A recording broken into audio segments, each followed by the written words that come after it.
do it, and then got in trouble for it.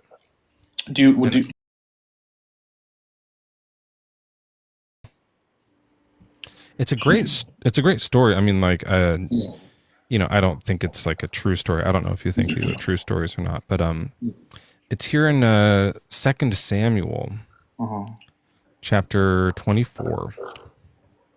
And it says, again, the anger of the Lord was kindled against Israel. He incited David against them, saying, go count the people of Israel and Judah. So the king said to Joab and the commanders of the army who were with him, go through all the tribes of Israel from Dan to Beersheba and take a census of the people so I may know how many there are. So God says, go count them. And David does. He goes, go count everybody. And then afterward, David's stricken to the heart because he had numbered the people of Israel. Isn't that what God just asked him to do? Is that the story where Solomon is there? No, this is before Solomon's time. Okay. Samuel. But this is just David. It's in the book of Samuel, but it's a story about David.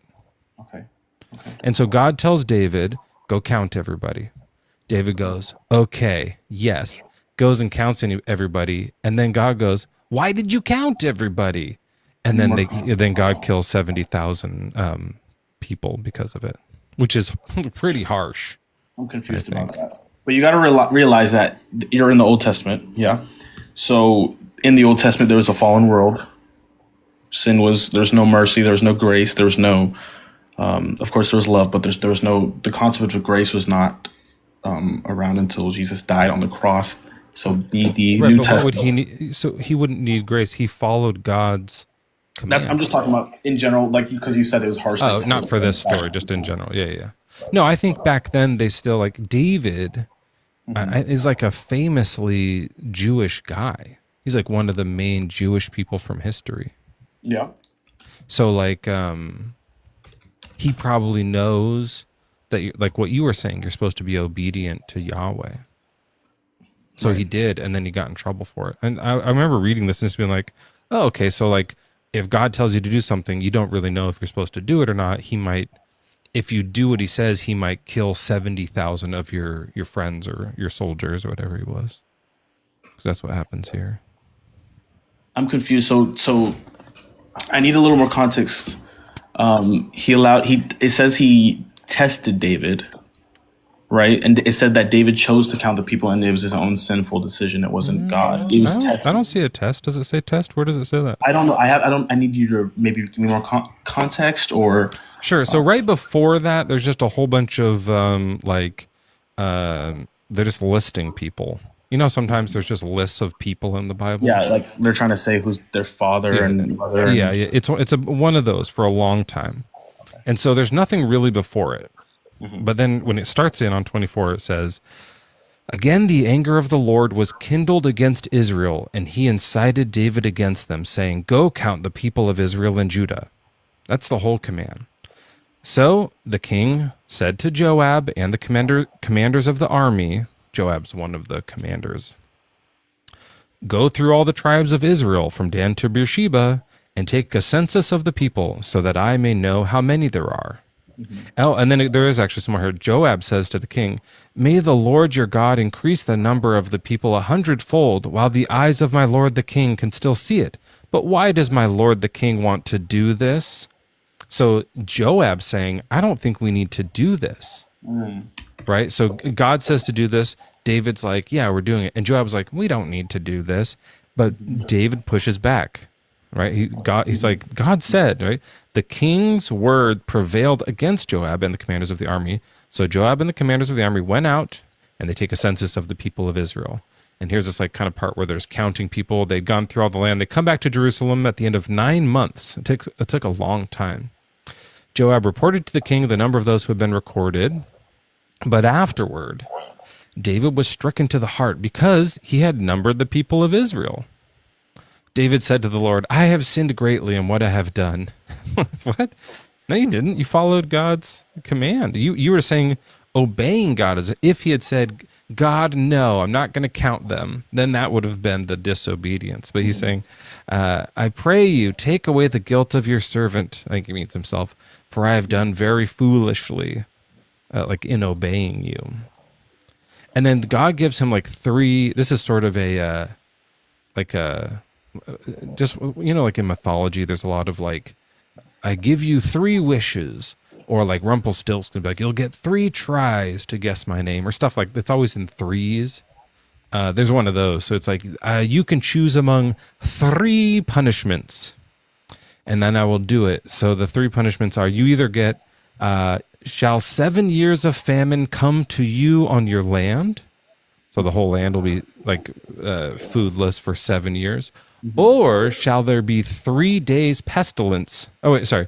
Or you will flee for 3 months before your foes while they pursue you. So, or David himself, just only David, has to like run for 3 months away from his enemies, which would be a more exciting, to hear that story of David like hiding in the wilderness from his enemies. Or 3 days of pestilence, and David picks.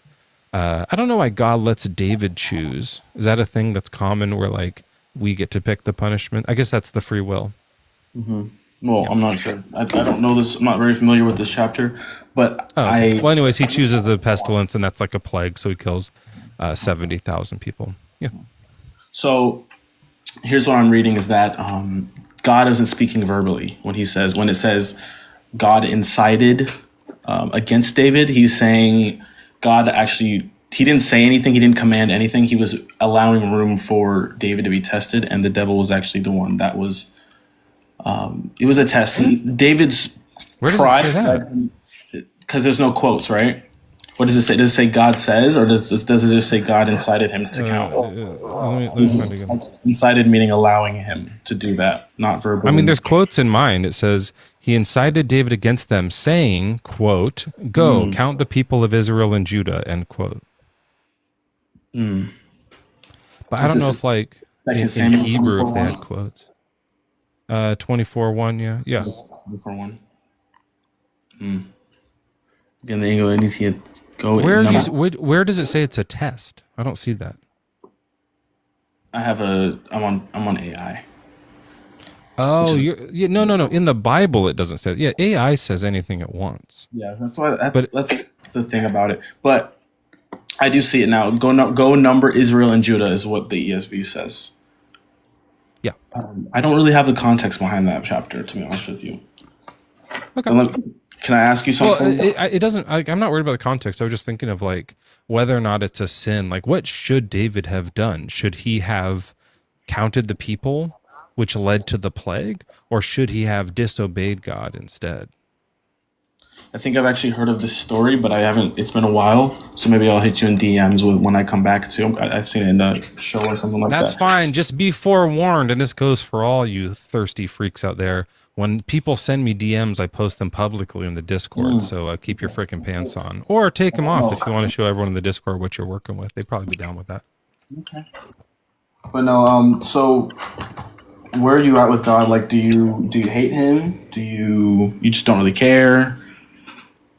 I don't think God is real. Like, I think this is, like my explanation of the story would be like someone just wrote this story. It's not true. Maybe like there was a King David and a plague, like not a plague of like intent, but like a sickness, like an actual, just like people had the flu, killed 70,000 people pretty shortly after they took a census. And then they were like, I wonder why all those people died. It must have been the census. Let's write this story of this happening, and let's say that God is the one who does the killing of the 70,000 people, because that'll be really scary.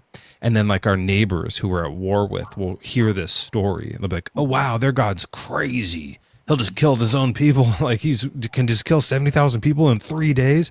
And then like, even like, and he's like, yeah, he's on our team, watch out. And then they're going to be like more scared. Like it's a war. It's like a propaganda is my best guess. The whole Bible? Or just the stories?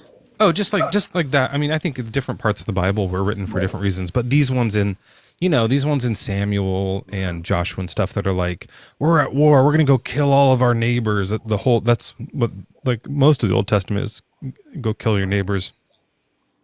And so I think, a lot of it was written for that. And then I think a lot of the New Testament was probably like, we got to stop killing all our neighbors. We're running out of neighbors. We should stop doing this. And so they tried to be like, oh yeah, this guy's God now. This is this new guy. And that's your guy. That's your guy. Yeah. So they kind of changed it. Can I tell you that I love the way that this is going because you're not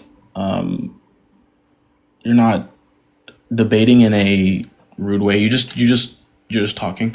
A lot of people on here are just emotional about a topic like that.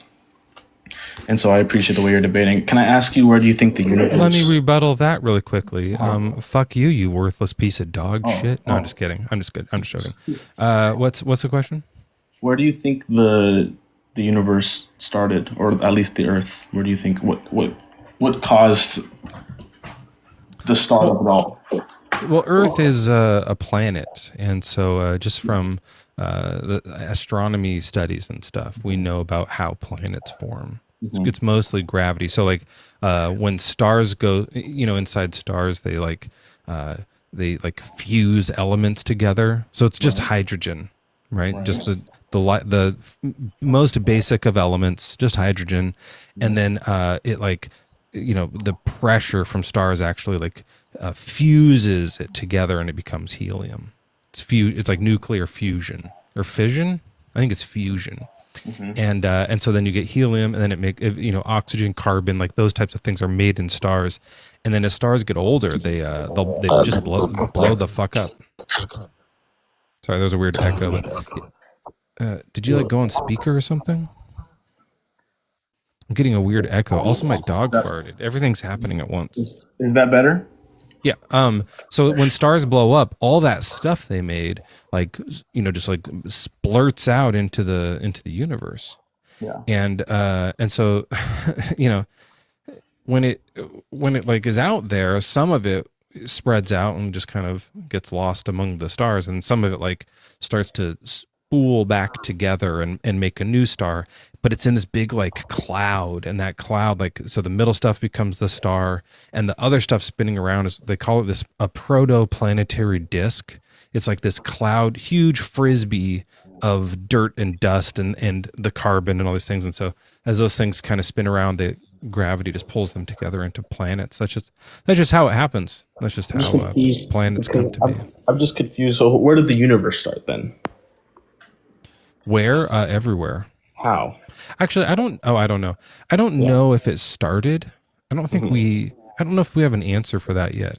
So it either has to have always existed or started from nothing? I don't know if from nothing makes sense. Right. Is that what you think? No, that's what I'm confused about, is because chaos has never produced order, so I'm just confused about, because without a god, how could sorry, let me chaos has never produced order. Chaos as in like the Big Bang, because either as why is that chaos? Because it's just a explosion that produced life. You know what I mean? Well, it's like this. I don't think life is order. I think life is chaos. We devour each other. Yeah, it's like this. It's we devour each other. The whole thing of how we've evolved to become so diverse is chaos. There used to be less types of species, and now there are more. That's chaos happening. It gets more chaotic the more we continue to evolve. The only thing that kind of cools down the chaos of life is when a big ass comet wipes everything, half of it out, and then we have a little less. But then over time, chaos takes over, and we're a big mess, just you would think. That this world is chaotic, but I think that everything from down to how the body works, how your eye works, how our senses work, how our Earth is placed in relation to the sun, how far it is. If it was closer, it'd burn up. If it was further, it'd freeze. Those things are order. Those things are, universal. How much closer? Not a lot. Let me look it up. How much closer could the sun get before we would burn up? Oh, that's a good. Because I think it's on the order of millions of miles. That's pretty. It's not if it was an inch, I think that'd be an interesting point. Right. But it's not, throughout the year, we get millions of miles closer and farther away from the sun as we're going around the sun, because it's a oval. Yeah, and so parts of it are farther away and parts are closer. So when we're close, we're 93 million miles away, and when we're far, we're like 96 million miles away or something like that. It's along those, somewhere along those lines. And so it's like 93 millions of million miles. miles. I don't think that's that far. 93. The sun? Yeah, to the sun. 93 million. I don't know. I'd have to look it up. How far, hey chat, how far away is the sun? No, that I'm saying. I think.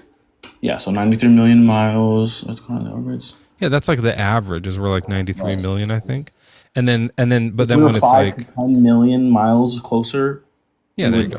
life wouldn't be possible, and that's I don't not think that's a true. lie. They found like bacteria on Mars, so that's just not true. Right, but at the scale that it's at now. And then I also want to ask you, where do you get your morality from? I just kind of like, I was taught it. Right. I think a lot of it is that, I mean, it's a combination of just evolutionary things, like I want to survive and I'm a social creature.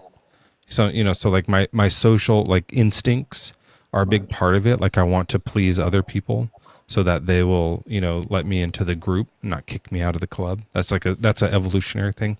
And then, my mom taught me a lot of stuff, and then people around me, a lot of like people, some people on TikTok here have taught me some things, and they were like, oh, here's why this turns out to be good or bad. I'm like, oh, that's an interesting point. And I think about it. And then where do you think the foundation of morality came from? Because I think an atheist. Yeah, probably the evolution. That's probably the foundation one. They're just like I'm saying. So like, in order to survive, we have to be social creatures. Survival behavior makes sense, but not what's right and wrong. I don't really understand how you could get that from evolution. That's just the foundation. We want other people to like us because we're social creatures. We evolved that way, and in order to get other people like us, we don't want to piss them off because they might not let you in the tribe. So then you have to be nice to each other. And that's just like the most raw foundation. And as like society grows and you build on it over time after that, you like the laws change and stuff. And for a while it's like, oh, we should have slaves. And then later we're like, no, we shouldn't have. That was dumb. Like we kind of change as we go. So that's my question is if morality is a social construct, then before slavery, before it was banned, it was okay? Or is it? I think God writes it on your heart. It's not. Well, God writes in the book that it's okay. I think He wrote it on your heart and on the heart of every man. You know what I mean? Like, you just know. Well, but they didn't know. But back then they didn't know. Back then they thought it was good because they wrote in the Bible to have slaves. No, I know what you're talking about, but that's actually it's a regulation and not a condonement of slavery. No, when He says like, go up to a city and tell them we're either going to kill you or turn you into slaves. Take your pick. Like He tells you to turn them into slaves. But that's because He had a plan. He was paving a way for Yahweh. Yeah, I understand. He had a plan, and slavery is part of the plan. Yeah. So like, and back then they were like, sure, yeah, we're going to do that. So it wasn't written on their hearts. So back then God hadn't written it on their hearts. So back then it was good to you. To me, like I look back from here and I would be like, yeah, I think it was bad what they were doing. They didn't know it, but I think it didn't turn out too good. And a lot of people were hurt because of it, And so I have reasons to make that bad. I have like my upbringing makes me think that bad. But for you, you have to think that back then, since God didn't write it on their hearts, in fact, He wrote on their hearts, go get some slaves, then for them it was good. Yeah, right? But you understand that those people lost a war, right? So it was sort of a different kind of dynamic. And the world was the people they took slave. Oh, so if you win a war, you get to have slaves. See, that sounds bad to me. That goes against my morals, but maybe it's just me. Well, do you know what they were fighting over? Land, mostly. Was it? Yeah, it was like they were going into other places to wipe them out and take their land. Mm-hmm. And that's just what the Bible says. You have to understand that everyone back then was, there was no mercy, right? There was no grace. So Jesus had not died on the cross for their sins yet. It was a fallen world, to put it. Yeah. So back then it was okay. It was good to do that stuff. I wouldn't say that, but then why did God say to do it? God had a chosen people, right? There was It's good for the chosen people to wipe out cities or take slaves, but not for other people, Yeah, right? it's a hard thing to because I can't. Who am I to tell you to Well, explain God's? you're a Christian. So in my view, I look back and I'd be like, I think that's bad to do. I think that's really mean. That sounds terrible. I wouldn't want to be on the other side of them. I wouldn't Yeah. want to be on their side. I wouldn't want to be a slave or be enslaved, right? Mhm. Like I don't want to be on any end of that. So that all seems bad to me. But what you're saying is it seems bad to you, but you're wrong. It's actually good because God said to do it, right? So the thing about the slavery back then, right, was it was you could pay off debts with it. It's not like modern day slavery. There was structured labor. There was guaranteed food and housing. With you could be released after a set period of years. They had human rights. Slaves had human rights back then, and they were usually captured in war, restricted, and they had humanized treatment. And usually, the slavery back then was just massively different. It was regulated later on after we became more industrialized. We kind of None of that makes it okay, though, right? you just got to Like, understand that it's different from. sure, I understand. Like, it seems the same to me. But like, I even think if it's like, no, I know that I know that in the South in America they had slaves' quarters, but it's different. In ancient Israel, they had houses. Okay, it's still you're still enslaving somebody. I don't care if you give them a house or I not. Like think it's very, it's not about the housing. That's not the main problem with slavery, right? no, I think it's very different. No, I think the fact that they have human rights and um, Like they what? What are their rights? they had a lot of human rights. They had breaks. They were working jobs essentially, but a lot of them had debt that they were working out of, and then once they cleared that debt, they were went back to being free. I just don't understand how you could say it's So wrong when that's just not quite true though, Quentin. So if you are a Hebrew and you have another Hebrew person be your slave, that's what you're talking about. That's how it is. Then it's like you're paying off a debt. But if you like I was saying, when you go to another city and you take them captive, that's not another Hebrew. You keep them for life. There's no debt being paid off. You just have them work for you. In fact, it says you can hand them down to your children as an inheritance, as property. yeah. That is the type of slavery that we Yeah. know about from the American South, right? Like that's chattel slavery. But like I said, it's very different from modern day slavery, and I'm confused as to why, because the atheists say that, you know what I mean. But where do you get your moral standing to even say it's wrong? You know what I mean? God gave us our moral standing. How could you say? Yeah, I told you where mine come from. Mine come from people who taught me slavery was bad. Yours comes from someone who said slavery used to be good. That's why we disagree on this. How do we know it's a moral truth and not just a moral Oh, teaching? I guess we don't know who's right. It's Right. either I'm right and slavery's bad and always was bad, or you're right and now it's bad but it used to be fine. Like I don't know who's correct. I obviously think I'm correct. Because slavery is so horrific. But you think that like since slavery used to be nicer, even though they did beat their slaves and like women never went free, by the way, it was just the men that go free. And like it's not good slavery at all. But you're saying you're fine with that kind of slavery because you're a Christian or something. Like I don't. That definitely doesn't make me want to become a Christian, like that's for sure. But I also just like, yeah, we can like sit here and argue all we want about who's right, but I guess I would just try to convince you, like, yeah, back then it was still bad, and you would have to convince me that back then slavery was good.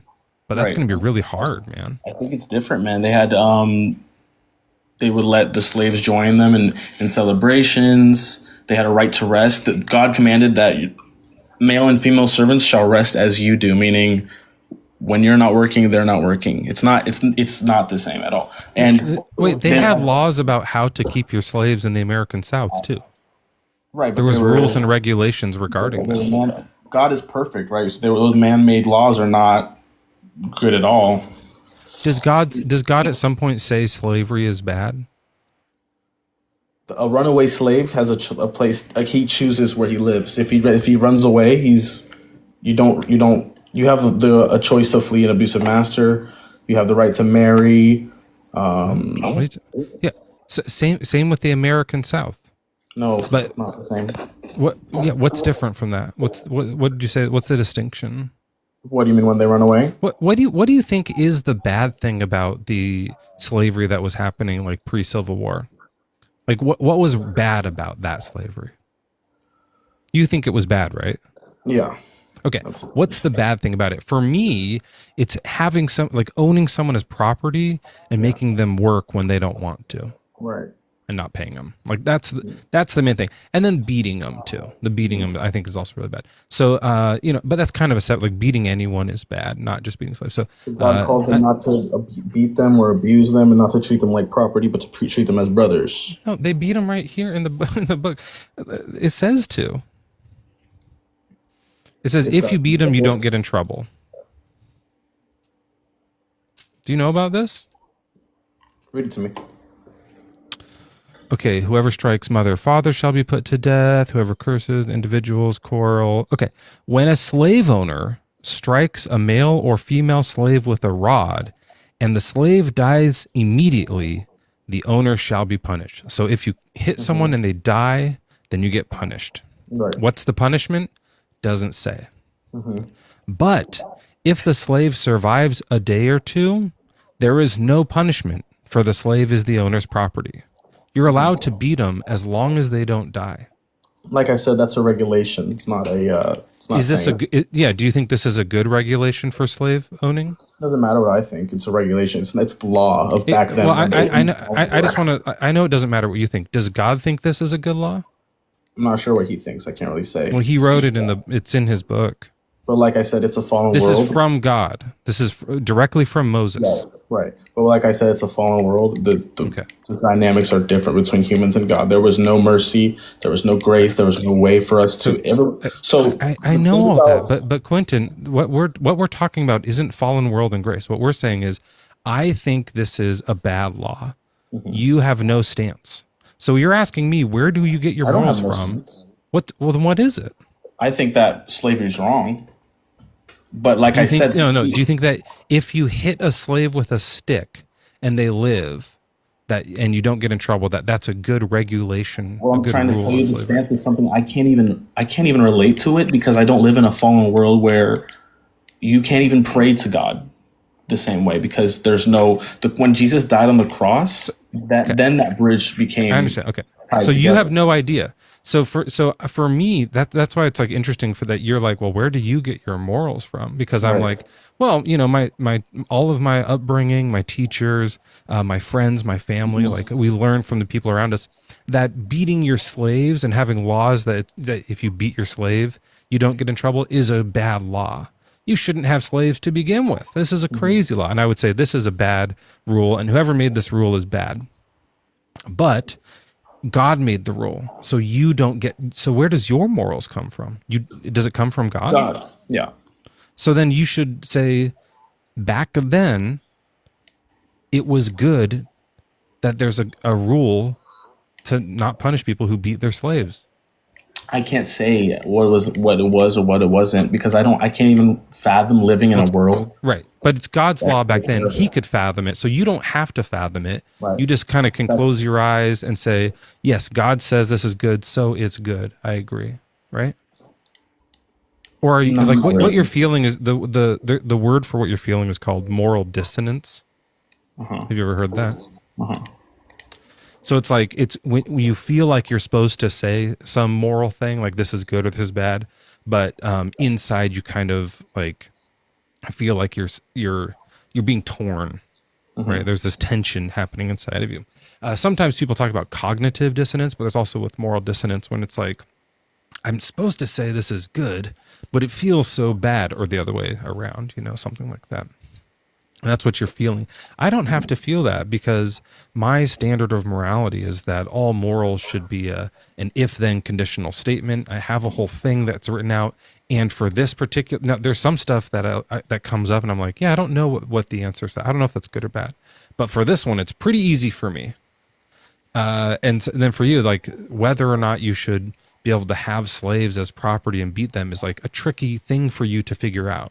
It's written on your heart in one way, you were taught in another way, and then in the book, God says it a different way, and so you're kind of like not sure what to do, right? So the thing about this is that I have to trust God, right? Because God is not cruel, right?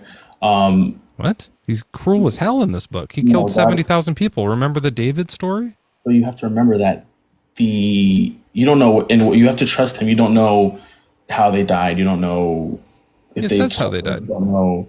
You don't know if they suffered. You don't know if they this, if they that. He's an all-knowing, perfect God, and yeah, I just feel like this slavery that you It think says you're he thinking of is poisons completely people. different. It says he poisons people. It says he has humans under his command chop up babies with swords. When He is like that? When does it say that? in Samuel in the Bible. Now, I In know this is all Old Testament, and so you have this thing where it's like that's how it used to be. But I think what you have to say then is that it used to be good to do all that. He I does. wouldn't Do you know say the walls of I Jericho? think that there was no goodness in this world at all because there was no Jesus. Even God. There was no Jesus. God was the only Sure, good. you can say God isn't cruel now. Maybe you could argue that.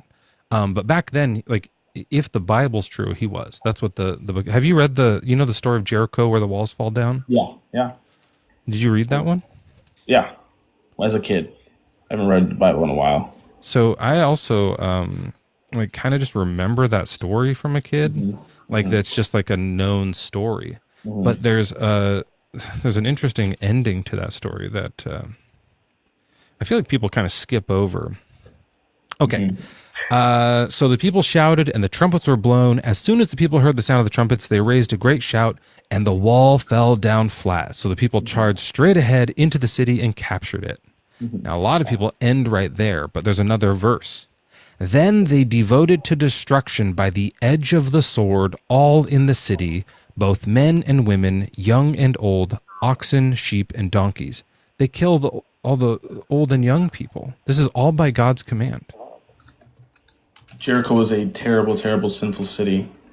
Right. That's what the Bible describes it. That there was no hope for Jericho. Basically. Yeah. So if there's no hope for a city, in your view, according to your moral standard, because it's God, then you can chop up the infants.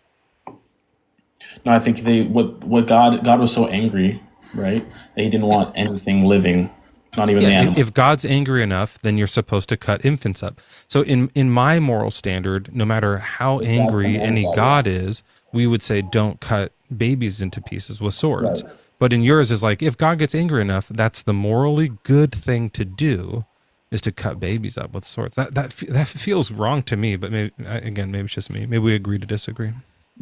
Yeah, I think if God commands it, then God commands it, and you have to trust Him because those babies, where did they go? Right. A baby. Well, half of them went that way, and the other half of them went that way. Good point. But their spirit, where did that go? It doesn't say. It says heaven because where does it say that? There is a I forget the phrase. It's the age of accountability. That's what it is. You have an age of accountability, and no one knows what it is, of course. Okay, so it might be 2. It might be 2. It might be 18. It might be 23. We don't know. Okay, so maybe there's like 3-year-olds in hell that got cut up by Hebrew swords. I doubt it. I'd like to say no, and I trust that it's no. What Bible verse has the age of accountability in it? It won't have the age of accountability. No, but which one does it say? There is some age that we don't know about. Maybe we can like get some clues. Yeah. Sometimes it'll be like, you find out it's like puberty or something or stuff like that. And also Jericho was a military fortress. Huh? And also Jericho was a military fortress. You know what I mean? Yeah. And a city. Mm-hmm. Yeah. Sure. Look, there was maybe the leader of Jericho was a piece of shit, but were the 3-year-olds? I don't think so. 3-year-olds are annoying. Wait, I don't think. Sorry. What did you say? You said there was 3-year-olds, or do you think they were older? In Jericho, they're all age. It was all ages. There was probably pregnant women there. Deuteronomy 139. Okay. Your little ones who today have no knowledge of good or evil, they shall enter the promised land. Okay, so the promised land is not heaven. Yeah. The promised land is not heaven. This was But Old let Testament. me let's find out what it says here. Maybe we'll get some. You're saying 129. Where are we headed? Our kindred have made our hearts melt by reporting. The people are stronger and taller than we. The cities are large and fortified up to heaven. Oh, maybe it is heaven. Oh no, they're just tall cities. We actually saw there the offspring of the Anakim. Anakim. I said to you, have no dread or fear of them. Wait, 129? Deuteronomy 139. Oh, 39. Sorry, I'm in the wrong section. Okay, let me go back here. So this is the penalty for Israel's rebellion. And they're saying, not one of these, not one of the evil generations shall see the good. Okay, so he's saying all the people I'm going to punish that aren't doing good, we're not going to let them. Even with me, the Lord was angry on your account, saying, you also shall not enter there. Joshua, son of Nun, your assistant, shall enter there. Encourage him, for he is the one who will secure Israel's possession of it. And as for your little ones, who you thought would become plunder, your children who today do not yet know right from wrong, they shall enter there. To them I will give it, and they shall take possession of it. But as for you, journey back into the wilderness and the direction of the Red Sea. Yeah, so this is a very different thing, what they're talking about. Yeah. Yeah, not about heaven. It's about the promised land for the Egyptians. Jesus receives little children into the kingdom of heaven. Matthew 18:3-6 and Matthew 19:14. For the kingdom of heaven belongs to such as these. He's talking about children there.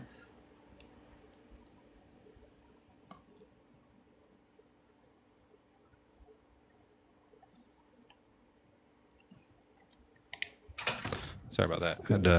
Did you hear me there? No. I said, yeah. So, yeah, that was not the promised land is different from heaven. I think the promised land was for the Egyptians. They were wandering, and they wanted to go to the promised land. They didn't really get to after like 400 years. Matthew 18:3-6. No, it was for the Israelites. The Egyptians get drowned in the Red Sea. They're walking through the desert, and then God gets mad at some of all the grown-ups. Yeah. That like left from the Egyptian stuff. He kills all of them. But the young ones kind of go on and they get to go to the promised land. The 40 years that the promised land is just like Israel. Right.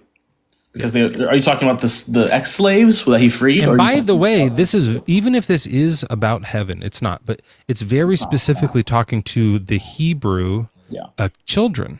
And so if we're talking about him when they go to the people of Jericho or the people of, like the Amalekites, they're not Hebrews. So their babies for sure would go to hell. Yeah. Yeah, I can see how you'd say that. Matthew 18:3-6 and Matthew 19:14, Jesus says, the kingdom of heaven belongs to such as these. And here he's talking about little children. I'm not sure what 18:3-6 says. Well, that's when Jesus was, that's the different time you're saying when grace had come to the world. Yeah, but God is the same today, yesterday, and tomorrow. So I think. Then why were you saying that the Old Testament he was different in the Old Testament? Because the world was a different place, not God, right? The world was different. There was no mercy. There was no grace. But God will be the same yesterday, today, and tomorrow. The mercy and grace are from God, not from the world. It's from Jesus. Jesus had to die for. Jesus is God, right? The world, right? Is Jesus of the world or is Jesus of the God? Let's back up. Adam sinned, and that caused a rift. Adam's the world. Adam is in the world. Yeah. Adam sinned. Adam and Eve sinned. Yeah. That caused a rift because God is a morally perfect God, and we can't, pray to. He can't really, Doesn't matter why, but the world sucks now. Yes. And then Jesus comes and he is perfect. He's a perfect man. He's not God. Jesus is God in the flesh. Yeah. He is God. So he used to be not in the flesh. Yeah. And then he turned into a flesh. He changed into flesh. Yeah. So he was yesterday he wasn't flesh. And then the next day he was. He's different. Yeah, but you're saying he was the same yesterday, today, and tomorrow. But he used to not have a son that was flesh, and then he went to having a son. I'm sure he was there. I'm sure he was there. There's a Trinity. I'm sure so he was in. Jesus was always flesh. God. Jesus no, was always yeah, maybe. No, I think he was spiritually. He had his form. Okay, so he went from being not flesh to being flesh. So he's not the same yesterday, today, and tomorrow. The Spirit, the Holy Spirit is. The Father is. God is the same. That's just kind of a Christian saying. It doesn't really say that in the Bible. It's a Christian saying that God is the same yesterday, today, and tomorrow. So I think you got it wrong. That is in the Bible. It's the age of accountability expression that is a Christian thing that's not in the Bible. They made that up. Yeah, that's also Yeah, not in the Bible. they made up the age of accountability to like feel better about the babies that were getting slaughtered. But you know, that's just a later made up thing. Anyways, hey, we have been talking for a real long time, and I have some other guests. I feel like I should. I appreciate you, brother. Thank you for talking to me, and thank you for being respectful. I love you. Yeah, sorry we didn't get to like end in a great climax together here, but you know, it's just been a while, so I have a bunch of other requests. But yeah, hey, come back some other time. Let's talk some more. Yeah, I lost your mic there at the end. Lost the mic there at the end. But you know, it was all good. Okay, let me. I have a Cash App activity, and then we're on the YouTube now. Did that happen? I know. Oh, wait. So Sarah got our YouTube up. Are they both up? I don't know which one to go. I don't know which one to go to. But hi to the Tube Steaks. I just have to check if on this YouTube one there are any super chats. I have to read them. I made a deal. How do I get back to that? Okay, here we go. Okay. No super chats. I don't have to read shit. Great. Okay. And then the Cash App is this book is proof of Christians are whack. Thank you, Maxon, for the Cash App. I appreciate you. And yeah, if anyone else wants to join up, feel free. Sorry, that one went on really long. He was our first guest, and I didn't realize we had a bunch of other guests pooling in here. So we'll go through a little bit quicker. Thanks for waiting. Our next guest is just a letter V. But what's funny is your profile picture is the letter B. Is that a joke? It was a typo on my part, and I just kept it. Yeah. That's funny. Yeah. Is my audio okay, sir? Yeah. Sure. So let me just say, what's your age and religion? Oh, my age is mid-40s. My religion, probably progressive Christianity. Okay. And what is that? So I agree with you that slavery is wrong, and I think those parts should just be taken out of the Bible. So I disagree with the previous guest. I think that's wrong. It out? Yes, I would be fine with you just ignoring it. Okay. That said, I also think that Jesus was wrong about some stuff. Like Jesus seems to think that the universe is going to end in his lifetime. And obviously the universe did not end in his lifetime. Like he tells his disciples, some of you standing here today will see the kingdom of God come and descend from the heavens. And that doesn't happen. Jesus just gets that prophecy wrong. Then Paul comes on the scene and he makes the same mistake as Jesus. I don't think I've gotten that far in the book yet. Oh, okay. Apologies. Am I talking about something irrelevant? I'm sorry about that. I guess I just don't know what Christianity is. Okay, gotcha. So I think it's overlooking the mistakes of Jesus, which are many, and focusing on what he was right about. Okay, so like cherry picking the Bible verses about Jesus. Yes. Okay, and what's the why would we do that? Well, and feel free to push back because I think that's just reasoning in general. Like I think that, we get errors in scientific reasoning. We don't throw out scientific reasoning because we get some errors. We say, you know what, some of this is crap and that's just life. And you got to proceed by trial and error in scientific reasoning. I think spiritual reasoning is the same. And this is the progressive, non-fundamentalist version. Like, yeah, sometimes Jesus was just wrong. Sometimes Paul was just wrong. Sometimes the Bible is just wrong. But everything in life is a matter of trial and error. You don't have to be completely right. What's right? Like, what are we listening to? Like, how do we know? Sure. So I think Jesus is from? Sure. So I think Jesus' fundamental claim is not an ethical claim. I think it's a spiritual claim. People try to cash out what's important about Jesus into sort of like secular ethical models, like treat other people the way you want to be treated. I think that's an important ethical claim, and I think it's one of the few things Jesus got right. I think that one's pretty lame, actually. Okay, that's fair. It may not just be like the golden rule is just super weak of a rule. Sure. So I was going to contrast the trivial points that he made with the significant points. I kind of agree that's trivial. But here's something that I think It's like Jesus one of said the worst rules. We talked about this not too long ago, that like there's a platinum rule that's better, and then there's a vibranium rule. Okay. If you know Yeah, that I've heard of one. the platinum rule. I haven't heard of the vibranium rule. I watched But I Wakanda agree. Forever last night. Adamantium had one. A carbon rule was a good one too. There's different Okay. elements, cell rules. Okay. But the whole thing with the golden rule is like, if you're really in love with someone and you want to stay with them forever, but they don't love you back, you would be saying, I don't want this person to break up with me. So then they're morally required to not break up with you, even though they don't love you. It like forces people to stay together. It's just a shitty rule. It's just not very well thought out. Sure, You know? sure. Well, then maybe we can agree that Jesus could have been better off there, and maybe that's one of his partial mistakes. Probably isn't completely wrong, but maybe it could have been better. That's fair. So I don't think Jesus was right about everything. Yeah. Right. So Yeah. why are we listening to him? Right, because of the substantive claim that he makes when he talks about, I want my disciples to live as one, and live as one because I and the Father are one. I think that's one of the few things he says that's meaningful. I think a lot of other like when stuff he he claims says to be God? See, I don't think that's a good thing to do. Like claiming to be I don't think one he claimed to with. be God. I don't think he claimed to be God. He said he's one with the Father. Who's the Father? I think the Father is God, but I don't think he's Which claiming to God? be the Father. I Which think God? just the God of call it the universe.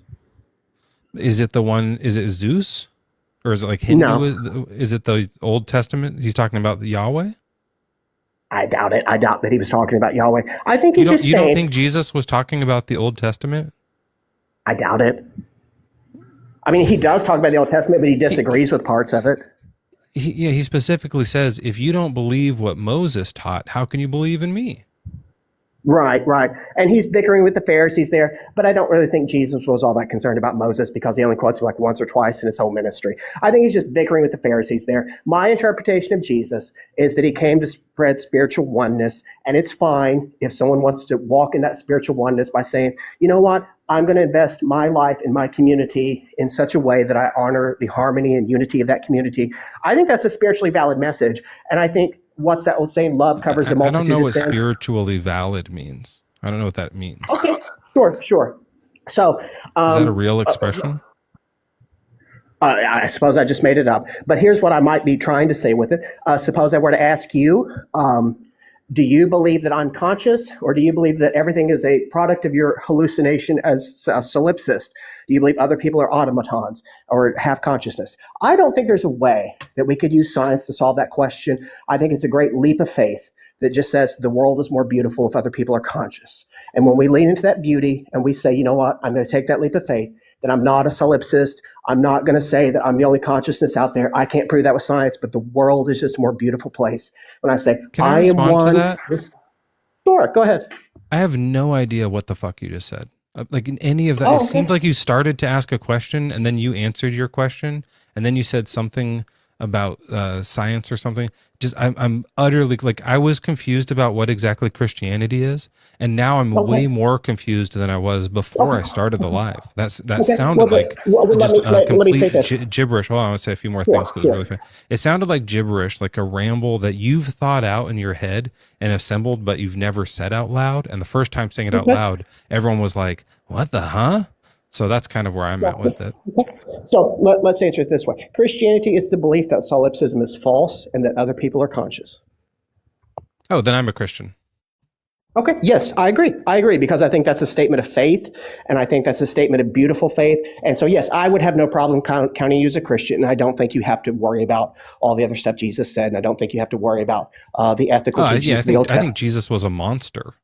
Yeah, I think he's the bad guy. I don't know that I'd go that far, but I think he was wrong about some stuff. Why? Just in the story, like I don't even know if Jesus was real, but in the story, it says Jesus is the God from the Old Testament who like killed people for not believing him. I think that's really bad. So just biblically, right? Like I don't know if the real Jesus is probably a monster too, because even if he didn't really kill the people in the Old Testament like the Bible says he does, it did seem like he kind of started a cult and claimed to be one with God, which I think is kind of just a fucked up thing to do to mislead people, you know.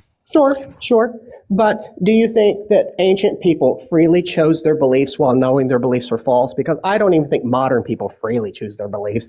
I certainly wouldn't say that we choose our beliefs while knowing that they're false. Do I choose beliefs that I know are false? No, I don't think Yeah, so. right. So Jesus wouldn't be choosing beliefs that he knows are false, right? So he's just wrong. Well, And no, I I don't think he think was lying. I don't, not if he sincerely believed it, right?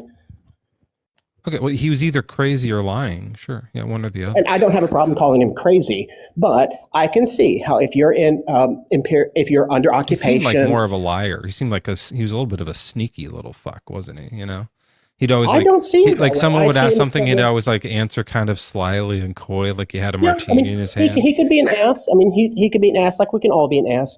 That said, assume he's twice as much of an ass as you think he is, and he told twice as many lies. Is there still something beautiful about his message of saying, I want people to live as one, even as I and the Father live as one? If you cash that out and you're just saying, what is this oneness? It's going to be a oneness of consciousness. It's not going to be a oneness of atoms bumping into each other.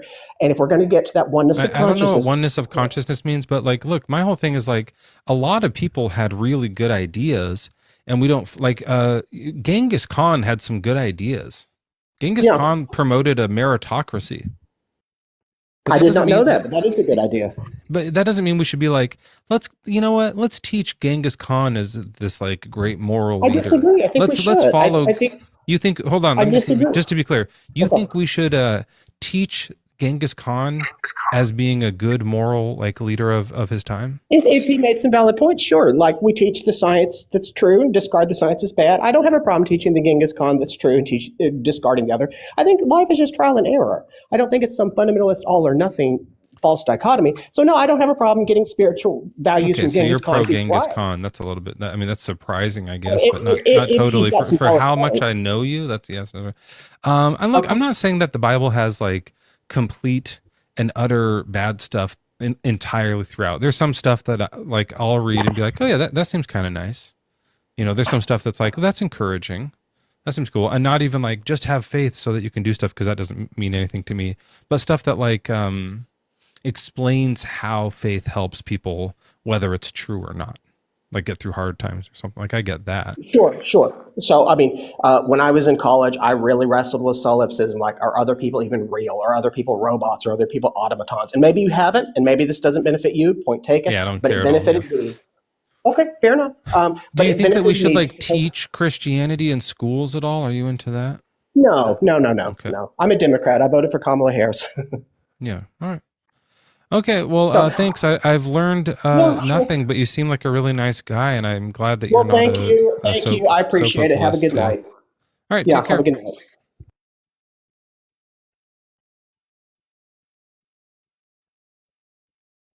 If anyone in chat understood any of that, feel free to like type it out.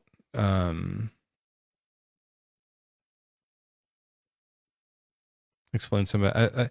Maybe it's just like it was probably over my head. All right, that person didn't connect. Jace got nothing. Yeah, Hello.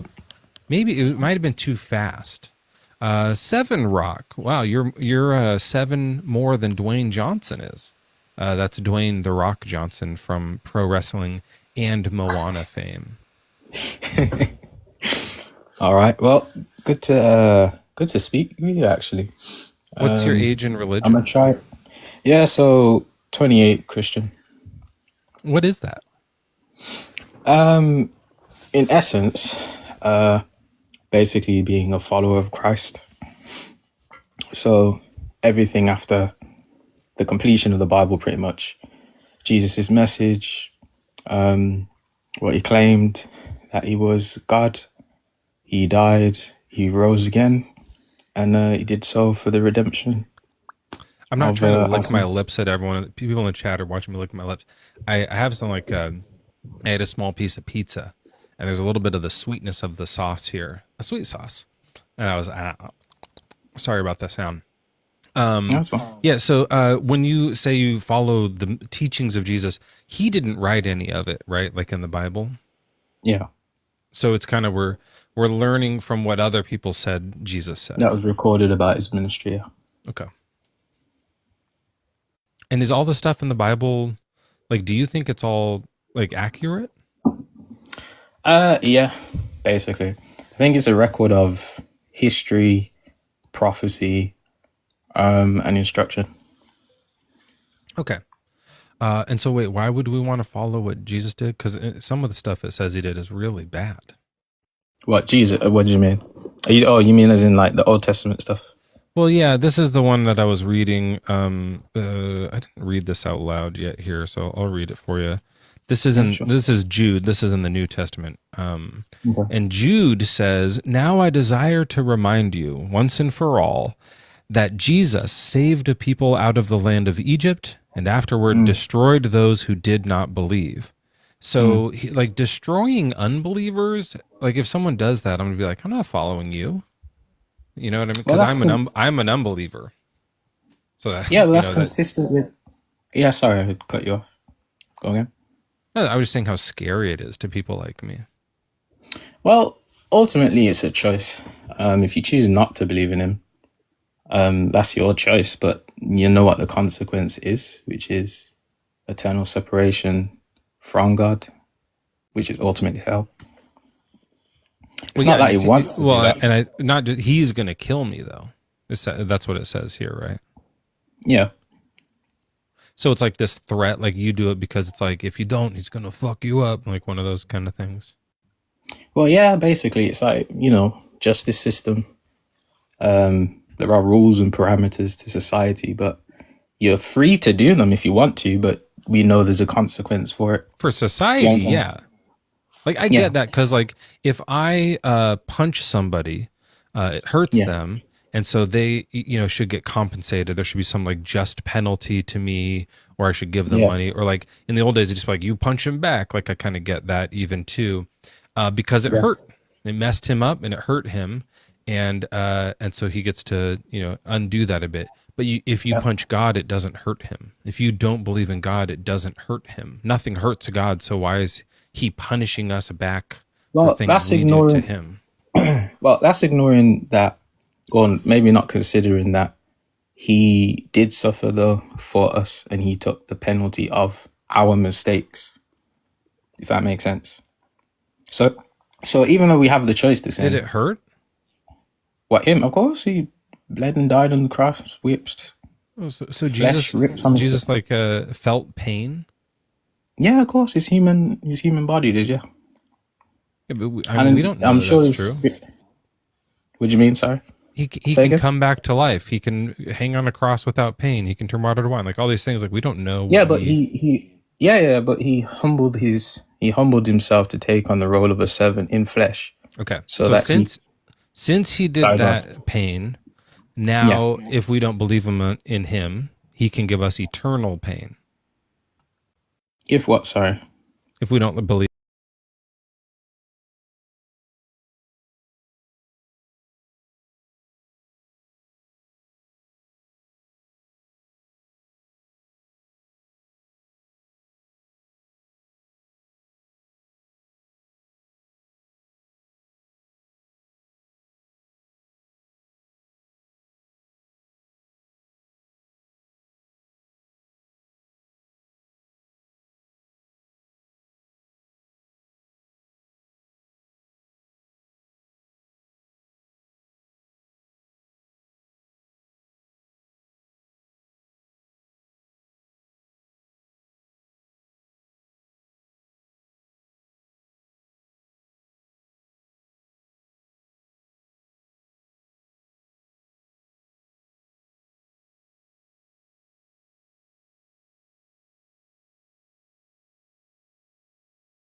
Murderous group in that area at the time. Well, yeah, the Hebrews weren't pure, which is why they also needed to be saved from their own folly and their own sin, because they kept breaking the covenant they had with God.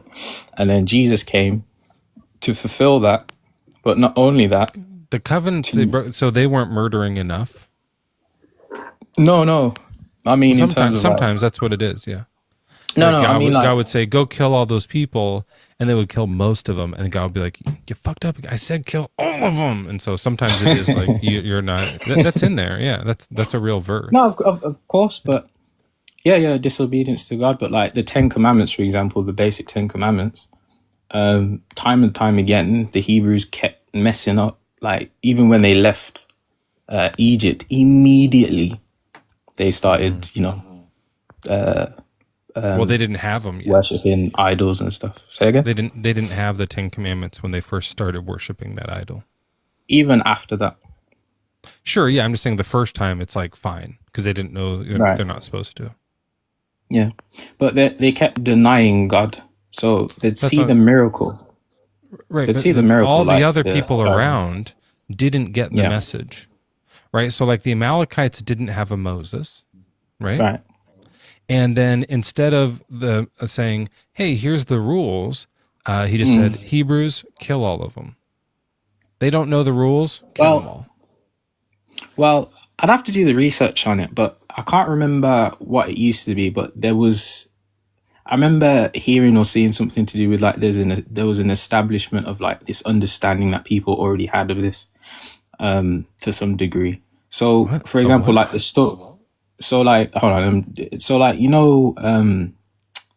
like the story of Rahab. Do you know about that? Mm-mm. Okay, so when Are they an Amalekite or the something? spy.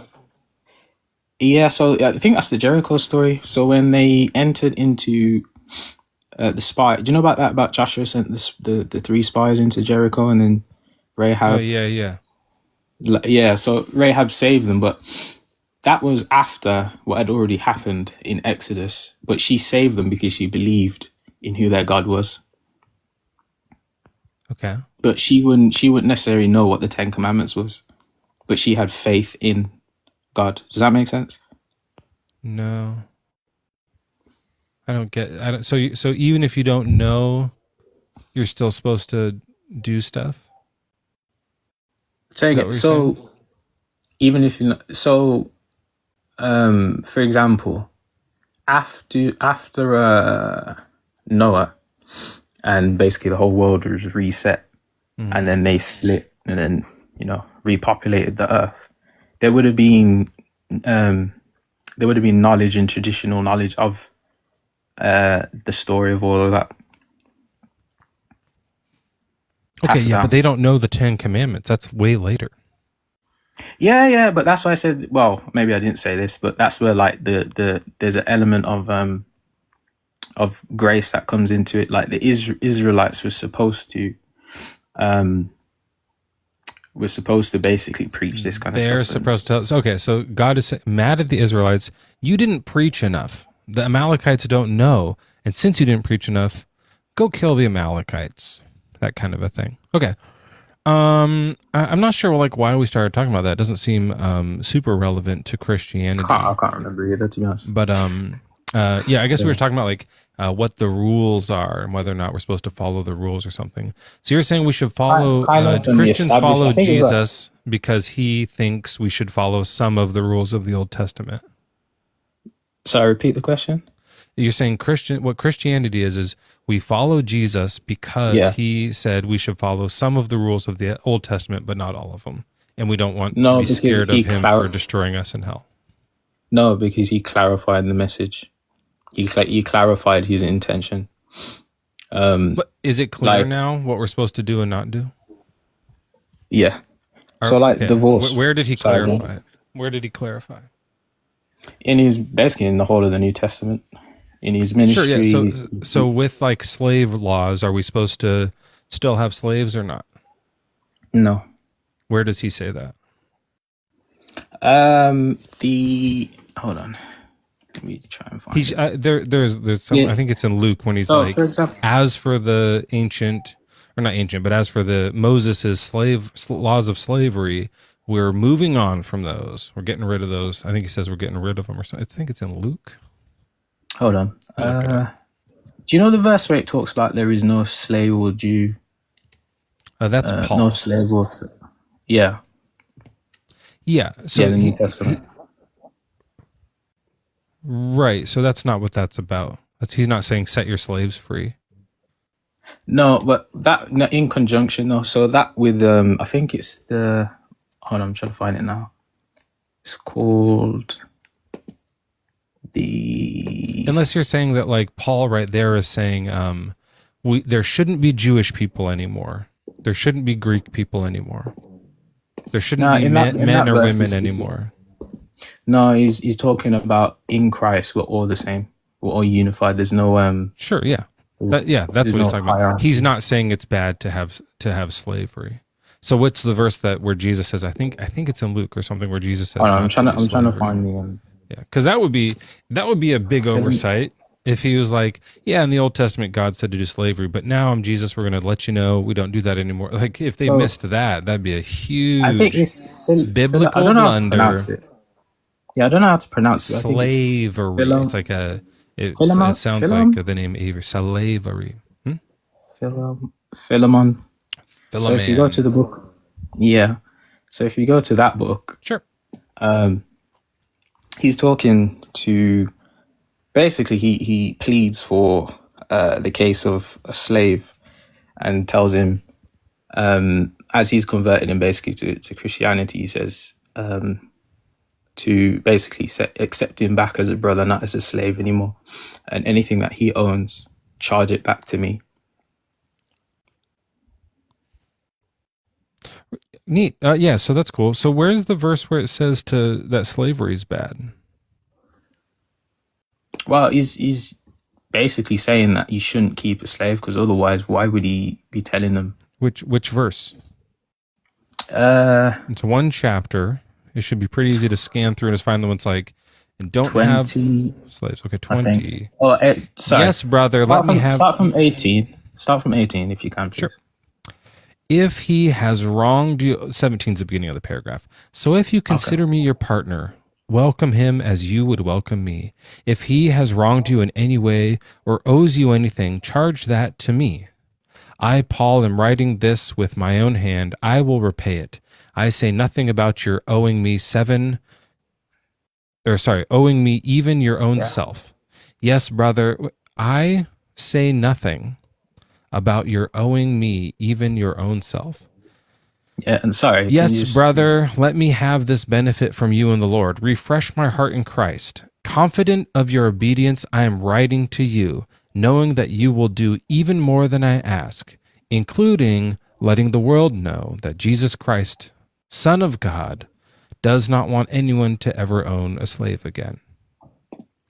Yeah, Sorry, I misread that. That verse 16. actually says, one more thing, prepare a guest room for me. I'm hoping through your prayers to be restored to you. Yeah, so it doesn't say slavery 16, sorry, I should have started from there. Let's go back. Perhaps this is the reason he was separated from you for a while, so that you might have him back for the long term, no longer as a slave, but more than a slave, a beloved brother, especially to me, but how much more to you, both in the flesh and in the Lord. Yeah. What translation is that, by the way? English. That was in English. I think originally it's in Greek. No, I mean, you know how there's different NIVs, New King James. What was the last line? Sorry. It says, it's only because mine says, but as a fellow man and as a brother in the Lord, when it's talking about not holding him as a slave. Either one. Yeah, a slave, but more than a slave, a beloved brother, especially to me, but how much more to you, both in the flesh and in the Lord. Yeah. So he's basically saying, don't keep people as slaves anymore. Hold them as a brother in Christ. Did that feel honest? Yeah, isn't that not what he's saying? No, I mean, for you to say that, did that feel honest to say that lie? I'm trying to be honest, bro. I'm being serious. It's just I have Is when 10-year-olds who lie to me all day long, and it's just so exhausting. And then to just have to come and do it here with like grown-ups is crazy. Okay, so let's look at some other words of because I think it's not very clear, and I think you know that, and I think that's why you're kind of so like does he advocate for stretching. slavery? Yeah, let's find those.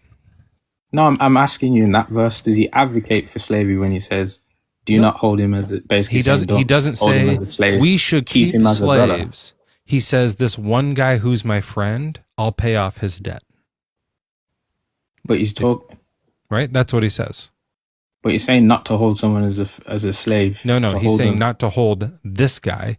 Is he saying the Lord Jesus has paid off every debt of every slave? Or is he saying, can you do me a favor and let this guy go Well, or that's pay what I his said. debt?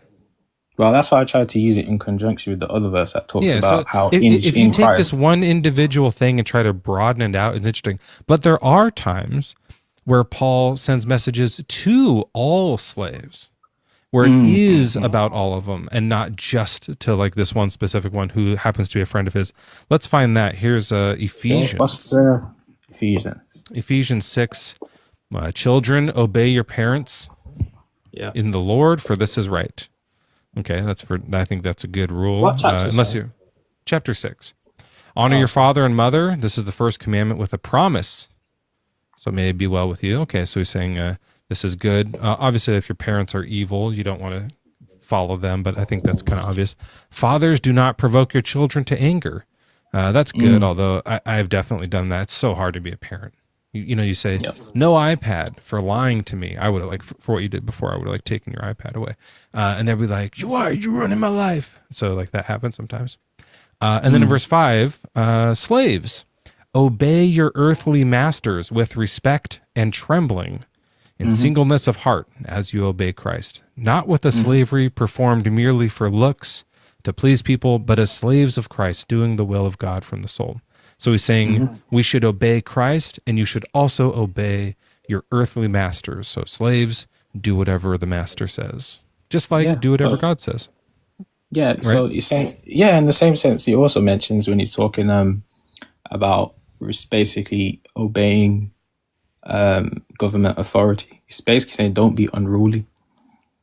No, he's saying slaves, obey your masters.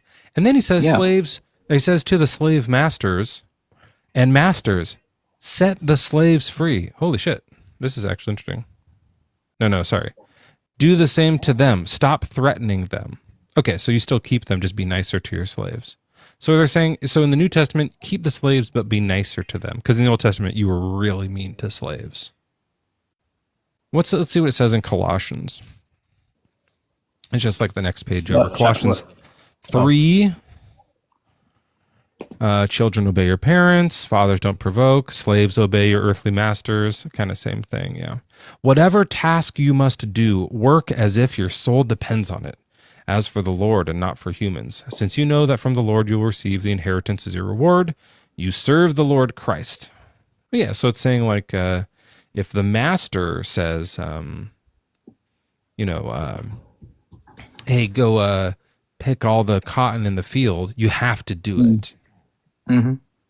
And then to the master, the rule is, ask nicely when you force them to do stuff. So, yeah. So to me, that sounds like slavery still. Like it's still okay to have slaves. Well, if you're saying that, let's say you're a slave owner who quote unquote is a Christian, right? Then you'd have to apply Most of them were. Yeah, so you'd have to apply the standard of how you treat the slave that you have to yourself,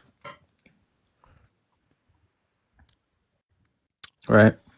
So if you're a Christian, you're following Christ as a slave owner, then you'd have to be compassionate, etc.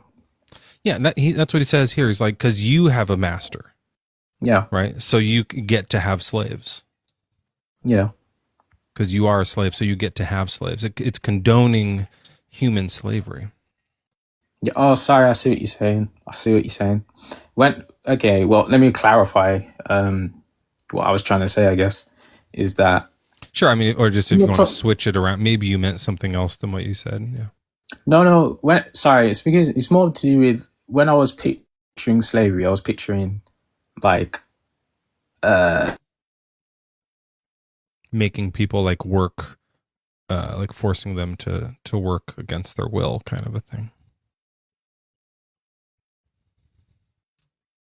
I think we lost your connection there. We're talking about the good kind. I used to know that one.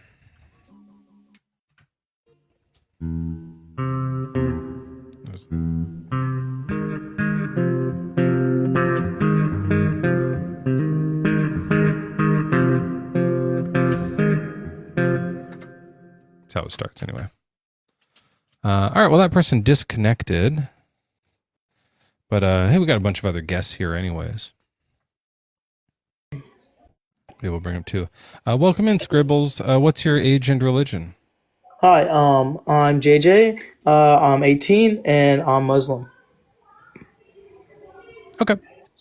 Well, thanks for coming by. Nice to meet you. We're talking to Christians tonight. Sometimes on Thursdays, I run a background that says, "Go ahead, make me Muslim." You should come back on Thursday. Oh, all right. All right. Well, you have a great day. Peace. Okay, let's just get rid of that guy. Jason Bateman, welcome in. What's your age and religion?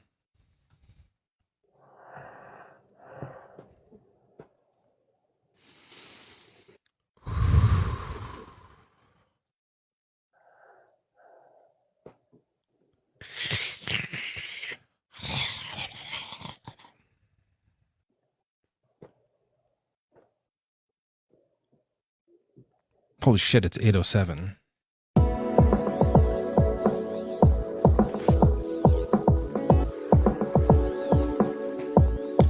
That's right, everybody. Joel's not here, but in the sidecar, we've got this deep breathing motherfucker right here.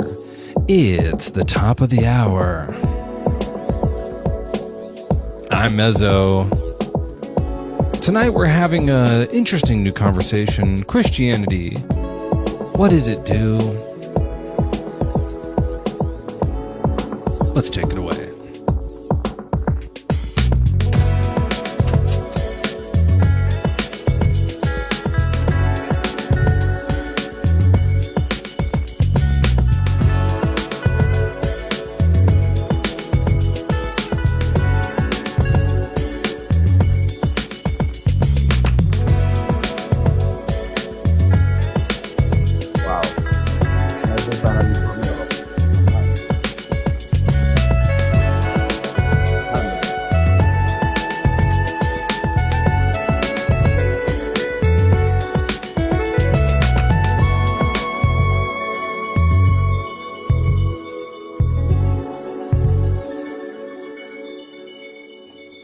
Welcome in, Whale Strokes. Oh man, I feel like that would take forever. What's your age and religion? I'm 31, Christian. As a 31-year-old Christian, what even is it? Okay. I believe Christianity is a way of life. It's not a religion. Okay. It's a way of life. Which way is it? The one I that should point- change the background. What way is which way is Christianity? And then maybe like it's you know when the scarecrow did that, like it's this way and pointed in two different directions. That'd be good because everyone has like different, like they all think it's different things, you know. Yeah. Have the scarecrow, but it's, you know, Jesus on the cross, obviously, but he's pointing. You do joke a lot. For that. You're right. All right. No, I said it's a way of life because, you know, it's the one, just the way you asked, which way does it point to? It sort of points to that one that gets you to live life free of pressure of lifestyle, of social, you know, societal pressures and all of that. You know, live above all the old evil and all the crazy things happening all around the world right now. And also live good, you know. Wait, so Like, Christians don't have, like, they're just like not stressed or anything? You say what? Yeah, like if you're a Christian, you just like, it helps you not be stressed out about the world. Of course, he uses you. You don't get to worry about it. Like, get to be anxious. If I'm expecting something, if I'm going after, you know, something, let's say, for example, I'm trying to like achieve something. I'm trying to go after a goal, and there's a lot of pressure on me. I don't got to think about it. I know there's someone working in the background just for me to just get it right and get it going. I just got to do my part, and he's going to do his part. That's just it. If it don't work for me, that means it was never meant for me in the first place. But if it does work, of course, it wouldn't have been my abilities alone. What kind of stuff does he do? What does he help you with? Oh man, he enlightens me. He opens my mind up. I see things that I wouldn't naturally see. You know, just the way Like you're X-ray vision, or do you just mean like poetically? not poetically. Okay, now I'm going to ask you this question: do you believe in the supernatural, in the spiritual, though? Do you believe there's anything spiritual, like Yeah, we life talked about that after? earlier today, and the guy who was explaining it like couldn't tell me what spirit was, so I don't believe in it yet. No, because I don't know what it is. But he Of seemed to course. think it was like this second brain that was like maybe in your appendix, and that when your regular brain, the one in your skull, learns Okay. something, it telepathically communicates to your appendix brain Yes. the knowledge, and then so that way when you die, your main brain in the mainframe dies, but your appendix brain lives and goes to heaven or something like that. But you lose all Okay. your memories, I guess it said. It was really confusing. So no, I don't think that's true. I think it's just like, maybe it has some like leftover functions, but it's mostly just like, the appendix is just like leftover evolutionary waste, Nah, it doesn't work that way. This is it. The That's old what I'm brain. saying. I do tell people a lot of time that your brain is you. You are your brain. You are everything in your brain. Now, you don't get to like see the things of the spirit with your normal physical mind, with your normal physical brain, with your normal physical knowledge. It's not going to work that way. You've got to like open up your inner mind, right? In a way such that how do I put this? Hold on a second. I got a super chat after read, and then I want to hear this.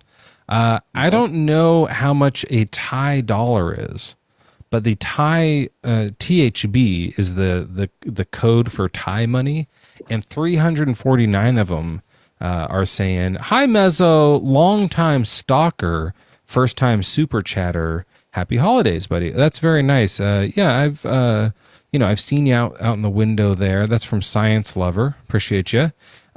Stalking and doing kind of like normal stocking stuff. Stocking stuffers. That's funny. You know what we should sell? We should sell like stockings that are like Bad Bible Debates brand stockings, and like in the bottom there's a little hole, like a flap, and it's like got some sneaky eyes, like stalkers, like someone's stalking you, and you stuff the stalker as a stocking stuffer. Right, you stuff the stalker into the stocking as a stocking stuffer. I mean, that's good. That basically sells itself. Anyways, you were talking about your brain is a mind or something. You know, this thing you do sometimes, it's sort of like, kills the train, the thought train. A lot of things you said right now threw me.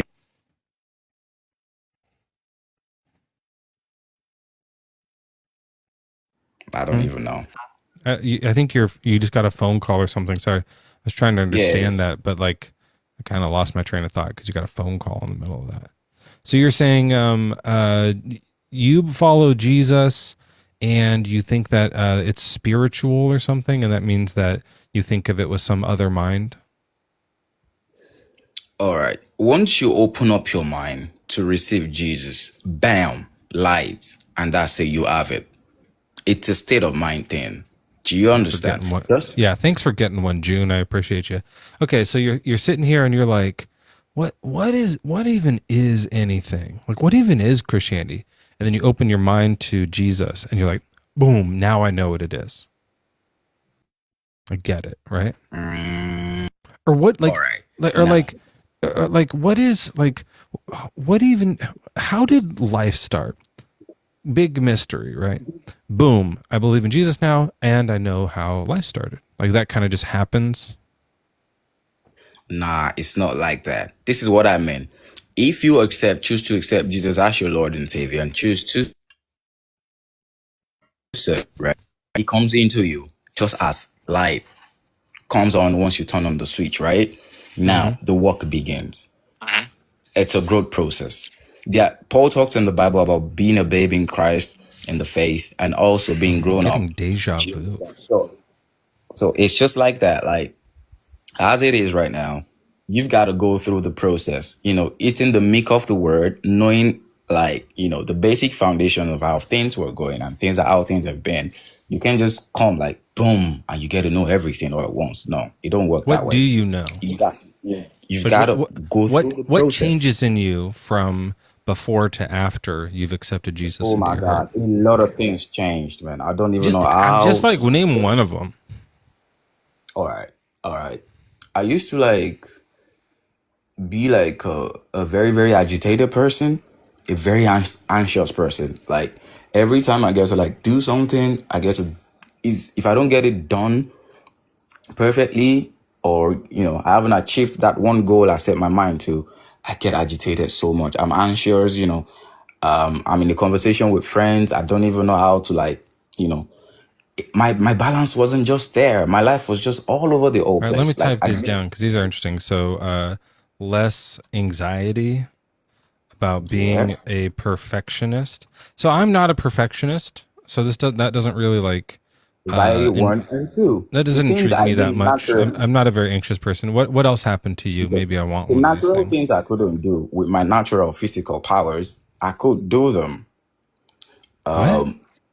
Things I couldn't do with my physical self, like things I couldn't do naturally, like I was Like able to walk through do. walls or something, or like Nah, not Cyclops' no laser that kind of eyes? thing, What not are you that talking kind of about? stuff. All Like right. what? Name a thing. I know something like, okay, I was open to new connections, new people that opened my eyes to new ideas. Okay, These new I'm ideas. able to meet new people. In fact, I meet new people on this app like almost every day. We had a whole bunch of people join our Discord yesterday. So I like meeting new people.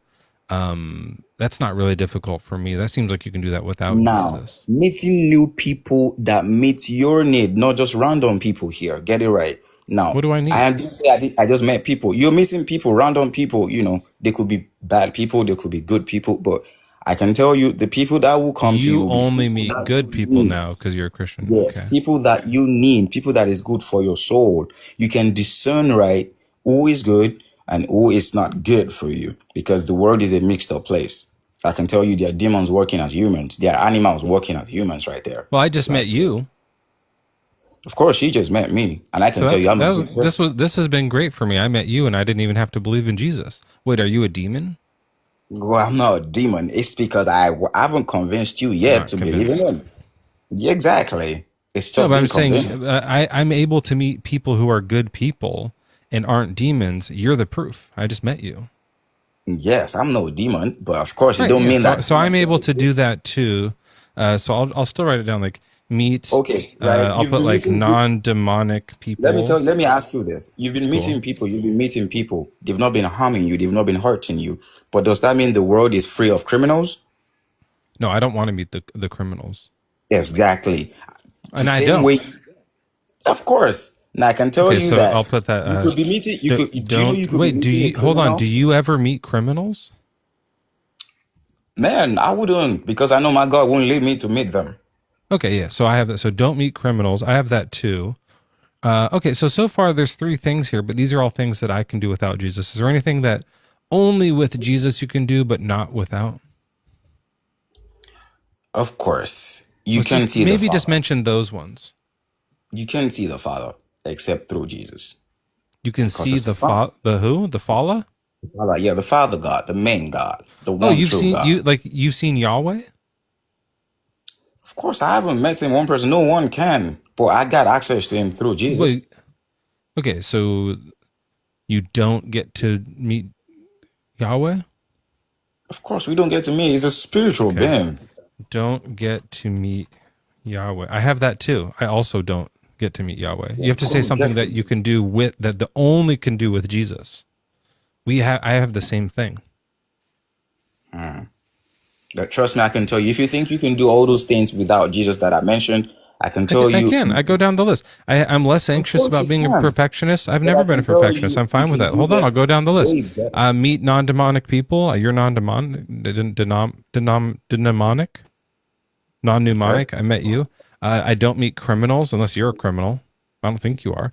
And then I don't get to meet Yahweh. Yeah, What if so I far we're am? What if tied. I am a criminal? What if I am? Well, then I What met if you. I am? Then I met you, and I wouldn't have this one. Yeah, but then I think like, do you know yourself? I know myself. Yeah, so you would have I'm met a the criminal righteousness of too. God in If Christ. you're a criminal, you would have met a criminal too. So we would just cross this one off the list.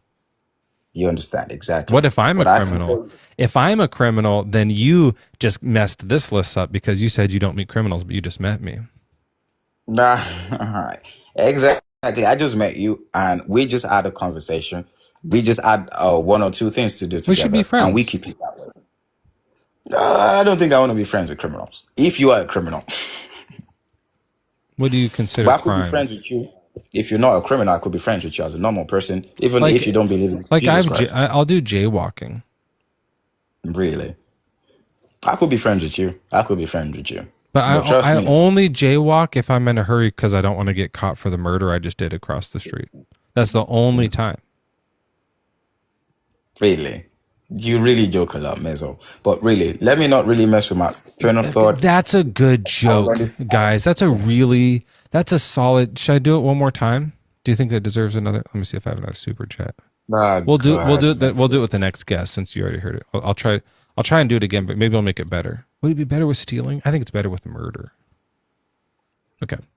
All right. So do you have anything that Jesus helps you do that I can't do, or is this it? If we see it from the humanly perspective, like the physical things, I can tell you, you can. He has already put all the abilities in you. You can do all of that. But I can tell you, you I can don't do have them to let him in my way heart. better. Yeah, that's great. No, you can do them way better, and you could be like way better. If you think I you're good cannot enough, meet if you think criminals you have the better. best of life, okay, Mezzo, humor me, right? Humor me, right? Humor me, You're right? humoring me. This is If- amazing. If right, you can get to accept Jesus as your Lord and Savior. If you're not like 100x times better and bigger than who you are right now, I think you should go back and leave Do I it. have to take it seriously, or can I just kind of like try and do it for an experiment? It's just a simple act. Okay, just the way you Because just, I'll do it right now. of course, you just have to say it and admit it, like you've accepted Jesus as your Lord and Savior, and you Okay. walk in His precepts and trust Him. So You if be I bigger than- say, yeah, so I'll say, I accept, and I'm not doing it right now. I'll do it. I'll put music on it, but I accept Jesus as my Lord and Savior, and I believe He died on the cross for my sins. Exactly. Right. But you have to mean it, not as a joke. You got to So- mean it. But that's what I don't know how to mean it because I don't believe any of that. Exactly. It's the belief. That is the Okay. key. So The belief is the okay. access key. Once belief you is believe that you're already better, then you Yeah. start to feel better. Yeah, that's the placebo effect. We know all about that. Okay, Nah. maybe that's why I feel better because as an atheist, I feel a lot better.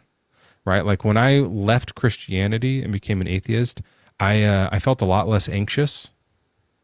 I met less demonic people because I stopped believing in demons. Right? I met less criminals because, in the church, people who are going through stuff show up, and I was like, I don't have to hang out with them anymore. Trust me. And trust I me, still my friend. don't get to It meet is Yahweh, possible- though. So of the it's- four things, it is that one's still possible the for you same. to Yeah. live. It is possible for you to live and live a perfect life without you even getting to believe in anything. Like, you just get to live normal, eat, wake up, I do didn't your live a job. perfect life. I used to be a Christian. You understand? But I can tell you, if Plus you the murder truly jaywalking accept- scenario. if you truly accept Him as your Lord and Savior, right into your heart, Well, a I lot of did. things Right. So when I was deactivated. younger, I did do that, and I really believed it. But then once I stopped believing is when my life got better. So I How? had the Share with opposite. me. How did your life get better? Share with me. Yeah, for that's what example. I was just saying. So like I used to believe and I accept Jesus into my heart, and I was like under the impression that there was a demonic warfare happening all around me. And even when there's like God on your side, it's like scary. Like you're anxious of it. You're worried that they're going to get your friends who don't believe in Jesus.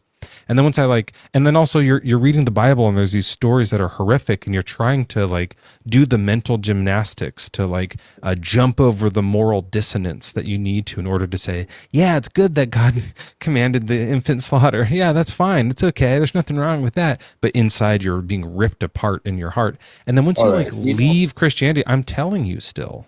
Okay. Once I left Christianity, there are a lot of Whale Strokes, misconceptions in the Bible, you right? told me to tell you my testimony, man. I'm listening. No, you're not. You're talking. All right. I'm going to keep quiet now. Recap what I said so far. Oh, my God. You didn't believe when you believed when you were younger, you believed in Jesus Christ. But when you stopped believing, you believed like there was lesser demons working around you. You lived better. No one was going to come after your friends. All the horrific stories and the brain gymnastics you've been doing about the old child infant killings in the Old Testament and all of that, you were afraid of it. And then when I became an atheist, I realized I don't have to do any of that anymore. That was actually a pretty good recap, guys. That was pretty good. But still, it was rude. You forgot to recap the part where you interrupted. Make sure you say, and then I interrupted you like a rude jerk. Put that in there. come on, Mezzo. It's not for the jokes, though. You asked for my testimony, and then you interrupted it. What's your testimony? I'm just kidding. I don't care. Go ahead. So, yeah, that's why my atheist life got better. Wow. And in fact, I encourage anyone out there in the audience tonight, if you're struggling with your faith, if you're going through that experience, those mental gymnastics are wearing you down, that dissonance that you're feeling, the tension in your heart, and you're feeling this calling to leave religion, to step away from the church, to dump the book, right? And to just say, Jesus, I don't allow you to be in my heart anymore. Step away from my heart and let my heart be my own again. I encourage you right now to come forward. We'll put on a little music here. Okay, I was going to say something. This is your opportunity. Are you here, Will Strokes, to come forward about this? Yes, I was going to say something, though. How are you feeling I was going to say something, though. All right, what I was going to say, though, was that as it is, there were perceptions of people in the Bible, especially in the Old Testament. Those that wrote the Bible that time, they had a certain perception of God. There was a certain knowledge of God at that time, that they put up. And they put all those things in writing, which brought about a lot of misconception. Thank God for Jesus Christ for coming to abolish a lot of all those things. Do you understand? Like, a lot of things that they couldn't bring. Okay, right now, in this current age, this kind of slaps. In this current age, right? A lot has come to our understanding. You talked about the placebo effect just the other time, right? About how getting to think about something, and yes, your body just acted out, and we all understand that, right? Now, thank God for science for discovering a lot of all those things. Thank God for them. But right then in the olden days, all those times, those people didn't have all those ideas. They didn't have all those knowledge. They didn't have all those technologies. They didn't have all those things. Do you understand? So they assumed that anything that happened... Hold on 1 second, though. Oren, what's your age and religion? Yeah, I'm 29. I'm a Christian. Okay. Well, Strokes, we're going to move on to this guy. Thanks for coming by. Only because it was so boring and irrelevant. Oren, so you're a Christian. Sorry, I was just saying, what even is Christianity? Is it? Exactly. Great start.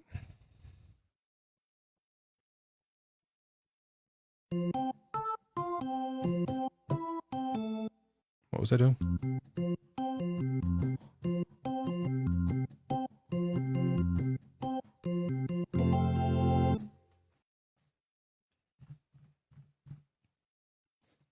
So I don't know if you're talking or not, but we haven't been able to hear you. Did you get a phone call or? You can hear me? There you are. You're back. Hey, yeah, you have to no, were you talking that whole time? Yeah. Try again. Yeah, So I think that Christianity is more than anything else is about a relationship with Jesus, not just a set of rules or like a label. Okay. Letting you know that And Jesus is who? Jesus is the Son of God, Whoa, really? according to the Bible, Which God? the The creator Bible of God? the universe. The Bible God, right? Exactly. The Jewish God. It- So Christianity is you follow the son of the God from the other religion. No, That's cool. it depends on the way you believe it. Because if you have the mindset you have, you can think in that direction. But if you have the mindset of the Bible, God is not just a God of the Jewish people. It's a God of everyone because He created everything, created everybody, all races, all colors, all tribes and religions. Whether you're a Muslim, the same God created all of us. So if you have that mindset of the He even Christian creates God, the people who make up the wrong gods. Like he created the prophet, you know, that one pedo guy. He created him in order for him to make up Islam. yeah, That the was fact silly. that we have free will That's fun. Yeah. allows us to have a different kind of people. So you can't blame Ah, those on God free because willy. you have the obligation to live your life and do as you please. But Wait, God sorry. gives you I actually genuinely zoned out for a second. We have an obligation to do as we please. Is that what you said? exactly. You are allowed to live your life as you want, Oh, but we're God gives allowed you. to. Okay, that's different. Okay, we're allowed to do whatever we want, and God It's doesn't the care. same We know thing. there's no rules. There's no you are brought into the world to do as you please. Okay. But then God gives you the guidelines. So, but He's not going to force you to follow it. It's Wait, your so choice to decide if you're are going to we follow supposed it to or do not. what we want to do? What are we supposed to use our free will gift, or are we supposed to do what God wants us to do? You're free to do whatever you want to do. It's your And choice to decide if you want to do what God says you should do. okay, so He gave us the gift of free will, but He doesn't want Exactly. us. He doesn't want us to use it though. He wants us to have His will. He gives you His will, knowing fully well that this is constructive and it will help you. It's just like a creator giving you a manual and you want to act like you're smarter. You understand? Right. So it's like yeah. So he's it's like he gives it to you as a gift. Yeah, to help You you. can do whatever you want. You can decide to I do want you you can but decide if you don't want to use use it. it or not. Please don't use it though. Please don't use this. But you can. But don't please. But it's fine. If But please if don't. you want to use it, it's your choice. If you don't want to, it's your choice. But you have to understand that there are consequences if you don't. Right. Okay. And it's not as a result of him Warren, being evil or whatever hey, you're trying to hey man, instigate. you're yelling at me. Oh, sorry. It's okay. I'm not I have yelling like actually. headphones on, so like maybe just this is kind of a chill live. Yeah. We're having a chill conversation. Yeah, I'm no, not that's why I yelling don't at know why all. you're yelling. Like if I was saying crazy things, then you could yell at me. But I think we're just No, I'm not yelling at all. it just I'm seems loud. I'll turn it down. Is he loud, okay. chat? One's in chat. And make sure your one is in caps so we know how loud it was. Okay, so they're saying you're loud. So just hush up a little bit, but keep talking. Okay, so you're saying we can do whatever we want, but he wants us to not do what we want and to do what he wants. Why not just have us do what he wants? That wouldn't be the right way to do it. God created a universe and I don't think put you're allowed to tell God what's right and wrong. exactly because you can be telling someone who created a machine that he didn't do this shit right, and he did this shit right. He was supposed to do this. He created the dumb shit. It's just He knows so what he did. loud. It's just like hurting my head. You're giving me a headache. Oh, Yeah. It's this volume is really Mezzo, I would like to be comfortable talking if I will have to be on your live. I don't feel like I'm loud. That's the way I talk.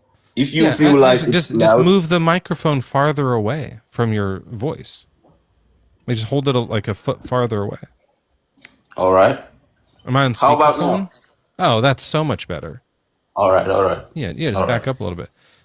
Okay, so what were we saying? We're talking about how God gives you free will, doesn't want you to use it. Why doesn't he just make right? So like like for example, do bees have free will?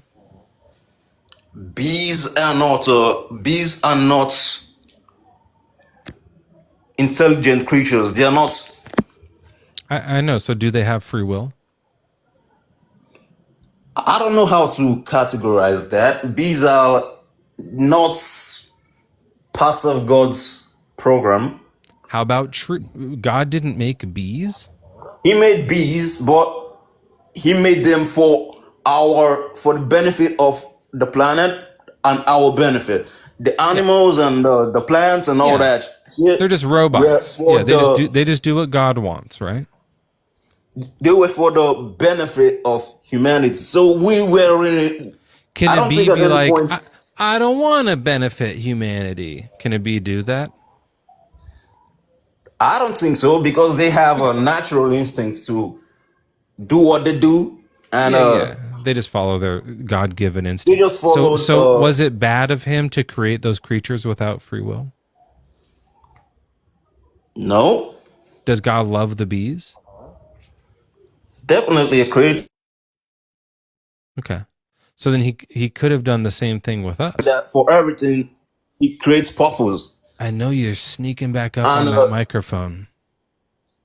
yeah, and the human creation was the primary creation. That was his jewel of his creation, Yeah. according to him. I just feel like I'm gonna have to talk about this with someone else, just because it's really loud. It's too loud. It got louder, right? I know he was like, "Is this better?" And then he was like, "Bees," and came all up on it. It was a good question though. It's a like one of those questions you just want to get up on the mic about. It's too loud. Okay. This person is next.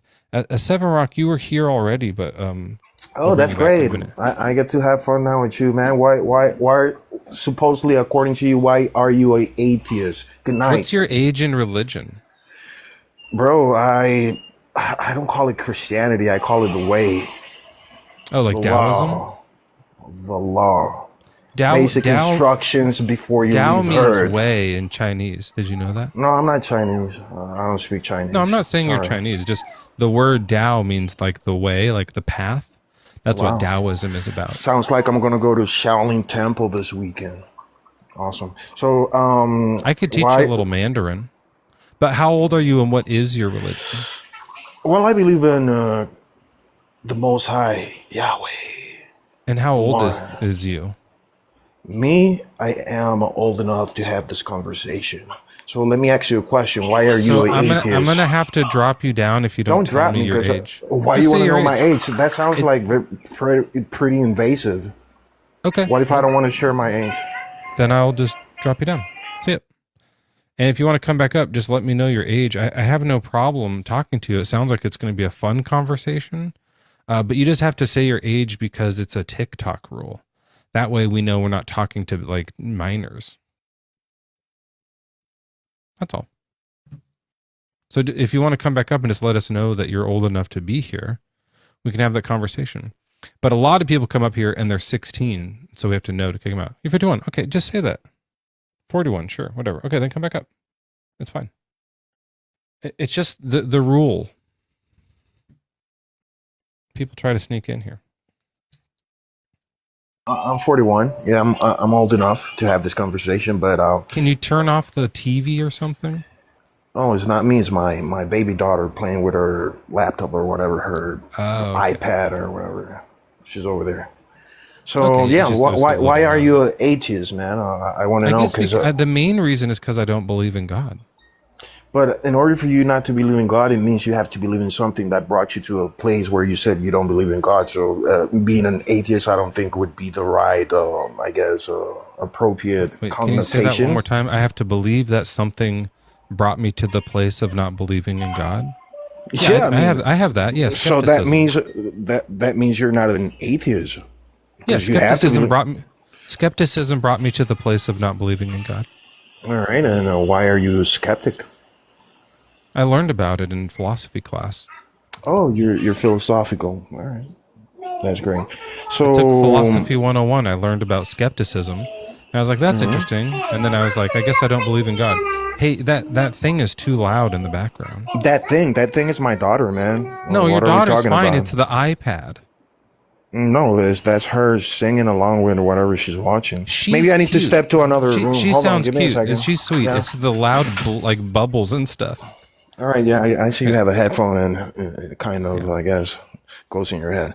So yeah, so what's up with this? I don't know. I mean, should I say hatred for Christianity? I don't know. Somebody made you feel bad or? Can you say that one more time? I'm trying to understand. Like you. I don't know. get what I'm trying to understand because I see your live and you say what is even Christianity? Is that Yeah, like I'm just a trying to joke? understand what it is. More about it, yeah. Because everyone's got different opinions. So this one's targeted to you because you're here.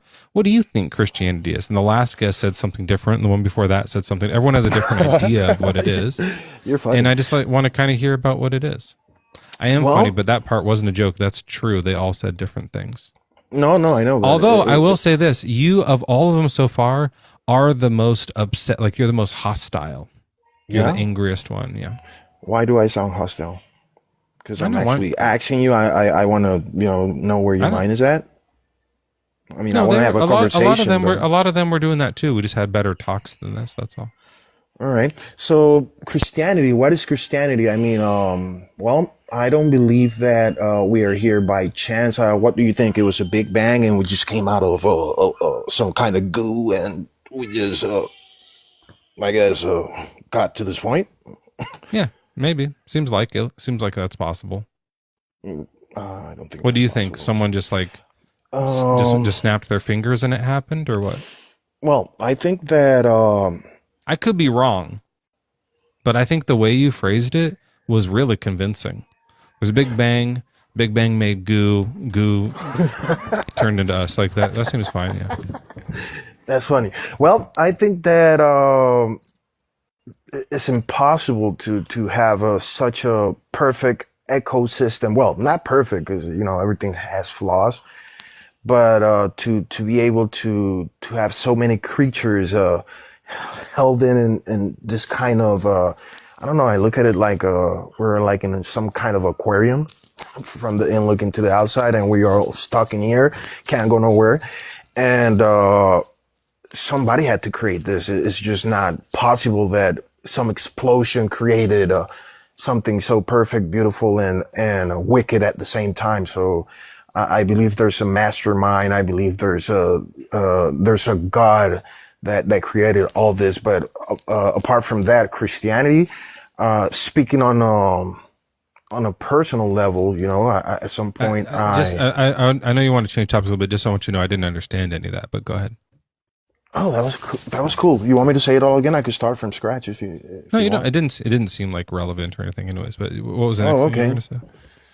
Well, if that's your posture, then why would I keep speaking if it's not relevant? I'll be wasting my time. I'm not sure. Like, it seems like maybe you're wasting my time, or I'm wasting your time because I can't understand you. I think you're wasting my time. It's okay. Don't worry. You'll find somebody who'll understand at some point. I guess you'll understand when you say Yahweh for the last time.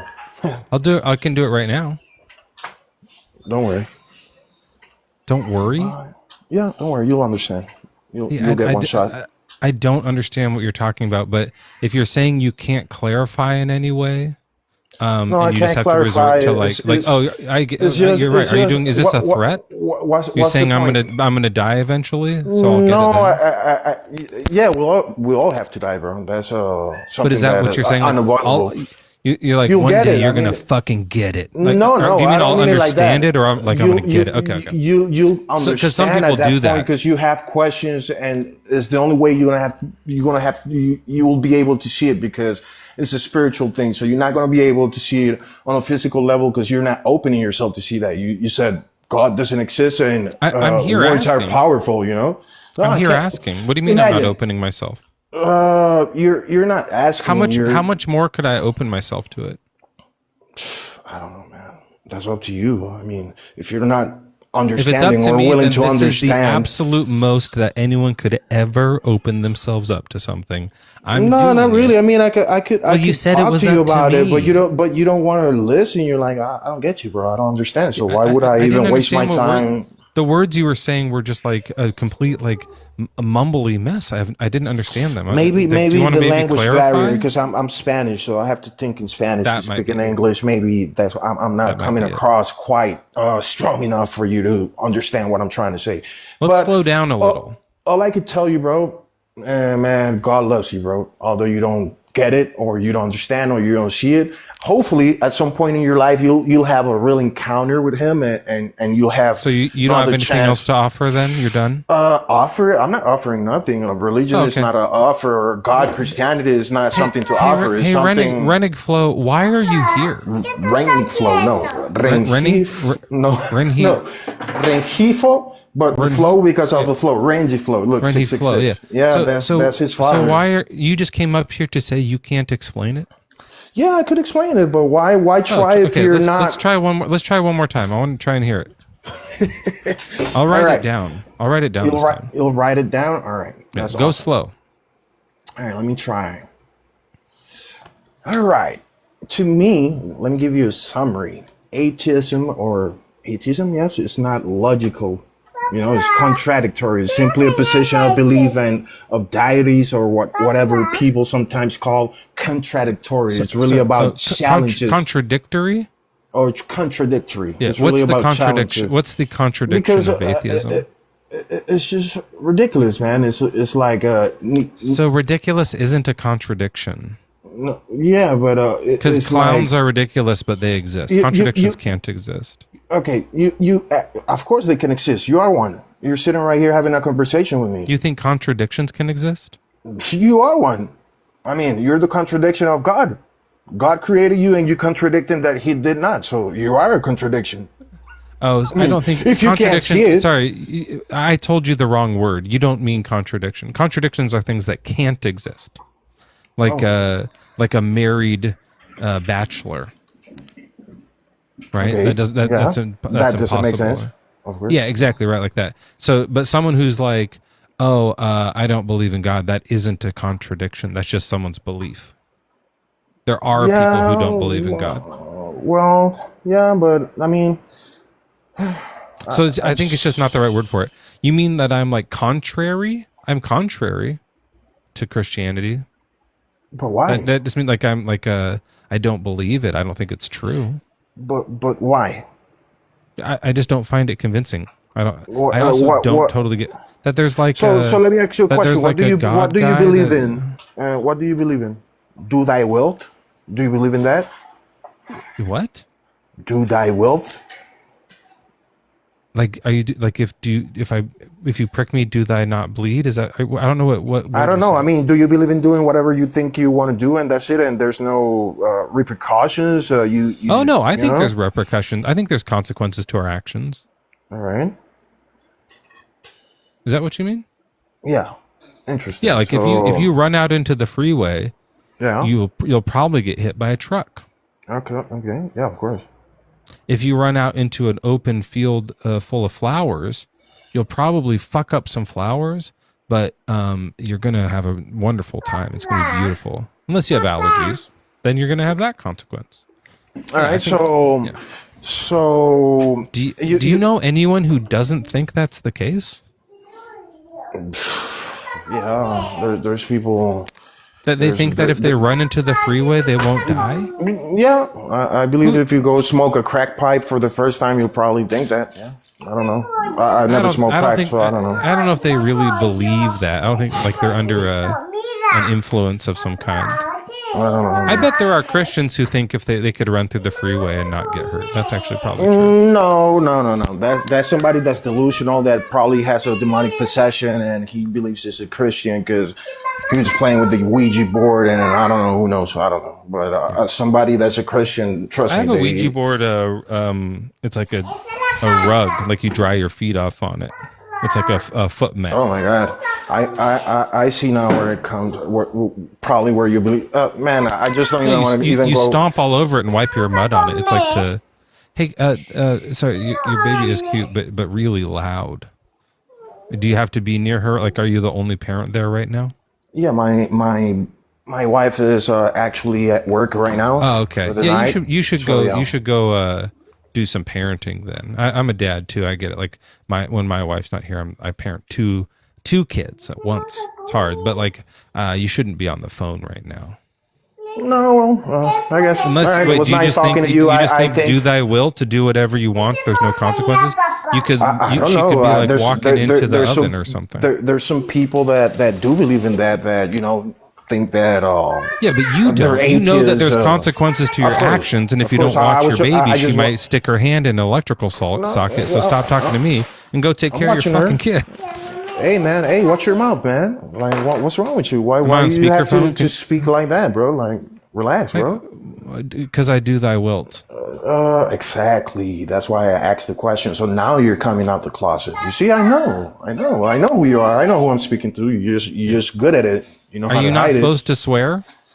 No, I know. I mean, you could do whatever you want. This is your channel. I didn't care. No, I mean like I'm not Hitler. I mean in God's world, are you not supposed to swear? No, you could do whatever you want, man. You have free will, like the other gentleman. No, I mean, does said. he want you? Are you really? Do you really not know what the fuck I mean? Are you really being that stupid? Oh my God. Are you really that angry? And you told me in the beginning that Yes. I'm the loudest one? If you're gonna Oh my God, look. intentionally misunderstand me, then fuck off. You're like, this isn't a conversation.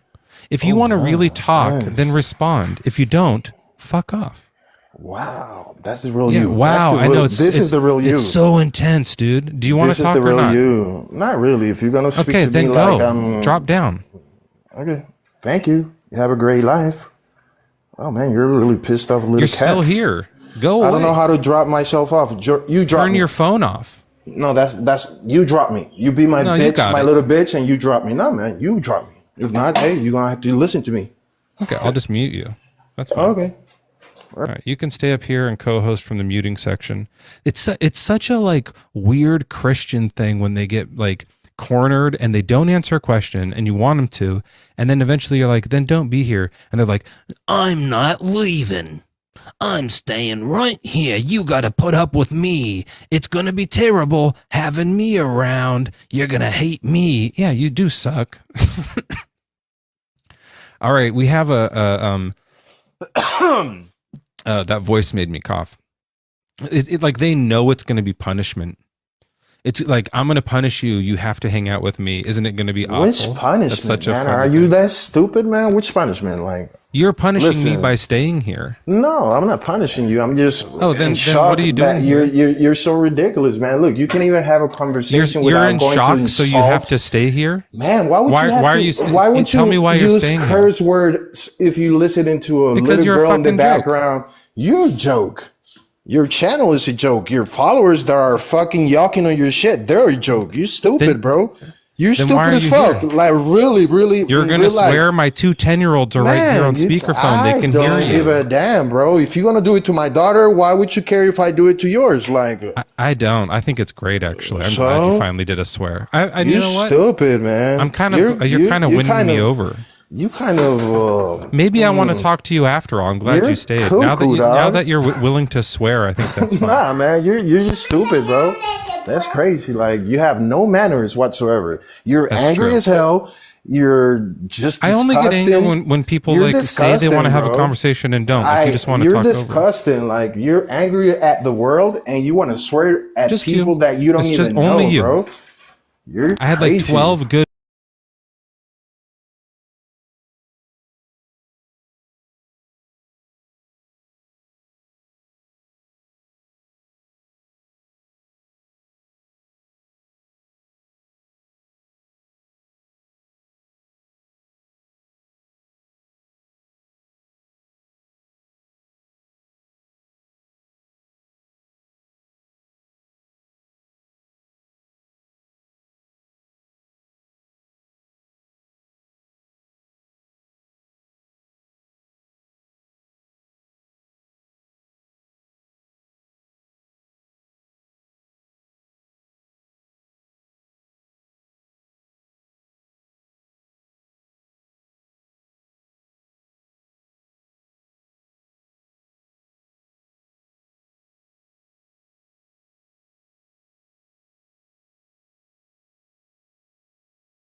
and then you just push that button on the side, and it'll drop down. All right, got it. Hello. Hey, welcome in. You're our next guest. What's your age and religion? I'm 15. I'm a Christian. Oh man, I'm sorry. You're not allowed to be here. You're too young. Wait. I appreciate your honesty, though. We are 38 and up only.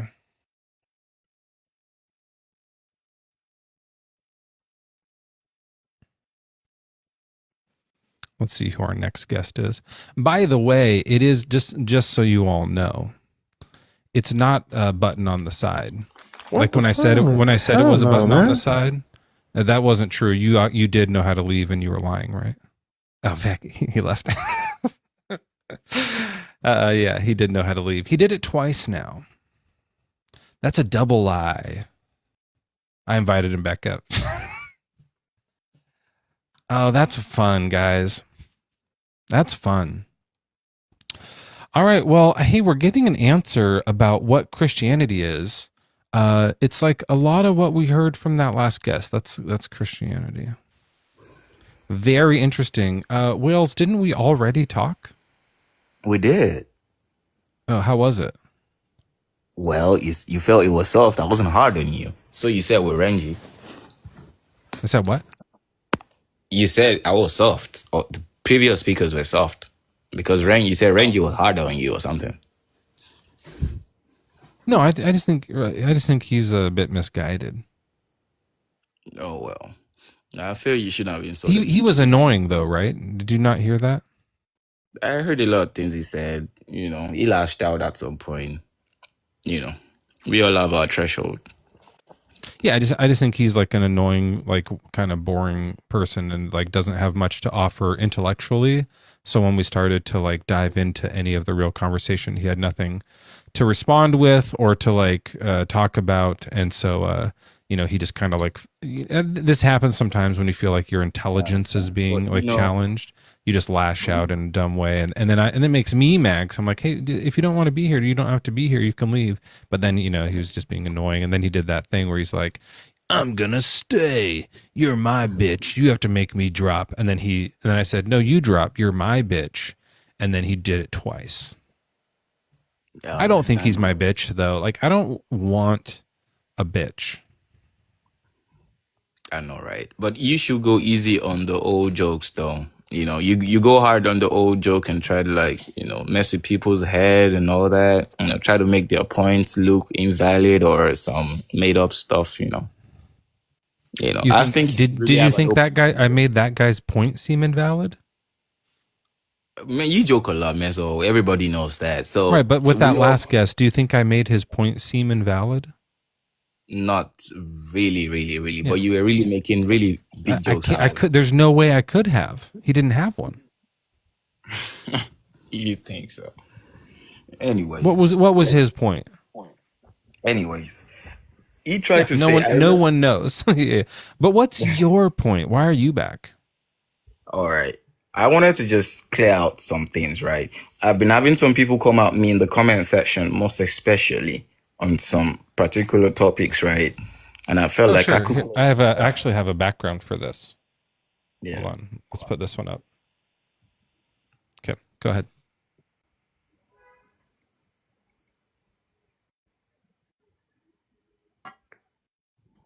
Oh, really? How come you get all these images? Where do you get all these images from? This is your new background. You make them? These. Yeah. I have a computer. Do you have a computer? I do have a computer. Oh, they're amazing. Yeah, you can do all kinds of stuff. Actually, you can do all kinds of stuff. You have a keyboard? You need a keyboard for the words part.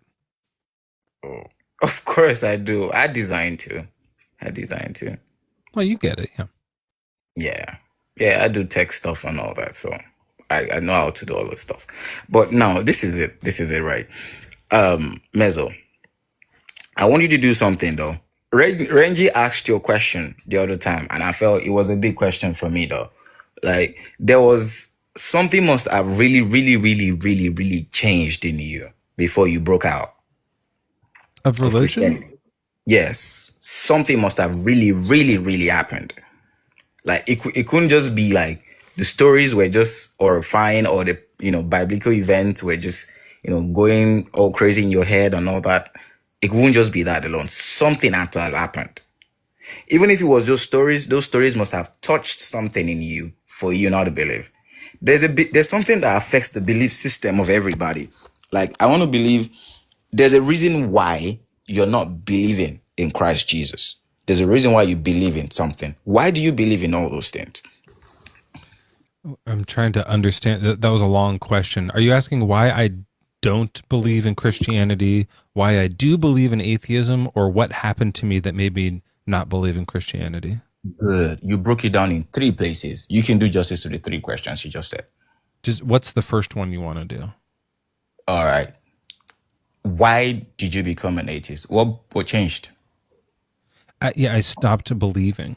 So when I was young, I was indoctrinated by Christianity. My parents indoctrinated me. They just told me it was true and told me not to question it. And so out loud, I didn't question it. But inside, I was sometimes I'd be like, huh? Is this right? But then I would be like, notice that not supposed to question it, not supposed to question it.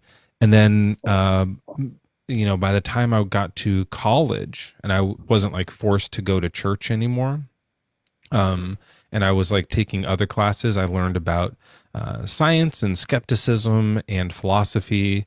And I thought about things a bit more deeply, and I was like, oh, it's okay to question things. And if you question things and they're true, then when you question them, the answer will come back true.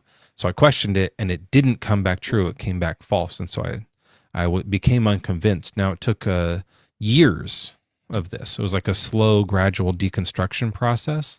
But then, eventually I came out the other side an atheist.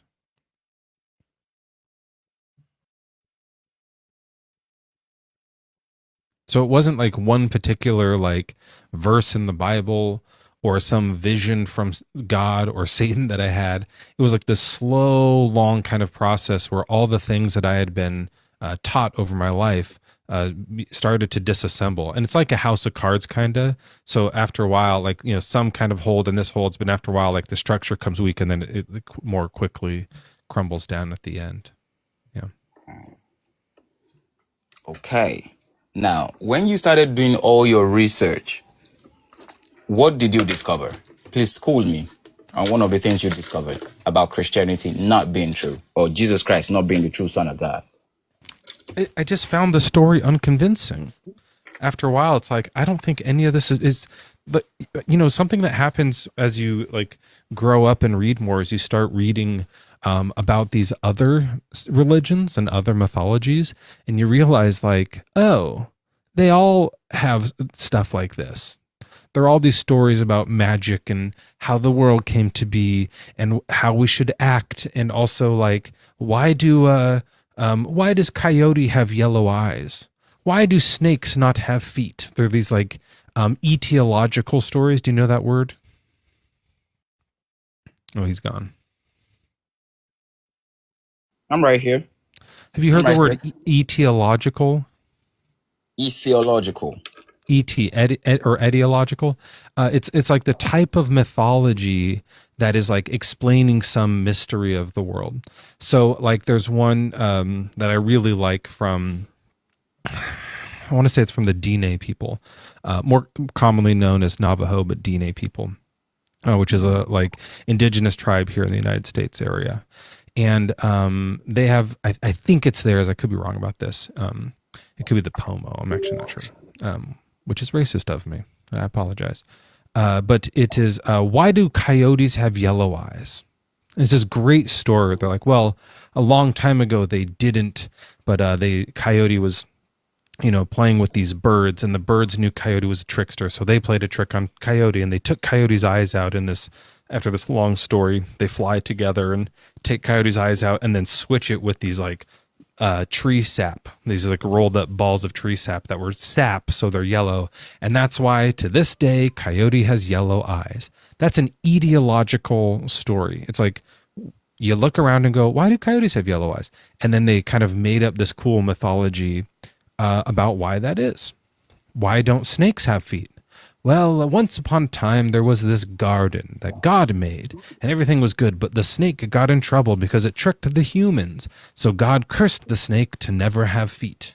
Like that's an etiological story, right? Like when I read it, it just read. So the more I read other myths, I was like, oh, it's just like the Bible. So I don't know if the Garden of Eden story is true. And then the story of Jesus falls apart, because if we don't have the Garden of Eden story, like original sin, then there's no reason for Jesus to come and do the cross thing. And once you don't have that, like it seems like that's the house of cards crumbling apart, right? The whole thing just kind of seems like, and then you start to be like, why would I believe in a miracle that was written down? If I'm going to believe a miracle happened, I need better evidence. That's like that skepticism that you learn about critical thinking and skepticism, that like no amount of writing should ever confirm a supernatural miracle. There has to be like a better type of evidence. Video maybe, but still not. Right? Like it can be faked too. Like you have to like completely rule out fully nullify and rule out every single possible natural explanation before you should start looking to supernatural explanations. So then I don't believe in miracles. Well, that takes apart another card from the story. Like everything kind of crumbles apart the more you learn and think about it. Do you believe in archaeology and philosophy? Yes, those are fields of study. Yes. Beautiful. And you've really, really, at one point of time in your life, you've believed in one of their discoveries, right? To be true. Especially an archaeological discovery? Especially the ancient ones. I don't understand the question. Which particular one are you talking about? Of course. Archaeologists, they go on expeditions and they try to discover stuff. No, I know what they are, but which one are you talking about? That's why I'm asking you. How have I ever believed that any archaeological study happened? Yeah. Yes. That's what I'm asking you. Have you ever believed in any of those? Yeah, like they found King Tutankhamun's tomb. Good. Beautiful. And you believed everything they found were real and they were dated, carbon dated, to prove that they were really real, right? I haven't looked into it. I don't know. Exactly. More reason why you should. When it comes to biblical, things, I think people always go bias and go preferential. Now, there is the secular world, the discoveries, right? You just told me you believed in a lot of secular discoveries, right? But you don't believe in the writings, like the miracles.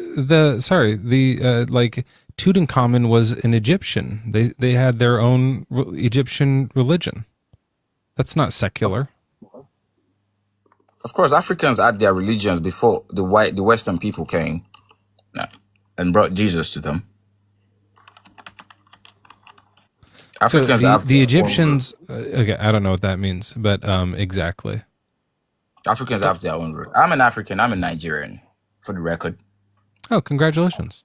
That's cool. Yeah. So, but what does that have to do with me thinking that they found King Tut? Okay, now this is what I'm trying to say. If you can believe in archaeological discoveries, why didn't you believe that the people that researched and wrote the Bible wrote it correctly? Or all the miracles? Because writing an old book isn't an archaeological discovery. This is going to be crazy, but right. Now, but writing up just to be clear, I want to make sure this is really clear. Writing a book isn't archaeology.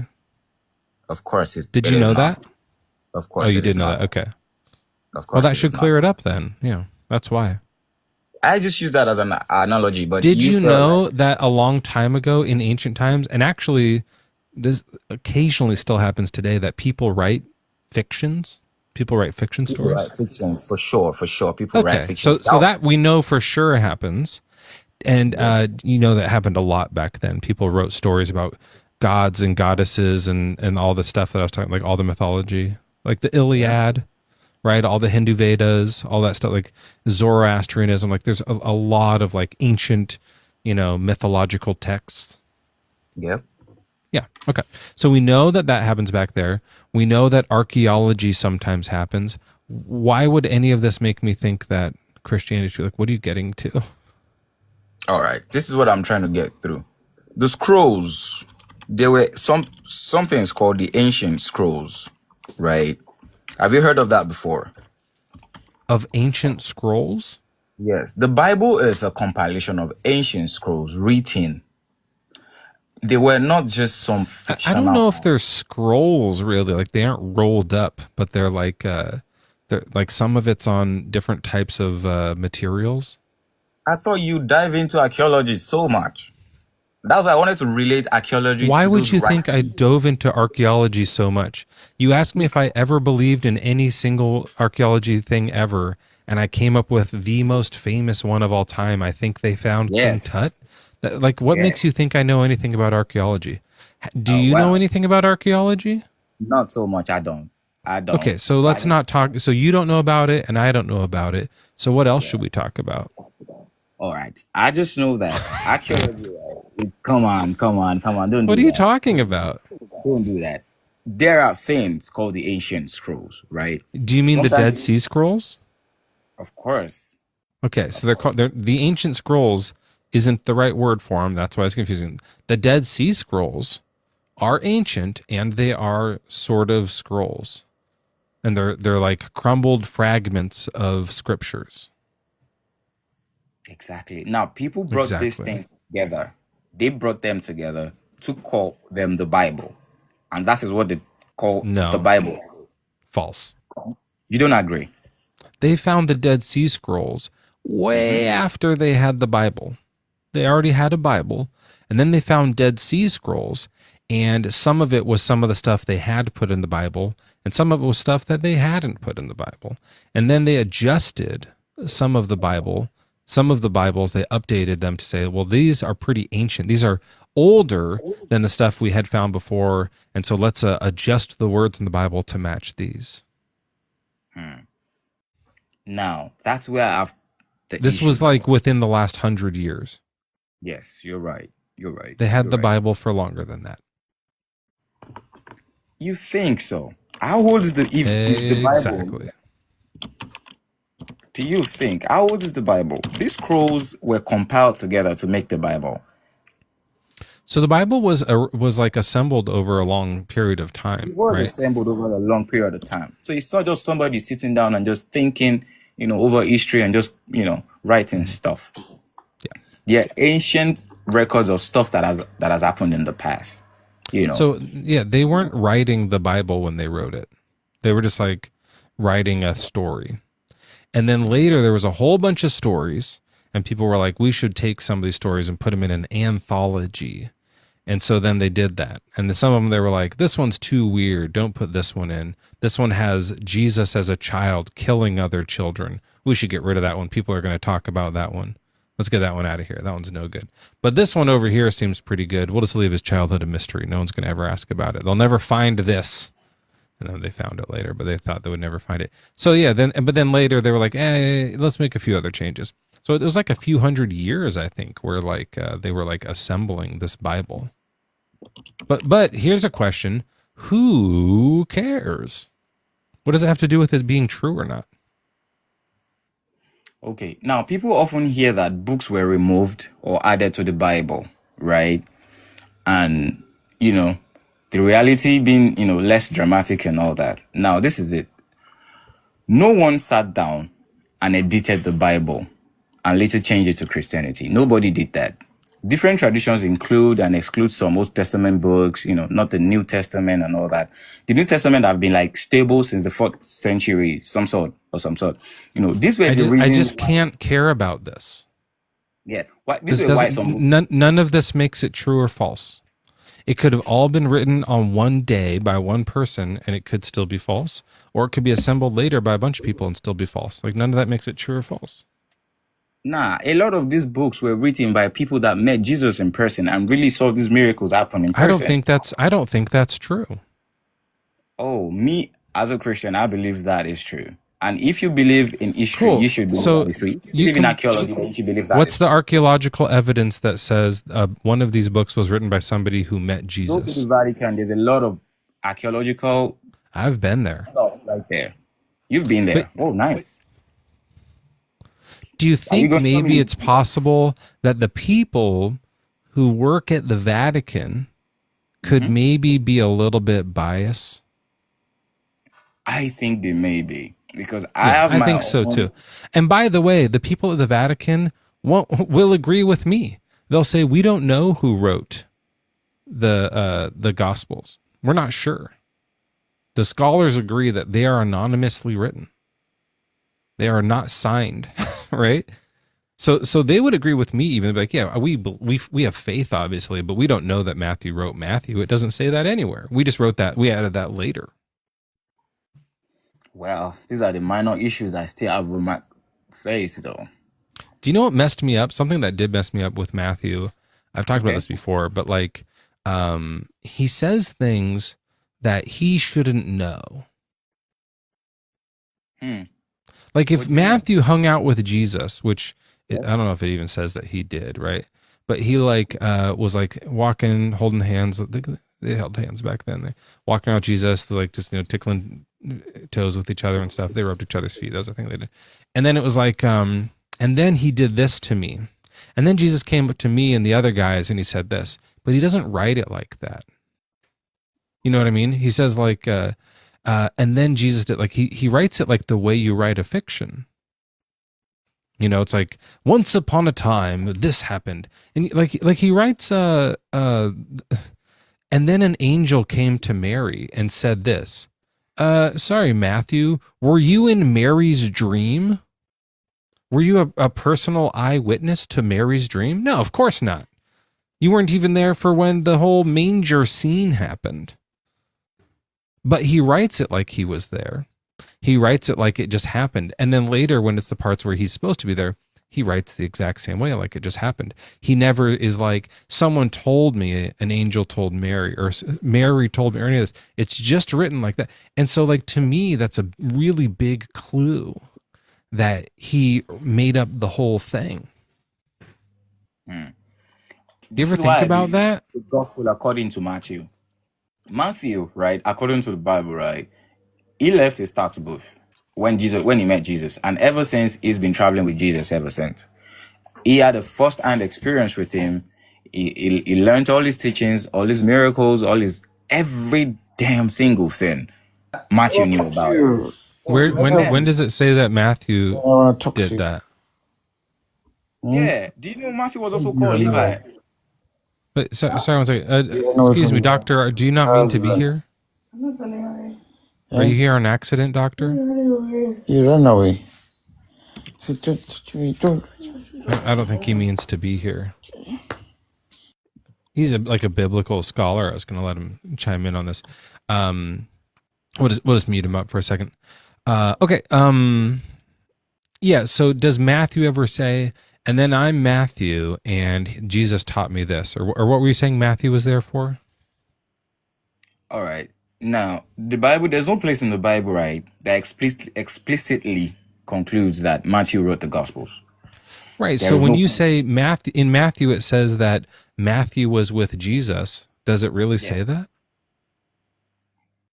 Yeah. Where does it say that?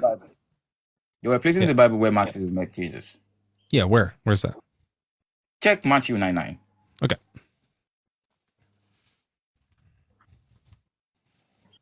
Good. Okay, Matthew 9:9. The call of Matthew. As Jesus was walking along, he saw a man called Matthew sitting at the tax collection, and he said to him, "Follow me." And he got up and followed him. I love this. I've brought this up before because Matthew's not there for the first 8 chapters of Matthew. And then when he shows up, he doesn't say, Jesus came to me.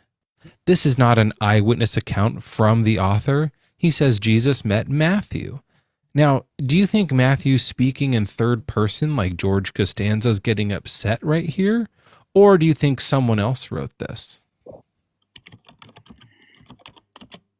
He's typing. He's going to find out the answer. What you mean? All right. Who are you asking? Who do you think? Jesus? Maybe. Dr. Because Simba? I've got the Holy Spirit. I don't got to rush to answer your question, remember? I have to take my time and think. All right. you mentioned the fact that the first 8 chapters. That was so dishonest. You're Googling it, right? No, I'm not. You're wrong. What are you using? Mezzo's getting upset. Oh my God, I'm not getting upset. Does it matter what I'm using? Did you see how that was confusing? I referred to myself as Mezzo, and you thought I was talking to you. Did you see how that was weird? It's almost like it's weird how in Matthew he referred to Matthew. It's confusing, isn't it? Mm-hmm. Yeah. Dr. Simba, why don't you weigh in on this? He's a professional theologian and biblical scholar. Matthew, did you really think, right, that Matthew really, really needed to be present for those things? Couldn't he have talked to eyewitness and compilers though? Yeah, he could have absolutely done that. And if he did, he should have said that. Yeah. It's just a clue that it's a fiction because it's exactly how you write fiction. Maybe he just was like, I'm going to write this weird. And he was like, I'm going to make this avant-garde, strange diary entry here because this is going to be in the Bible, and I need it to be the record. They didn't know they were writing the Bible. Remember, at the time they were just writing their own notes. So it's weird that he would have written it that way. So that's strange. That's peculiar. He also copied from Mark. He stole from Mark. Also, like, I just don't think any of this stuff is true. Walking on water, turning water to wine. These like glowing face things that Jesus is said to do. It's just so, it sounds so obviously made up to me. But I'm a skeptic, and I also probably am done explaining the same stuff over and over again to you. Like, because I don't believe it. You know why I don't believe it. It's unconvincing. And then instead of trying to convince me, you just keep saying like, why else don't you believe it? Why else don't you believe it? You know? Dr. Simba, you're liking the live. You're up on the live. We've been talking to you. You're our expert theologian right here. I says he's liking the live. We're talking to you. I was going to say this before I leave, though. I got to go prep for work. Okay, let's get a different doctor up here. Dr. Francis, can you explain to this guy that the Bible's not true? You remember me, right, from yesterday? You remember? Yesterday was Thursday. Thanksgiving? You forgot. Were you at my grandma's house? No, you don't remember me talking with you and the other theologian up on the three of us should have a podcast type of situation. You forgot that quick. It was literally yesterday. Joel and I have a podcast together. If you guys want to listen to Bible debates, we have a link in bio here, and you can. It was Joel. Yeah. You had too much turkey. You can't remember me. I'm a vegetarian. I'm a vegan. Okay. So you understand it. Our memory is shit because we don't get enough protein. No, I can't believe you forgot me that quick. You know that Joel's not a real doctor? Oh, it says Joel was hitting on her. You don't remember Joel was like saying, oh. He does that to all our guests. Oh, does he? Yeah. So anyways, did you want to say what Christianity is, or did you want to prove this guy wrong? I didn't listen to the last person. What was he saying? I just got on. It wasn't that interesting. He was just asking me on repeat different reasons why I don't believe. Are you serious right now? I was going to say something before I leave, though. I gotta go. I hope it's interesting. That'd be a change up. What's that? Of course, it's coming from the Bible. It might not be interesting to you. It's 2 Corinthians 3:6, though. What's it say? You check it.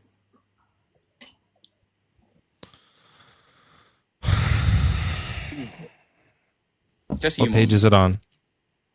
2 Corinthians 3:6. You read it out loud. What page is it on? I don't know what Bible you got. It's in the New Testament.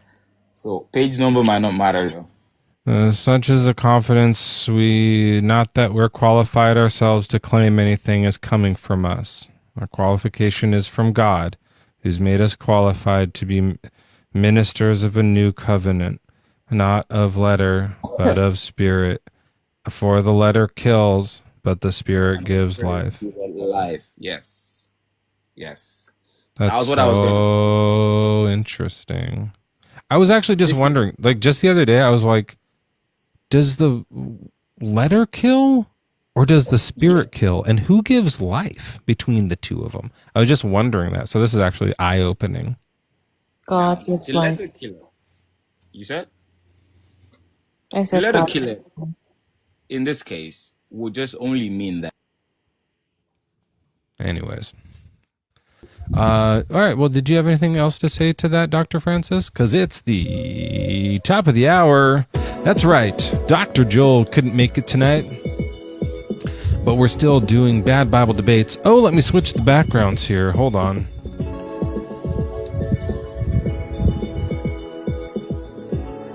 What even is Christianity?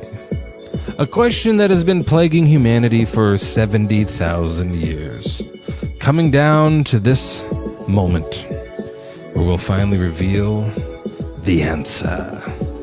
It's the top of the hour.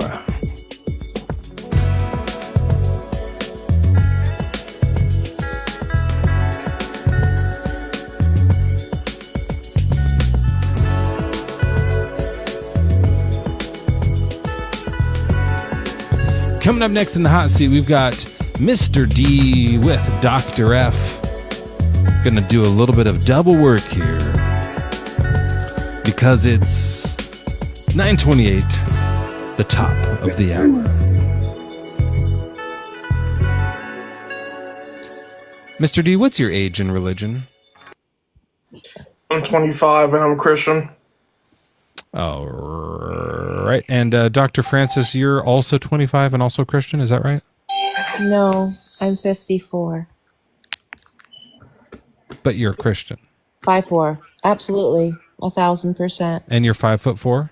No, I'm 50. Yeah, I am 5'4", but I am 54 years old. Really? Yes, Is sir. that true that people are the same age as their height? No. That make me but I only will- 5'6". No, I will be 55 in 6 months. Okay. Well, you're growing. Mr. Dave, how tall are you? 6 foot. Nice. 6'4"? All right, so guys, what even is Christianity? Go ahead, Mr. Dave. So Christianity is Father, Son, Holy Spirit. One God. Okay. I'm a father and a son, so I have that much of it going on for me. I don't know what Holy Spirit means, though. What's holy? What do you mean? Are you asking what's the Holy Spirit or what's holy? Like, what does holy mean? Holy means God. Like that's an attribute of God. He's holy. Sure. So, like, an attribute of you is that you're 6 foot. I would explain that to mean that, like, if you measure you in feet from tip to tail, there's 6 of them. That's like how I would explain that attribute. But holy, you can't just say it is an attribute. What does it mean to be holy? To be holy means that you're good. Okay. It's good. Yeah. So that's why they say that to differentiate, because the Father and the Holy Spirit, because the Father, not good, because of the Old Testament, obviously we've all read that. And then the Holy Spirit is like, this is the good one of the three. Okay. Is Jesus holy too? Yes. Okay. Okay. So we have Jesus and the Holy Spirit, both holy, Yahweh the Father. Okay. And so those three things are Christianity? Yeah, but I kind of disagree with your point about the Father. What do you mean he's not good? Yahweh from the Old Testament God from the Bible, you know? You're talking about the verses with in what chapter are you talking about? Oh God, there's so many of them. I'll just read a few highlights here. God commands death to stubborn children. God removes free will and kills people. God commands infanticide. That's when you do like a genocide, but on babies. God kills 70,000 innocent people.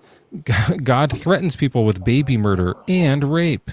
God poisons people as a punishment. I mean, there's a whole bunch of them.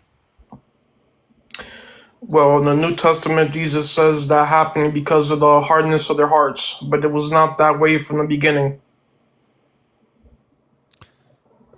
Right, yeah, but that's why we're saying he did all the old Father God did all the bad stuff. What do you mean? He hardened people's hearts and sent them to war so that they would be slaughtered. Can you show me where it says it exactly like that? Like those words you just said? Why does it have to be those exact words? Because those would be bad?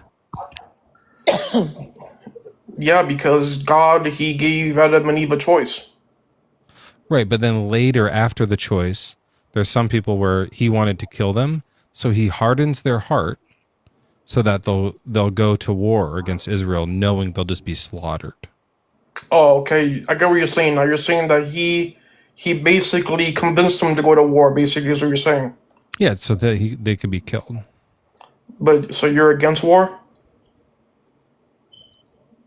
Yeah, generally, yeah, I am. But also, I'm against the idea that some commanding God can change your mind by hardening your heart to send you to slaughter. He takes your free will and then sends you to be killed. Does that not seem bad to you? Does that seem good? That seems bad to me. But again, I don't know any verse like this that you're saying. Sure, I'll read it. It's Joshua 11, verse 20. For it was the Lord's doing to harden their hearts so that they would come against Israel in battle, in order that they might be utterly destroyed and might receive no mercy, but be exterminated, just as the Lord had commanded Moses. So that's the verse. All right, let me find this verse really quick so that I can read it and answer your... I just read it. Were you not listening? No, I listen, but I also want to verify it. Not saying you're a liar. I just want to read the whole thing. No, I am a liar. That's true. No, I never said that, bro. No, I'm saying that. You're right to mistrust me, right, Dr. Francis? I lied to you a whole bunch yesterday. You sure did.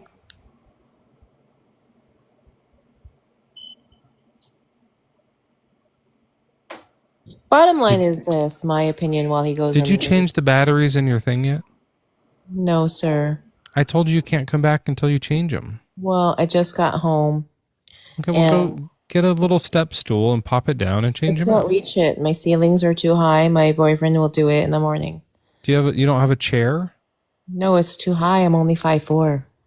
You just stand on a chair. Do you have cathedral ceilings or something? Can't reach. Yeah, some parts is not cathedral, but it's too high. How high up is the smoke detector in feet? Well, where my ladder can't reach it, I would fall over.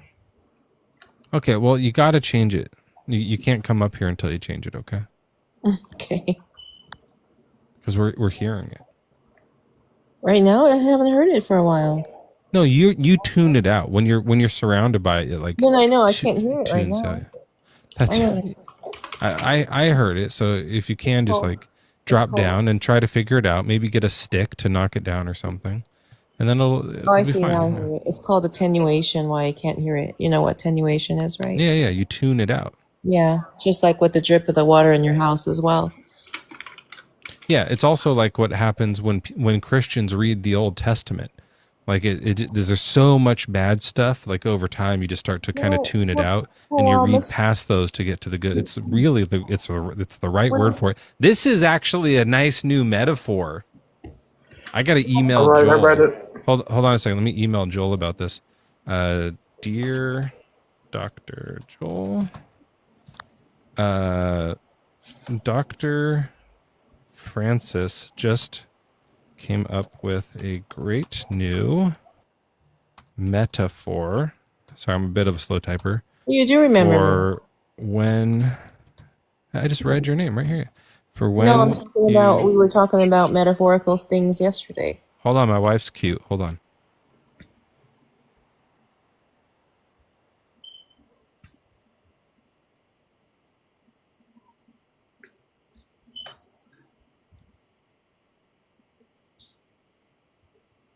Sorry, I had to flirt with my wife. I'll put this in parentheses. Sorry for the delay. I had to flirt with. I spelled that wrong. With my wife. Okay. For when you. Oh, so I said that's a typo. Frio, the delay. Stupid. Okay. For when you tune out the bad stuff in the Old Testament, comma, like What's the one we're talking about, Mr. Dave? You were talking about Joshua 11:20. Oh yeah, Joshua 11:20, comma. For example, it's called is how do you spell the ATTEN? UATION. It's called attenuation, and it's like when you tune out the smoke alarm. It's not a smoke alarm Am I detector. only texting Joel right now? If it was a smoke alarm detector, it would It's detect like smoke alarms. carbon It's just a monoxide smoke. and It's carbon monoxide? Oh, that explains your slow speech. detector, huh? That's why you talk slow. You have a carbon monoxide leak. No, it's because I'm laying down on my bed. Do you feel dizzy? Not at all. Suspicious. Tune out the... I'm going to put smoke detector. He'll know what it is. Smoke detector. Hey, I'll just Peter. put... Go ahead. Sometimes it's CO2 detector, but you'll know what I mean. That way he does know what I mean. Okay, I'll just send him that. He'll understand this. This is going to be great. Mr. Dave, did you figure out why why God is taking their free will? Yeah, so I read the whole thing, and what I got from it was that he wasn't taking away their free will, but instead he was allowing them to be more of what they already were. Where does it say that? That's great. Yeah, he's saying it. That's why. Everything's in the Bible. Dr. Francis, you're not allowed to be up here. What don't you understand about that?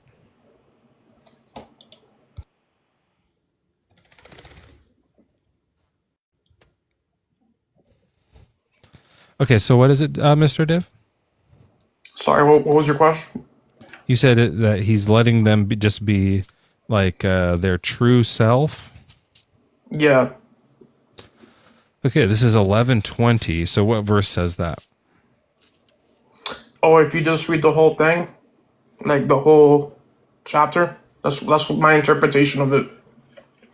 Oh, that's interesting, because I read the whole chapter, and my interpretation was that God took their free will and wanted them to be killed. So how are we going to decide who's right? Well, have you read the whole book, or you've only read that part?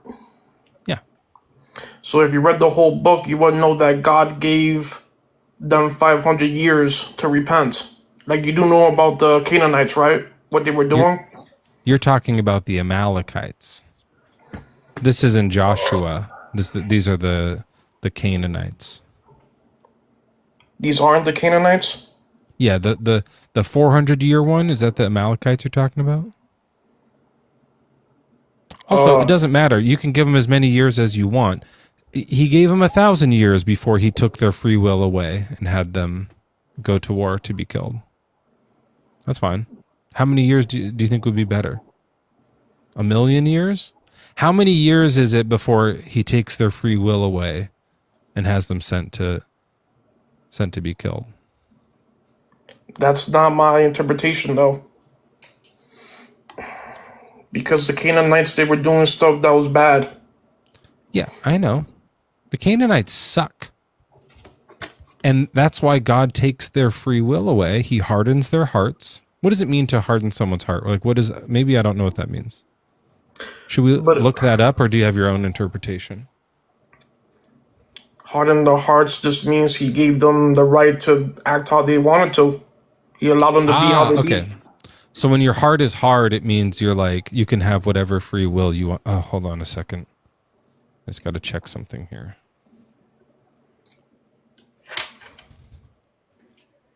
Hey, buddy, did you get my email? No, I was trying to sleep and I was woken up by this incessant beeping. Is there some fucking beeping going on from this live? Yeah, sorry. I wasn't even Dr. in the Francis goddamn live. No, she had her microphone on. That's why I told her she's not allowed to be here until she changes the battery. She's just breaking the rules right now. The other doctor's here. Dr. Francis, you're not supposed to be on this panel, and you never texted me. So what's going on here? But I texted you because she, in between beeps, came up with a really good new metaphor about God. attenuation. Do you know about attenuation, Joel? Sorry, I know you're sleeping. Well, we're both doctors, so don't you think we would know that word, Dr. She Mezzo? did, so yeah, I guess that makes sense. But and then this is kind of embarrassing that he's just Mr. Dave. So like not to like belittle you, but I know you're kind of like sandwiched between doctors here, and yours is just a Mister. I think you're still really smart. We're doctors of theology, though, so it's like we might as well be misters. Mister might be like an I'm even not a doctor. higher credential than Doctor of Theology. Actually, now I think that might be true. that might be a higher credential. But Sorry, anyways, Dr. Francis, you're a fake doctor. Did you No, I'm just not say? a doctor of theology. I'm in the medical field. she's a surgeon. Yeah, That's so fine. of theology. But Joel, I'm going to just read you this email real quick because I want to make sure you get it. It says, "Dear Dr. Joel, Dr. Francis just came up with a great new metaphor for when you," and then there's parentheses here because I had to stop writing for a while to flirt with my wife. So I say, "Sorry for the delay. I had to flirt with my wife." And then the unparentheses. Tune out the bad stuff in the Old Testament. It says, I know it's weird because the parentheses kind of mess it up, but this is a great new metaphor for when you tune out the bad stuff in the Old Testament. Like this is what Mr. Dave here is doing. Is like in Joshua 11:20, for example, it's called attenuation, and it's just like when you tune out the smoke detector.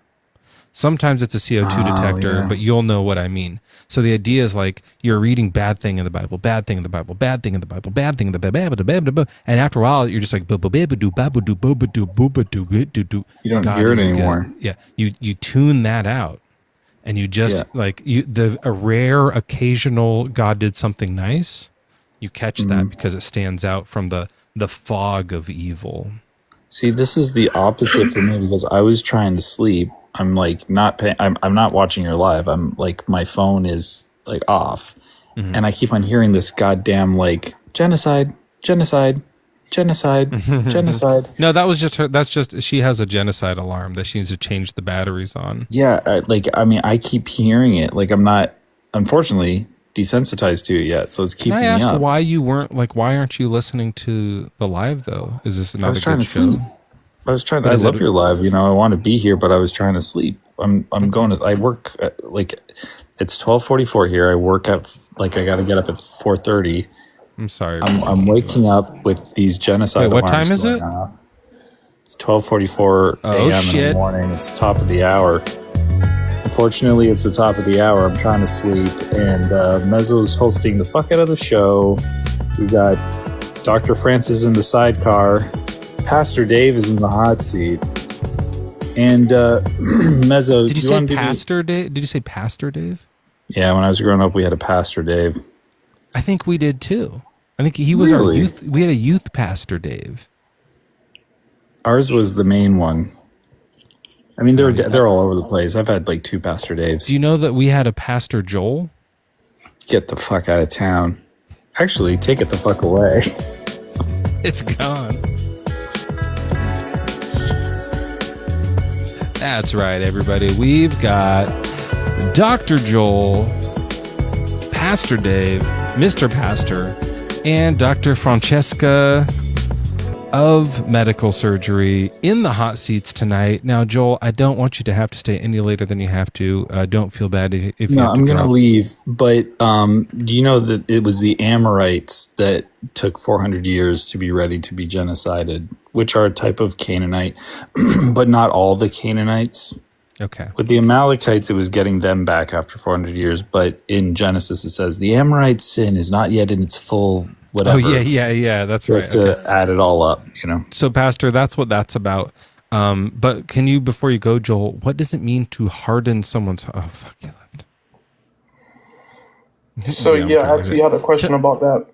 Yeah, to harden someone's heart, you were saying if when you harden someone's heart, you just give them the most free will they can have, right? Yeah, basically. Okay. And I had a question. Can you support that biblically? Yeah, from that same text, I can prove it. So, if hardening your hearts means that God was making them to do it, then why were they already doing it before God hardened their hearts?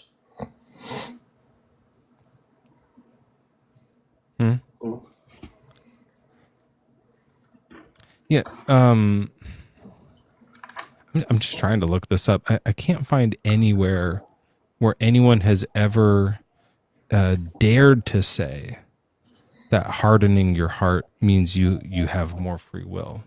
What it means is he decides for you. When you soften your heart, like they have a heart of stone, they're set in their ways. He sets them in their ways. Right? That's why in Ezekiel later, he's like, I'm going to remove their heart of stone where they're set in their ways, and I'm going to give them this soft heart of flesh, you know? But let me see if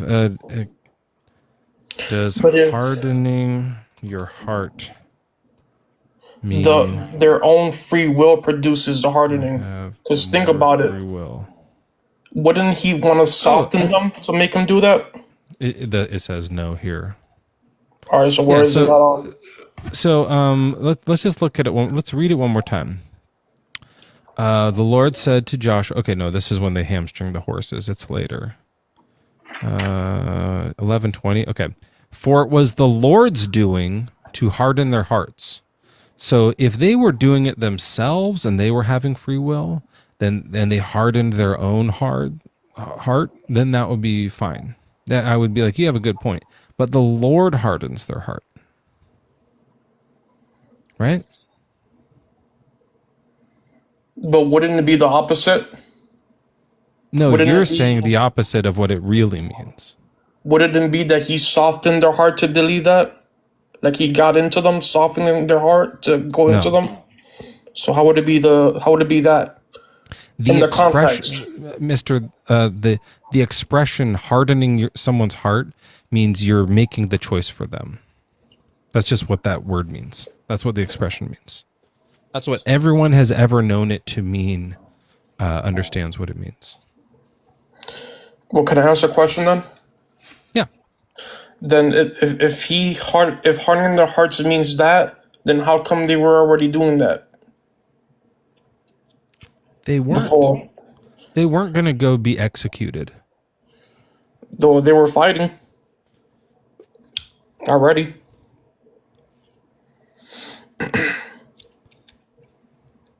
He took all their kings, struck them down. Joshua made a long time war. There was not a town that made peace with the Israelites except the Hivites, the inhabitants of Gibeon. All were taken in battle, for it was the Lord's doing that hardened their hearts so they would come against Israel in battle. Yeah, all the time. It's saying the whole time that they were doing that, it was the Lord's doing. That's why they were already doing it. It said the Lord hardened their hearts to do that. They wanted more land. That was the thing. God wanted the Israelites to have more land. And so to do that, he could make his own people march out. Or he could make them just come to them, kill them off, and then they can just go get whatever land they want. I don't know. Sometimes they march out. Sometimes they come to them. But the decision to do that was God's.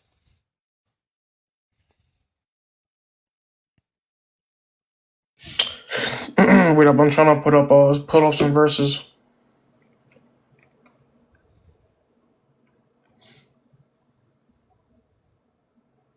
Can you go to Joshua 9-10? Yep. Chapter 9, verse 10? No, it's chapter 9 and chapter 10. You want me to read all of chapter 9 and 10? Yeah. Sure, give me a minute. Give me just a minute. I'll do it quietly though. Or just read the first verse of chapter 9. Now when all the kings who were beyond the Jordan in the hill country and in the lowland, all along the coast of the great sea toward Lebanon, the Hittites, the Amorites, the Canaanites, the Perizzites, the Hivites, and the Jebusites heard of this.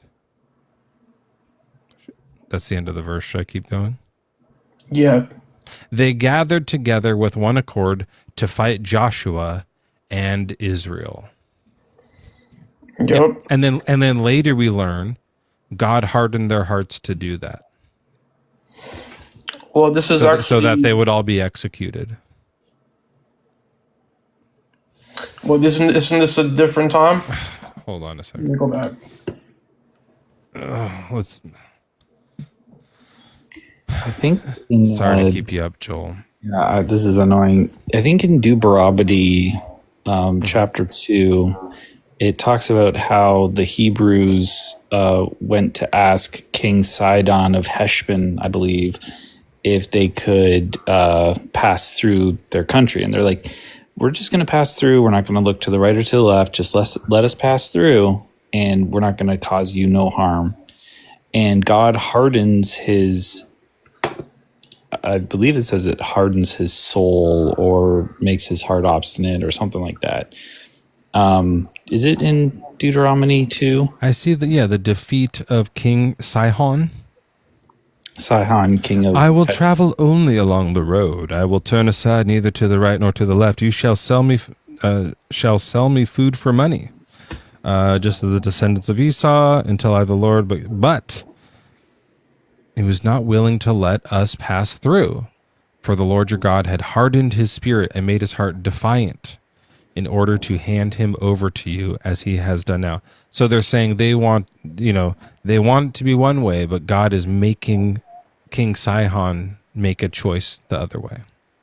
Exactly. Wait, which verse is that? It's the same thing. It's Deuteronomy 2, verse what? It's 2:30.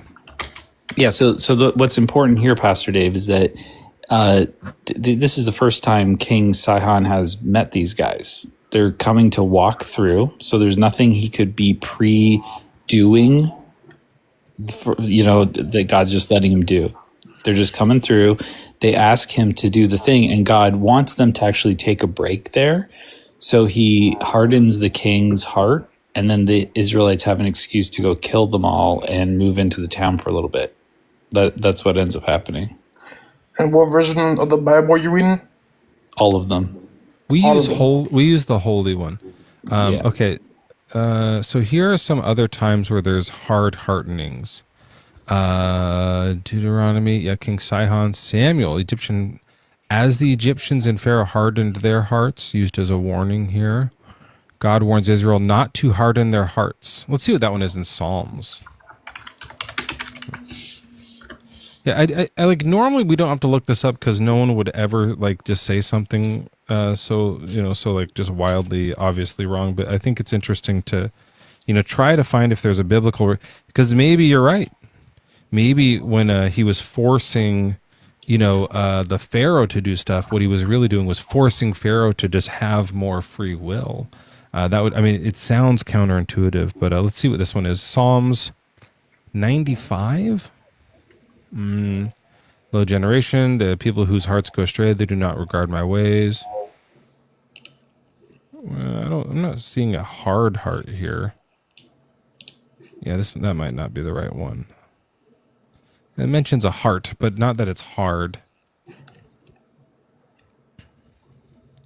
God makes people's eyes blind and their hearts hard.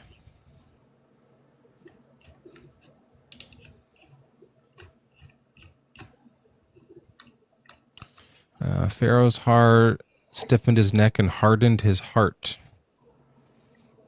against God's prophets. It's really consistently throughout the Bible that it's just like, it means that you're, you're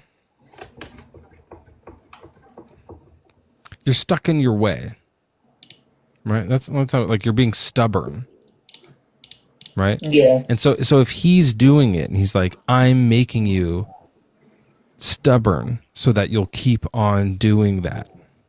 You know what I mean? No one would say, like, I'm going to make you stubborn so that you have more free will to do whatever you want. That just doesn't make sense. It's just like a weird thing. But look, if that's the only thing tying you up, like, we can do one that's not about hard hearts. I have all these other ones. I have this whole list of irreconcilable passages. Have you read my lips? Slavery, we talked about a lot today. Death penalty, that's crazy. Let's see, let's scroll down a little here. Infanticide, we talked about. That's the removes free will.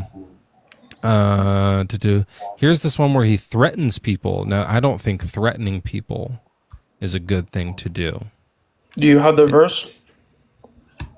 Yeah, this is Isaiah 13:15.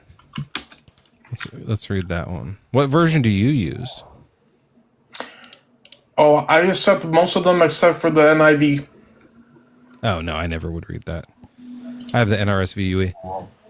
Okay, so here's 13. Now, this is this threat against Babylon. He's saying all the things he's going to do to the Babylonians. And it's going to suck. It's going to be terrible. I'm going to fuck you up. Whoever is found will be thrust through, and whoever is caught will fall by the sword. Their infants will be dashed to pieces before their eyes. Their houses will be plundered, and their wives raped.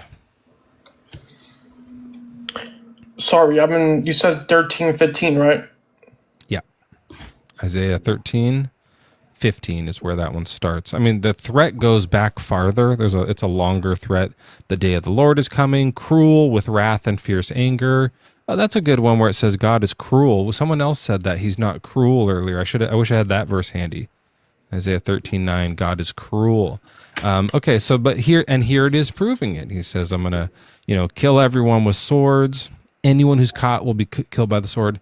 And then the babies are not only dashed to pieces, which as I understand is you grab the infant by their ankles and kind of like swing them down so their head hits the rocks. That's what dashing means. But not only that, but to do it before their eyes. So like you make the men that you're about to kill watch that before you kill them. That's extra cruel. Plus you rape their wives. Okay, so I have so basically to me this is a metaphor. It's not really something that happened like in real life. It's a metaphor. The threat is a metaphor? You're talking about 15 or 16. This whole threat, is it he's like it's a metaphorical threat? I don't know what that means. What a metaphor for what? Wait, but which verse is it? Because you read multiple. You read 15 and you read 16, and I think you read 14. Which one is it that is the threat? I just read 15 and 16. They're in a row. It's all part of the same threat. Okay. So 15 is a threat? Whoever is found will be thrust through, and whoever is caught will die by the sword. Yeah, that's a threat. Yeah, that's Is that a metaphor? Yeah. For what? So if you continue reading into 16, what that means is by the children is the sin. So what it's saying is you have to end the sin before it can grow. I see. So just to recap, hardening your heart means giving it more free will, and dashing your children means sin. Yeah. What are you talking about? What book are you reading? What are you talking about? What? You are a pastor. Well, that's my belief. The words here say something, and you're making up different words. What do you mean? I'm making up different words. It doesn't say sin here. It doesn't mention that. You just said it's a metaphor for sin? So when God says, I'm going to dash your babies, and the metaphor is, what he really means is just the word sin? Yeah, when it says to dash the babies, it means to crush the sin before it can grow into a bigger sin. That's what it means. It's not literally. So when he says he's stirring up the Medes, like he's getting a people group together against them who have no regard for silver, do not delight in gold. Their bows will slaughter the young men. They will have no mercy on the fruit of the womb. Their eyes will not pity children. And Babylon, the glory of kingdoms, the splendor and pride of the Chaldeans, will be like Sodom and Gomorrah when God overthrew them. He's joking. The Sodom and Gomorrah, that is also a metaphor, sir. So God didn't really say any of this. No, he did say that. But we're talking about the action. He didn't really do any of this. Correct. Oh, let's look that up. That's interesting. Okay, so and by the way, the problem is the threat. Remember I said that this is a threat? So whether or not he's really going to do it, it's the threat. Threatening someone that you're going to dash their children in front of their eyes and rape their wives, whether you do it or not, is fucked up. Well, in my opinion, the Jewish people, they falsely interpreted that text because God, he was speaking metaphorically, which is how he speaks most of the time in the Bible. All right, let's see here. Okay, and then in history, the Medes took Babylon in 539 BC. So that actually happened, yeah. Cool. Okay. So wait, you're saying that people misinterpreted God or Isaiah? Yes. Isaiah misinterpreted God. Okay. No. I agree with you that God didn't really say this. No, you're saying he did say, he didn't mean this. Is that what you're saying? Is God perfect? The Jews misinterpreted Isaiah. Isaiah wrote it. You said God said it. Now you're changing that? Did God say this? God said it, but Isaiah was the messenger who gave it to the Jews. Did God really say these words? Correct. Okay, then those words are mean to say. I don't care what anyone interpreted though. If these are the words he said, we don't have to interpret it. We can look at it and say, these words suck, right? If anyone said that to you, I would say they suck. Yeah, but when the Bible says it's better to lose the hand than to sin, this is a metaphor. You got to understand it as a metaphor. Oh, okay. So it's actually fine to sin, but it feels kind of bad too. What do you mean? What do you mean? In the New Testament, it says, better for you to lose a hand than to sin. Now, they didn't actually lose a hand, but they're just saying... Right, but see, he's saying not having a hand would be a bummer, but sinning is more of a bummer. He's not saying, if you sin, I'm going to cut your hand off. If he said that, it would be a threat. Even if it's a metaphor, it would be a threat, right? What do you mean? Do you not know what a threat is? No, I know what a threat is, but I'm trying to see how you're connecting that. Doesn't seem like it. If Jesus says, hey, it'd be better to lose a hand than to sin, is that a threat? Against yourself. Jesus did a threat against himself?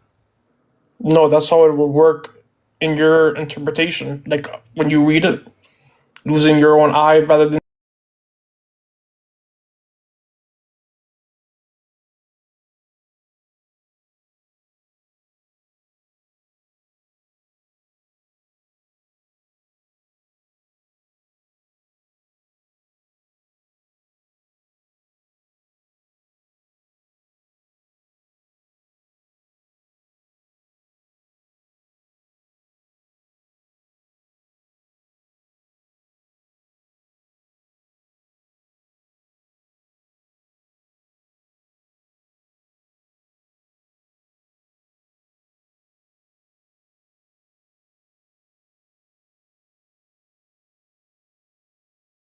Scary. To scare someone like that is the problem with a threat is that they're scary, and scaring people like that is scary. It's mean, right? That's why threats are bad. You're scared? Yes. That's like the main problem with a threat. Yeah, but I'm telling you, it's just a metaphor. Like it's not really a real event that happened. It did. The Medes took over Babylon. Historically. It did happen. But it says that the Medes did that? Yeah. Where does it say that? I looked it up. Let's get a source.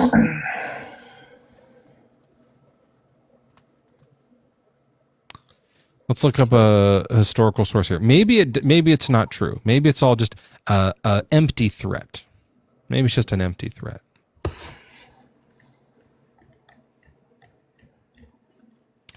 All right, the Nabonidus Chronicle is a contemporary Babylonian annal that records the fall of Babylon to the Medes. There's also the Cyrus Cylinder, which is an official Achaemenid inscription celebrating Cyrus's conquest of Babylon. Cyrus was the king at the time. Key evidence for the Persian takeover. The Persians are the Medes. They worked together on this.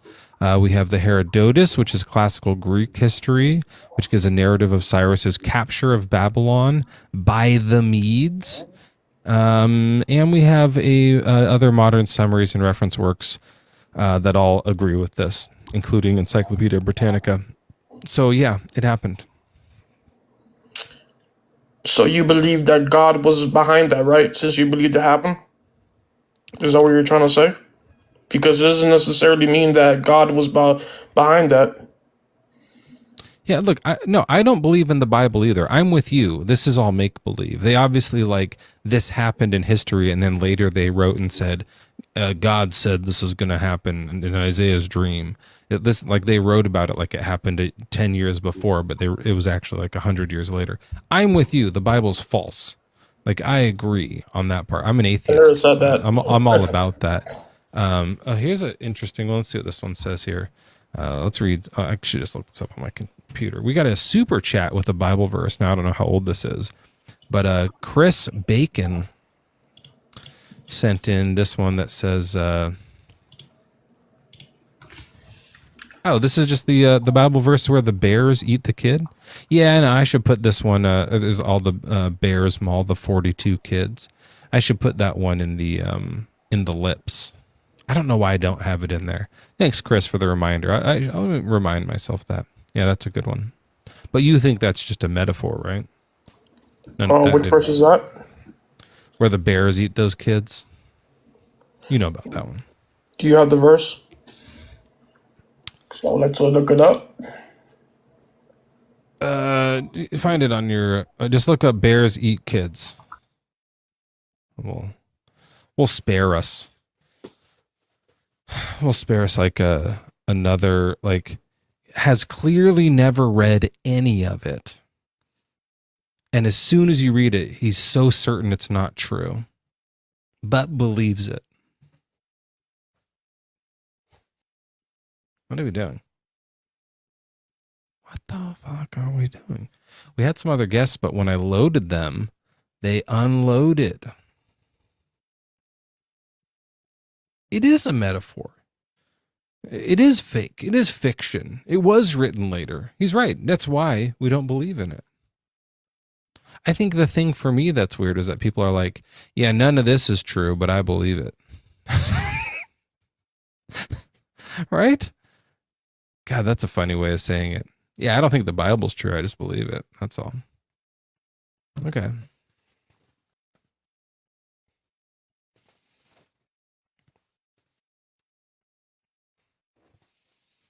I love the idea of like, someone like does a like death threat on the president.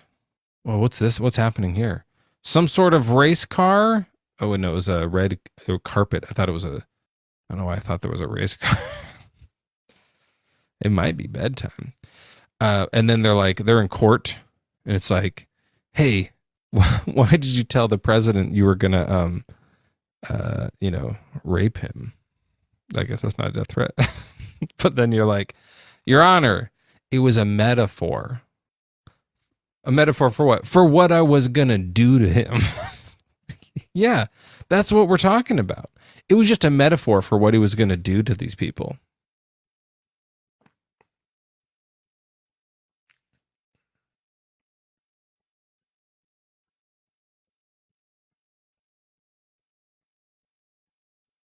If you guys don't follow God of Logic, make sure you do. We had a good chat in there. Was that 2 nights ago or last night? I think it was last night.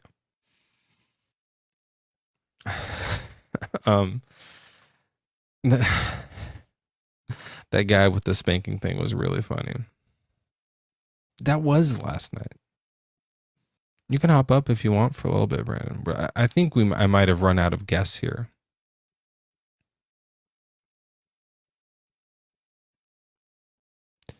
I also just realized I used to work with a Brendan and a Brandon, and I don't know if you do the E or the A. Was that rude of me? This isn't you. Do you do the E or the A? Bra? Are you a bra or breh? Brah. You talking or to me? Brondon. It feels rude. Mr. Dave is saying I don't have a grounding for my morality. Why didn't you talk about that? We should have just said that. You should have said, yeah, this all happened, but it's good. Hey, Saucy, what's your age and religion? 40, Christian. And what is even Christianity is? I mean, I think you know what it is, right? Like, you're not like asking for like, it's like a religious belief. In your opinion. Christ. It's a religious belief. So far, every guest has said something different. Oh, gotcha. Jesus Christ. Thanks, alive 2,000 years ago and rose from the dead. It's pretty much the basics of it. God is triune. Believe in him. Christianity is Jesus Christ 2,000 years ago came back to life, and you just you believe that. It's just about believing that. And that's a big part of it. Yeah. What else? Believe in Christ. That he is your substitute for your sin. And believe in, put your faith in him. I think that's pretty much the gist of it. Okay. Yeah. Right. I think I was kind of curious though. What grounds? Yeah. What grounds your morality? Thanks. I don't have a grounded morality. So you don't. There's no. I'm assuming you're a moral subjectivist. Yeah. But I don't know. Like I don't know what you mean by ground it. Like what do you mean? Like grounding it? What does that mean? Like what makes it true? Is that what grounding means? Yeah.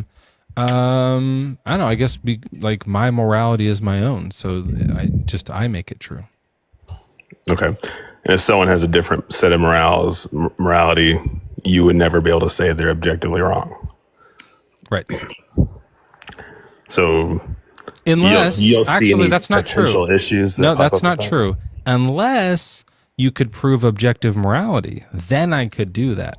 Absolutely, yeah.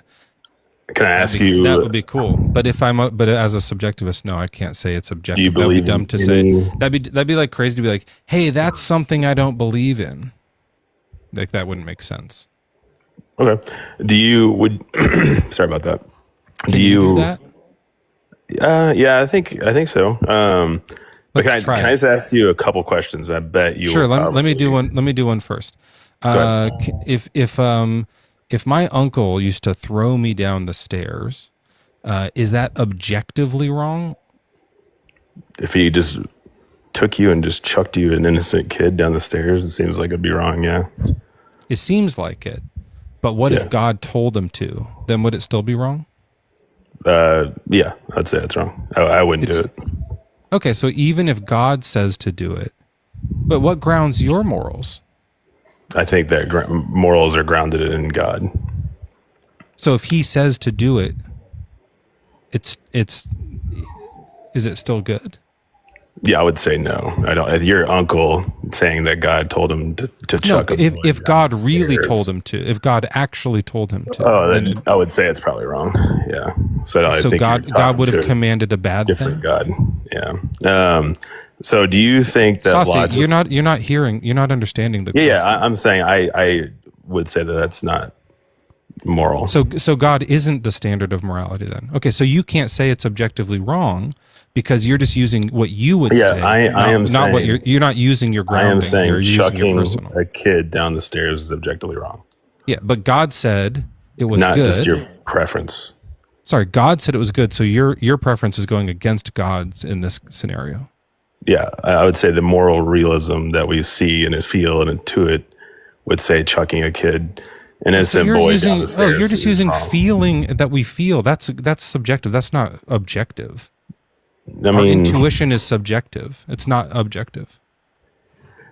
I mean, sort of. I mean, if we all so you're intuit grounding it in similar subjectivity. things, Yeah. That's what I'm. So we have the same problem because, like you said, you can't say it's objectively wrong. Just your intuition leads you to think it's wrong. So you're using your subjective thing. I wish we could say, yeah, it's objectively wrong. He did that, but we can't do that because neither of us believe in it. Can I ask you a couple questions? Yeah. Do you think that the laws of logic are always true? The three of them? Sure. Yeah, let's go with the law of, let's just do a simple one, the law of non-contradiction. Yeah, I think. Is it always true? Seems like it. If you were to go to that seems pretty objective to me. Yeah. Okay. If you were to go to like a village 5,000 years ago and they would say, their logicians say that things can contradict, would you say they're objectively wrong? Yeah, probably. Is there any, look, here they can't. Is there any scenario in which the law of non-contradiction could be violated? Any possible hypothetical world? I can't think of one. Now I'm going to ask you with another, just switch out that proposition, the law of non-contradiction. I don't know. Why do we pivot away from morality? No, I'm getting ready to go right back to it. Oh, do you think that the proposition, raping a child for fun is always wrong, is true or false? Like subjectively. Subjectively? Yeah, I think that's wrong. Is there any society, culture, time period in which raping a child for fun is not always wrong? I don't know. Are there any that liked it? Oh, I'm sure there's tons. Yeah, so sometimes they thought it was good. Yeah, I'm asking you, do you think it's subjectively wrong, even 2,000 years ago, to rape a child for fun? From my subjective? Yeah. Yeah, I think it was wrong of them to do that. So, okay, so is there any possible world, hypothetical, any circumstance in which raping a child for pure fun is not wrong to you? I can't think of any. Okay, so just like you thought the laws of logic were objectively true despite any culture, time period, and you just swapped out the proposition with raping a child for fun is wrong always and forever, why wouldn't you just call yourself a moral objectivist? Because people can disagree with me. Yeah, people can disagree with the laws of logic. That you just said the laws of non-contradiction are always true, right? So you think I'm right? Yeah, I do. I'm a moral realist. I also can't think of a scenario where believing in God would be good. Okay. Well, so does that mean that you think it's objectively good? That's what. Do you know what objective? Do you know what objective means? You think that it's objectively good? Yeah. Do you know what objective means? Stance independent. Okay. Well, you just said that the law of non-contradiction is stance independent. And I asked you the exact same chain of questions about the raping of a child. Because the law of contradiction, and you said that the law of no non-contradiction scenario. isn't my stance. So you don't agree with it? No, it's just a truth. I agree. The morality one is a stance. It being true subjectively, the law of non-contradiction is how you know it's true, right? So you think that people's disagreement on morality is what makes it objective? No, I'm saying your own logic. You just said that you agree and you believe in objective morality. Yeah, so objective logic, I don't think is my stance. I don't you don't believe in objective logic. I don't think how that, whether I believe it or not, doesn't make it true or not.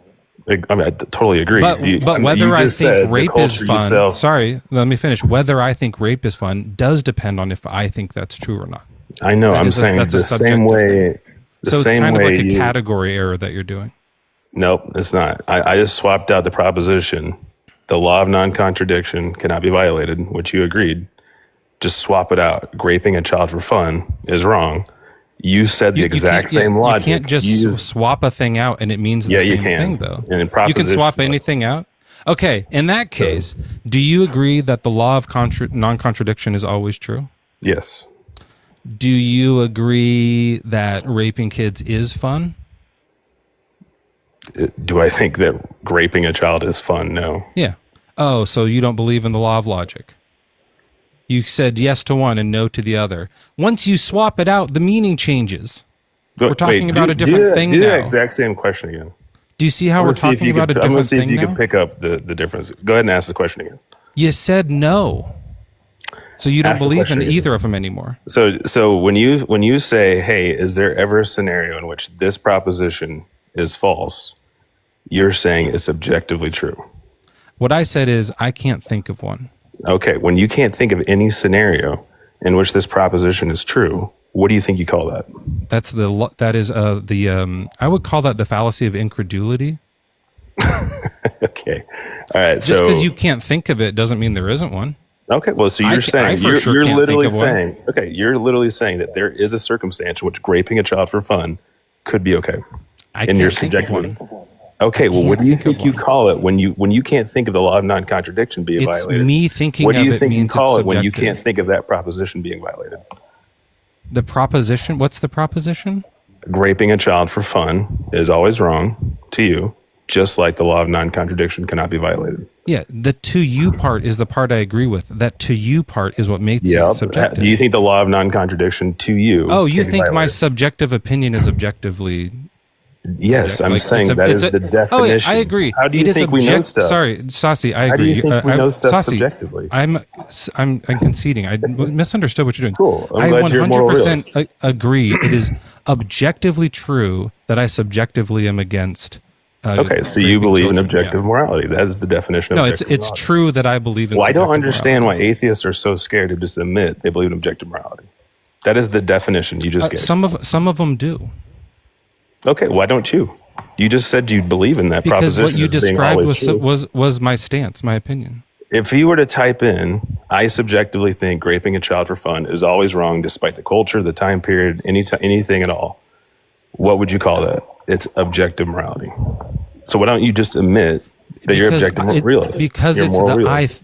I think part at the beginning. Well, I think that the law of non-contradiction can't be violated. Do you think I'm right? You think that? That's Yes, your opinion? I agree. I agree with that think too. that it's objectively true because there's not a scenario in which the law of non-contradiction can be violated. You can't think of it. That's what makes it necessarily true. Okay. So I'm just saying, use the same exact logic and apply other principles to it. If you can't think of any scenario in which it can't be true, you're objectively believing it's true. So objectively believing it is like a weird thing to do it. The thing with logic is that you can like put it out on paper and show it, right? With the raping kids one, it's like I that's what I feel. That's my intuition. That's what I think. I can't like show you the math of it. Show me the math that the law of non-contradiction is always true. Yeah, P does not equal not P. Okay, That's show the law of me non-contradiction. the math. It's written of out. it. There is no way to prove that contradictions cannot exist. You have to have a formal logical system. What? You have to believe it based on reason. What? There isn't like a scientific experiment and mathematical formula that shows the law of non-contradiction is necessary. You have to believe it. So you just based have on faith reason. logic works. Yes, that's essentially what it is. Okay. So it's subjective. I subjectively. I think what you did is We're you both- found out we- that we both that are we're that subjectively everything is experiencing the subjective world. and there is no objective known truth. Rather than proving that I believe in objective morals, you found that we all believe subjectively that logic is true. Everything That's we interesting. think, everything we experience is our subjective experience. I right? agree with that. Yeah, that's why I didn't. That's why I said I don't. So, we subjectively can use reason, right? Is God real or something? Like, what are we doing? Do you think What do use you our want? Just subjective? tell me what you want me to say. I want you to be rational. Morality is objective. All right, so you Saucy, do believe morality is morality. objective, yeah. Okay, well, so Yeah. what grounds it? What Do you have makes it anything true? else? What makes it true? It's God or something? Jesus? I mean, there's moral realists that don't believe in God, so tell me, where do you ground your morality in? Why do you care? Well, you just said that there is no grounds for morality, and now you're saying there are. Why do I'm you curious what care? makes you think it's true. Why? Because you say these things, but you don't actually think through what they're actually implying.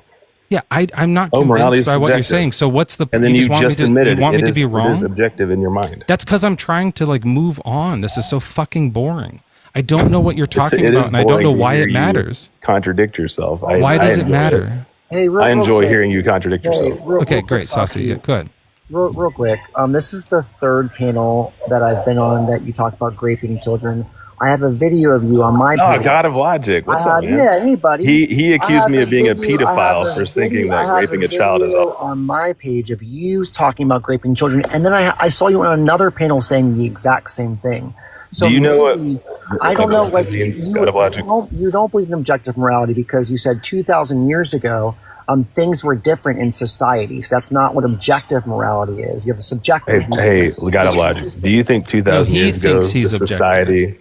Do you think 2,000 years ago the Roman society thought raping a child was okay? It doesn't matter what people thought.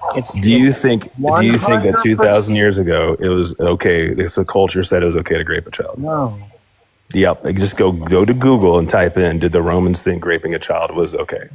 So what do you think that Google search is going to say? Hold on, I have a question. Is this what Christianity is? Before you do a red herring, God of Logic, what do you think it's going to say? Saucy, we know that okay, people, you want to just move Saucy, on because you know God of Logic is I would wrong. love to move on. We all know that people in history have liked doing that, and other people have not liked doing that. Yeah, but you think they're some people subjectively today wrong. like doing that. I think they're some people objectively wrong. Okay, awesome. Why do you think that? Because I think every human being has moral worth and value. Okay, so you ground your morality in like logic or something? I mean, I think you get there through logic, yeah. That's Okay, why cool. most philosophers who aren't theists believe So in you moral didn't come reason. up to talk about God or religion. You want to talk about morality? I mean, I think to me, morality is we grounded do a in whole God thing makes a on lot we more do a whole sense. thing on Mondays. That's Moral Mondays, where we just get into the philosophy of logic and morality and stuff. But we're doing Okay, Bible well, stuff if today. you agree that morals exist, which you just admitted to, then do you I've think never that you said followed, morals don't exist. You just What said are you talking about? So I just said morals do exist. That's what you just agreed to. I've been right? saying that since the beginning. Yeah. Yeah, and I'm saying that do you think you followed every moral, virtue that there is? Do you want to come talk about this on Monday? Do you think is that this you've been just about perfect? morals, or are you going to talk about Bible? Do you think you've been perfect? This is crazy. Okay. Yeah, he's exhausting, and I'm telling you, for someone on here like talking about like raping children consistently, It's like I've a heard him lot. on 3 different panels. That's the only thing he talks about, and the only thing he thinks about. It's weird. Look, I understand. Like, it's a good like thing to point out as like, there's no way you're going to say this is okay, right? Like, it's a good like thing to use as like in philosophy. Sometimes you have to like find these edges and stuff. I get that. Hold on a second. Whatever your name is, but like, I don't understand the thing of like, it's so important to me that you say that you're objective and also that we disagree with each other. I don't know. Like, what does that have to do with what Christianity is? Christianity is arguing with people about stuff that they're not asking about. And why can't we have our own moral code? Like Christians are so scared of someone having their own individual moral code because they think we have to be like a collective mind or something and everyone has to think the exact same thing. Like you said earlier, we can ask Christians the same question, 100 Christians, they'll all say different answers. There's And so nothing will objective atheists. about what they say. Right. Yeah. And like, I don't know. I mean, I just don't understand what like the point of it was. I understand that some people like have like they've been thinking these philosophical things and they want to get into this thing. There's probably good lives to talk about that on. We're specifically talking about the Bible God and the morality of Christianity, and he denied right away. He was like, if God said to do that, it would be bad. So God's not his standard. God isn't the source of good in his mind. So he's not even a Christian. So what is he talking about? Like, that was the first Christian I ever heard say that if God said to do something immoral, that he would deem it as still immoral. be bad. Yeah. I'm like, what? Great. Yeah, I don't think he's a real Christian. Yeah. I think he's just an arguer. Yeah, which is fine. I get it. It's just people are annoying. Agreed. I think he was up here before talking about Jesus, but he wasn't like Jesus died for my sins and changed my life. It was more just like I think he had some really cool ideas kind of thing. So yeah, I think he's just a bit more of a he's just a philosophy guy, it's a nice time. Come back Monday and we'll talk about it, Saucy. We can get deep into morality, but the audience here tonight does not care about whatever you're talking about. And myself included. pick new talking points, my guy. Like, it's a little creepy that you're going on social media and talking about like graping children for fun. It's kind of weird, kind of not cool. Strange behavior, my guy. How's your night? I'm trying to figure out, like, I want that to be an interesting conversation. Maybe I'm hanging on to something that's pointless here, but like, I'm trying to be like, is there like something to glean from this? Do you say glean or gleam? Is it with an M? It might be gleam.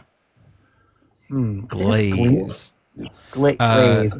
Yeah, it might be glaze. I'm just trying to figure out, like, maybe there's something that's like, oh yeah, here's how we can objectively ground morality. That's great.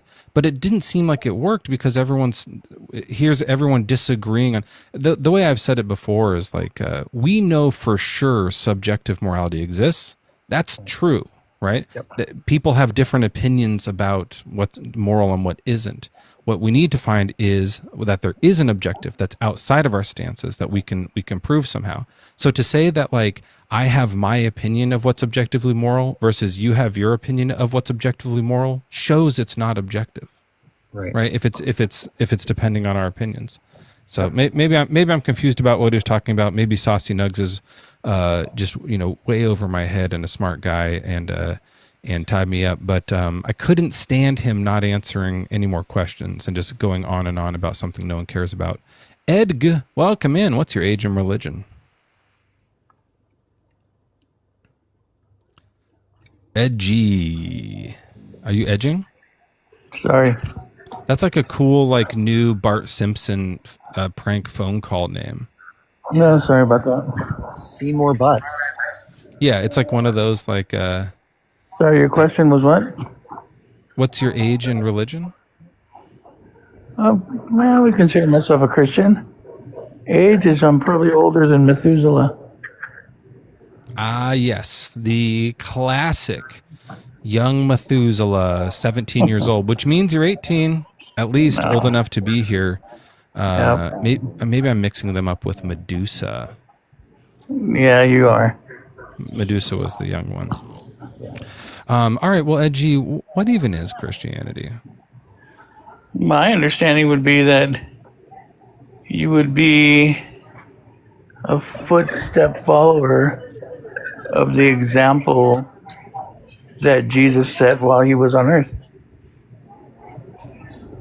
Okay. So not the whole Bible, but just like a red letter texter kind of thing?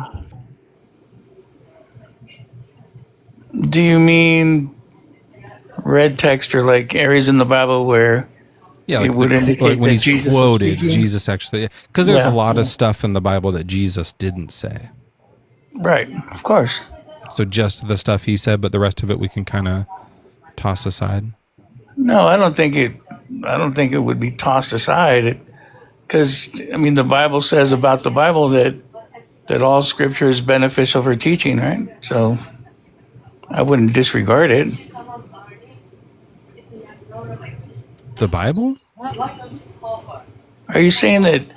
I think we should disregard it, right? I don't think so. Why would you say that? Oh, just because it's like there's of the horrors in it. All the scary things. Like when Jesus kills Ananias and Sapphira. That was pretty dark. Yeah, I mean, I'm not ever going to claim that I know every instance of the Bible that you're citing is scary. Can you name another one? Because I'm not familiar with that one, and I apologize. That's okay. It was like after he resurrected and floated up to heaven. Later, this couple was like lying about giving a certain amount of money, and so he killed them, or he sent an angel to kill them. No, he killed them. Some people think maybe Peter used Jesus' magic to kill them, but it's unclear. Either way, he made an example of them. And then later in that same book, in Acts there, he kills King Herod for a really weird crime. So your understanding is that you're saying he kills King Herod. So your understanding is, see, I don't believe that Jesus and he sent an angel God to do are it. the same thing. Oh, really? Yeah, I don't believe that. I mean, the Bible says that. No, because I don't believe that, like, the Trinity per se. I don't personally. The verse I read like pretty much every live now is in Jude. You know the book of Jude? Sure. It says you'll love Give me a second. Give me a second to plug in because I think my phone's gonna die. Hold on. Do you know this one, Brandon? Hold on. I need a second.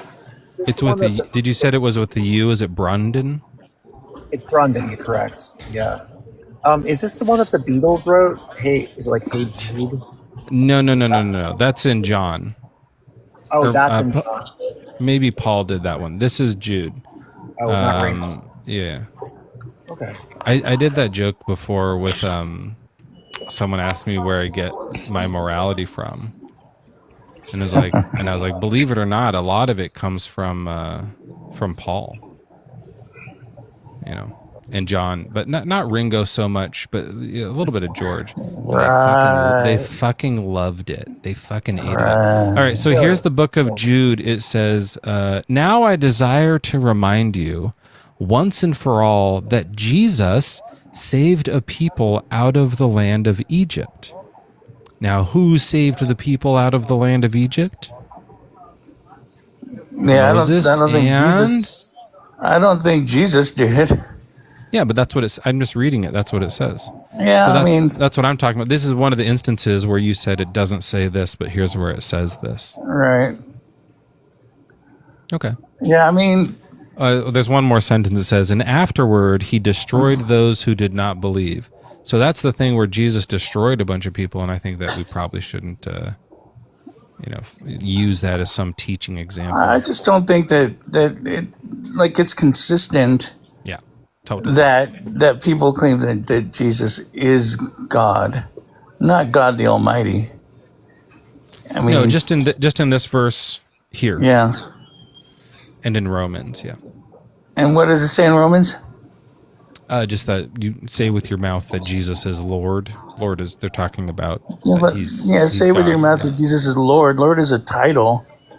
Yeah, it's the title they use for God in the Bible. Did you know that? When they say Lord, they're talking about God. Well, I mean, it's a title. It's not. What do you think is Lord of the dance? Lord is what? Savior? Is that what that means? No, it means like you're in charge. Because, well, okay. So all of us, if you believe, I mean, I guess one way to look at it is we're all in subjection to somebody, right? So Jesus was in subjection to his Father. We are in subjection to Christ, right? I mean, so...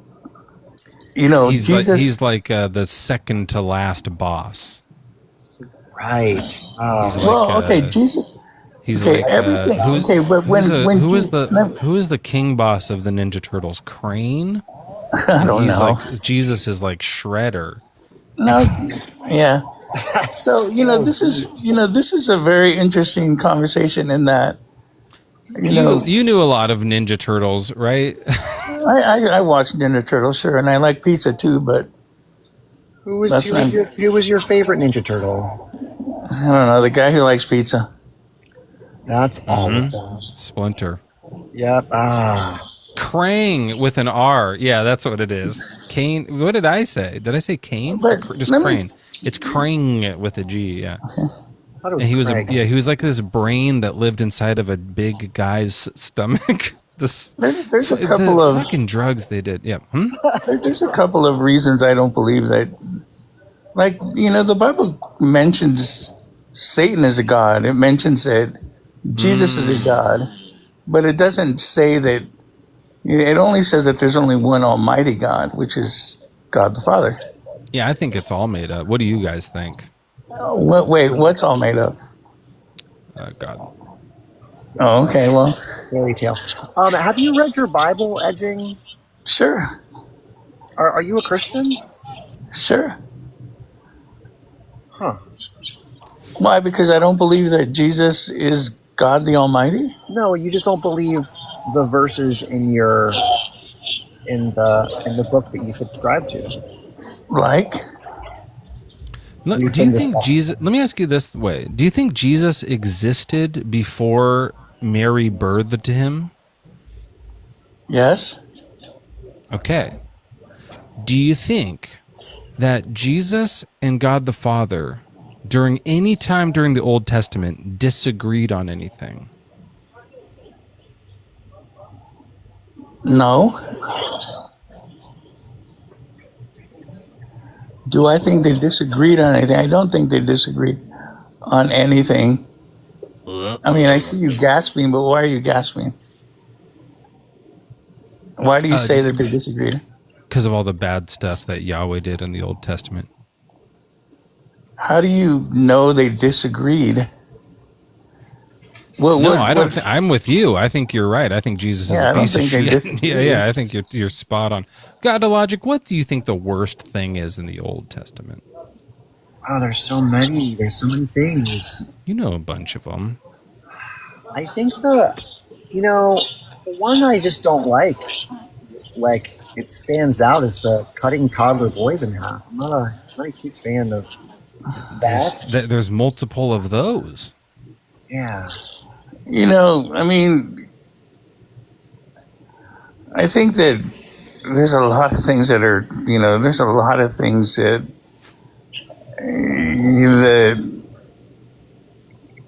I guess there's a lot of death and bloodshed. But, I mean, it basically comes down to obedience or disobedience to God. And when poisoning someone doesn't leave very much blood unless they barf blood up. But if you don't barf blood up, I thought that's where you were going. But we're talking about death. Well, no, God poisoned someone in the Old Testament too. Context, example, like who, why, Yeah, but like whatever someone does, having them murdered for it isn't appropriate. I don't think. That's my opinion. Yeah, but it comes down to obedience or disobedience to God. And at that time, God had a chosen people, right? The nation of Israel. And basically, when anyone went against them because they were his chosen people, he protected them. But that's what I always talk about is so God tells the Hebrews all the rules. He doesn't tell the Amalekites. He doesn't tell the Canaanites. He doesn't tell the Amorites or any of the other groups the rules. He doesn't give them because they Moses. were not his chosen people, right? Right. So they aren't disobeying. They don't know the rules. How can you disobey if you don't know the rules? They're jerks, but they don't know that they're jerks. Yeah, you're at the time, man. But at the time, that was God's arrangement, right?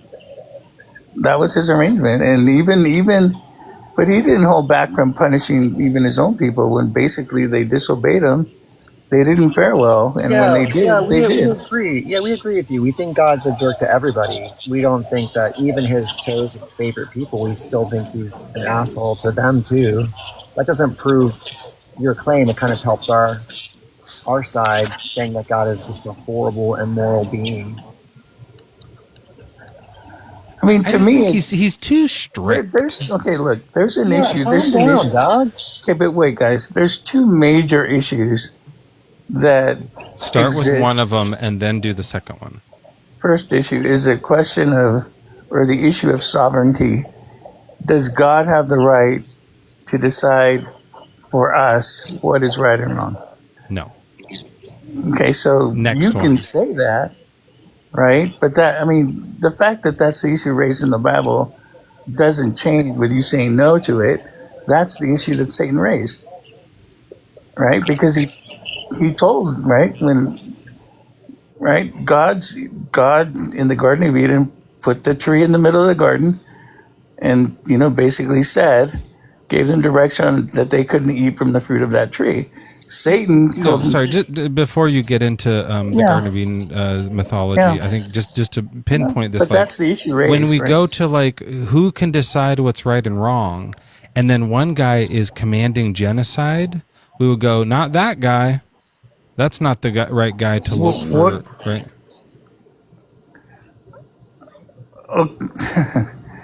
You're saying that God doesn't have the right to decide for you what is right or wrong because genocide crazy. exists. Because genocide exists in the Bible. Because he commands it. Yeah, But I think why? that's when we go But like. It's not there's just a blanket. That's not okay. But you got to know the why. Why does he command it? Does it matter why? No. It doesn't matter why. I can explain why it doesn't matter. If I told you that I had someone like locked in my basement, would your first response be, "Hey, let's put him in charge of morality"? Right. You're now in charge of all moral agency. No, or would you ask the context of that? What did they do? Yeah, what they do to wrong? Deserve that? You would just say, "Hey, I don't even need to know the context. You shouldn't lock someone in your basement, Brandon. Shouldn't do it."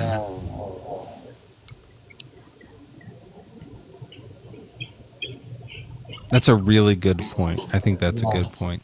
Yeah, I think that like let's say Ed for a second that the reason that he commanded genocide was for the good reason that there is to command genocide. What would that reason be? Well, I think what I said before, it's obedience or not to him, and at that time the law of Moses, right? Or yeah. What do you mean?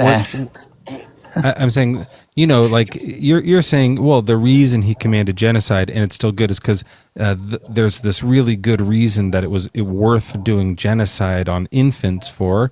And what was that? What was that reason again?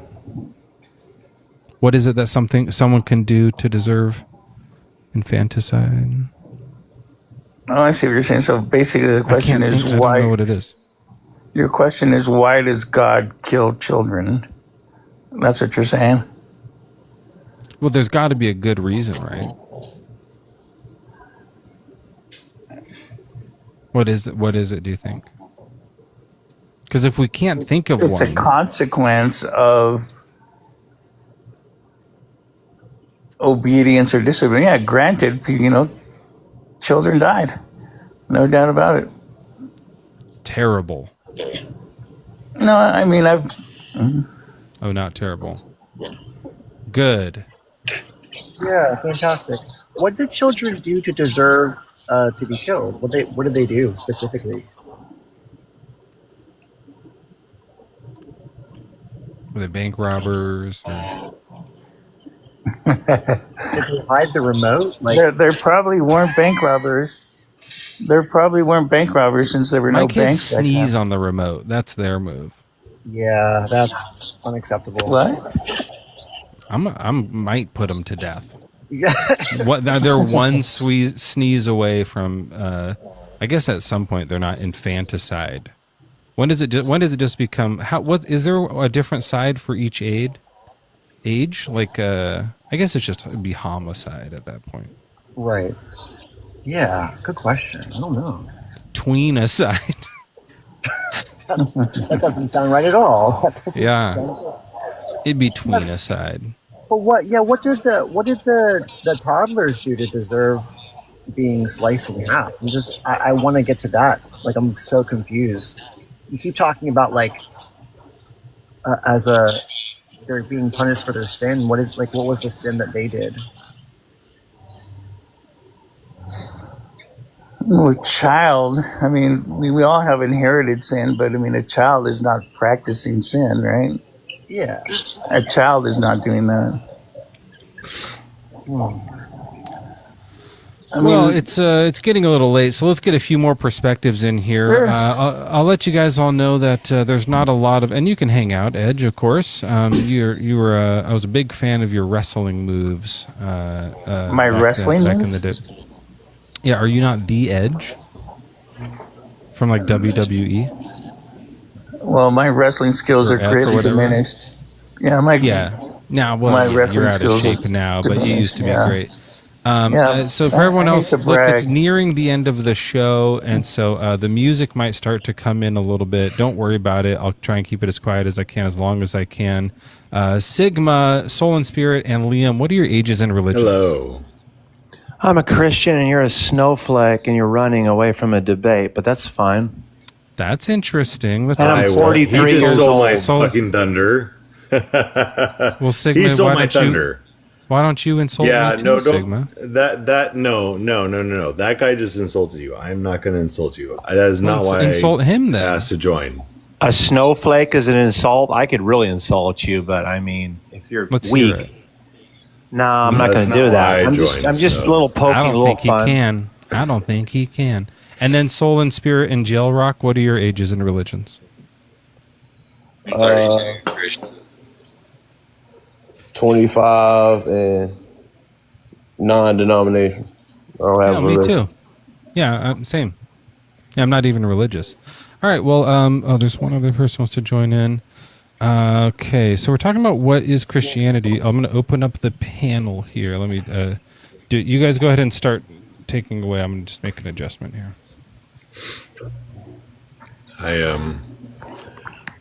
We just got dumped in with like 6 other people, so You can start it off, Brody. Whatever you got to say.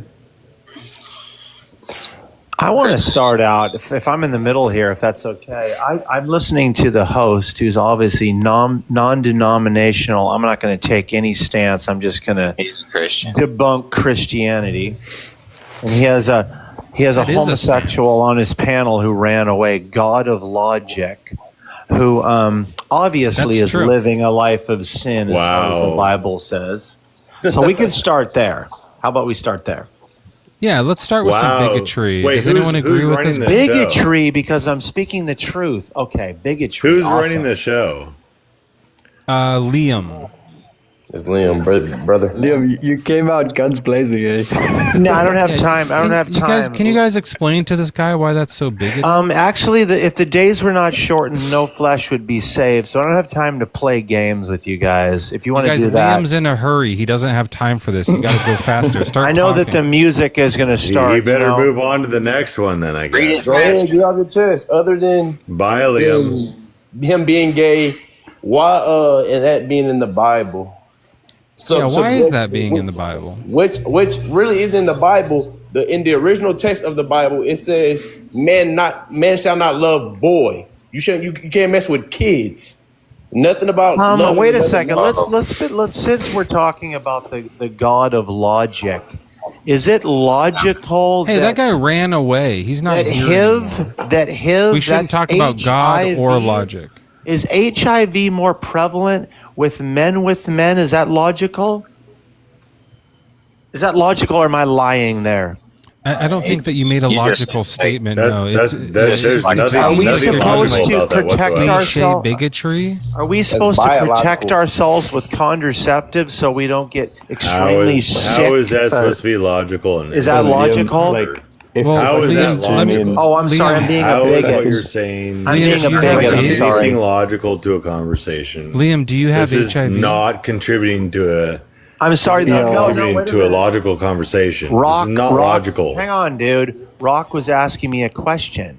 He It's was not like, logical. "Oh, that's not the original text It's said not it was logical. between men and boys." You're No, coming dude. in and Homosexuality is talking to people between a man and a about man. I don't logicality, care but what you're age it is. This is crazy. This is crazy, Yeah, man. This is shut- funny. Kick Homosexuality this guy out. between a Let's man talk and a about man, something I real. think, is Let's- true. I think let's that's have true. some decent Do you conversation. think that around some here. some babies are You real? invited me to the conversation. Look at how triggered you guys you are. want to Stop have it, a everyone. Stop it. conversation? Stop talking over Do you each want other. to listen to Yeah, this guy tell him talk what to do, about guys. homosexuality? This You're is worried ridiculous. about somebody being gay, but in the Bible, the God that you you praise and you worship. Do not let this guy dominate your stream. Condone slavery. I'm trying to I'm mute not him. even Hold on. speaking. Condone turning him off. slavery. Condoned killing kids, raping women. Mezzo got raptured. He's gone. Who is this rock guy that's just like jumping into nothing? What are you talking about? Liam. I'm jumping into nothing. You literally brought up a guy that tells you that a man loving another man is wrong, but then you wanna ignore that he's. Wait a second, Rock. Wait a second. Is this Stop right there. Christianity? So loving another man is not a problem. This is what Listen, Christianity is? hooking up with them and penetrating them from the rear end. Is Liam, the we're problem. getting an echo from you. Let me mute you for a second. So is having unmarital sex. So you probably sin too, my dog. I'm not What are you doing that talking about? either.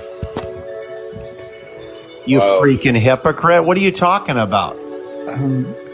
Guys, like, this is quite embarrassing for the body of Christ, that we're sitting here and we're like, oh, okay, great. I think that is for peace sake. Not the body of Christ. Well, this guy is saying explain not what the it body is. of What it Christ, is. so you need to ignore that. I'm still getting that. Mezzo, hello. He knows nothing about Jesus. Wow. You're harsh word. He knows nothing of the love of Jesus. Yeah, it doesn't And have I'll like start with entering a debate, like a conversation, and just resorting to like, labeling and calling people names. Yeah, fuck that Start guy. with your testimony. That guy was an asshole. Look, yeah, I'm listening to y'all. If I'm only 25. You want years to talk old. about Christianity, but this guy wants to talk about homosexuals and stuff. Yeah, This is not a I'm open to conversation. y'all tell me Let's talk more about Christianity. Jesus and what I know Let's Jesus. of Christ. That's just fun. Like, y'all open up with something like I want to learn for real. You want to talk about what it is to be a Christian? No, I don't want the Bible. That's I the don't, topic of the conversation, right? What is the it Bible to be a was Christian? written What is by Christianity? men. From my standpoint, the Bible was written Hold by on, men. who's running this conversation right now? This J-Rock. Where's the host? Bible's a way of life, dude. It's not for everybody. No. I'm just the topic of the conversation is what is Christianity, right? Yeah, let me know. Yeah. It's a way of Okay, life. let's talk about. Can we talk about that? Yeah, for sure. Okay, so we're discussing what is it that defines a Christian, or what it is to be a Christian, or what is Christianity, right? Right. Okay, how hard is it to define that? What is this fucking music? I can't hear anything. It's the host music. You about to shut I down. can't hear shit now. I can't hear anybody because this fucking music. Mezzo got raptured. Yeah, I think a Christian is someone who's put their faith in Jesus Christ, and accepted him as their Lord and Savior. Well, the Bible says that a Christian is a follower of Jesus. Right, but then That's to what the be a Bible follower, says. you have to place your faith in him. Right? No, the Bible doesn't say that. Don't make what a Christian or a follower of Jesus is something that the Bible doesn't say. What about the Bible does not say that you put your faith in Jesus. What about Thomas's Okay, no, I have a question. It says that you are a follower of Jesus. that All of you y'all walk are with Christians him. right here, right? Like all three of y'all yes, talking sir. to Christians. Yeah. All right. So, do y'all believe in the Trinity, or do y'all believe Jesus is the Son of God, or is he? Or It doesn't matter. It doesn't matter. No, Sigma, I disagree there. It does matter. You can disagree, but it doesn't matter. Because if you base it off the Old Testament, then it does matter. That means Jesus was with God, making all those rational and unmoral decisions to wipe out cities, kill kids, condone rape within women. So that's why, like, if Jesus is separate from God and is the Son of God, he came after all of this. Then I could see and try to listen more. Sir, if you want to bring the Old Testament into what it is to be a follower of Jesus, you are wrong. But you need to delete the Old Testament. But if it's a Trinity, Delete the it's a part of the Old Testament. Dude. You need to Look, man. If you believe in the Word of God and that Jesus is the Word of God, then you need to delete the Old Testament. Just ignore But it. if it's a Trinity, If you he's want a part of the Old If you want to Testament. be a follower You of need to Jesus, follow the Bible no matter what. No. Yes. No. No, that is not what it is to be a Christian. A Christian has nothing to do with the Bible.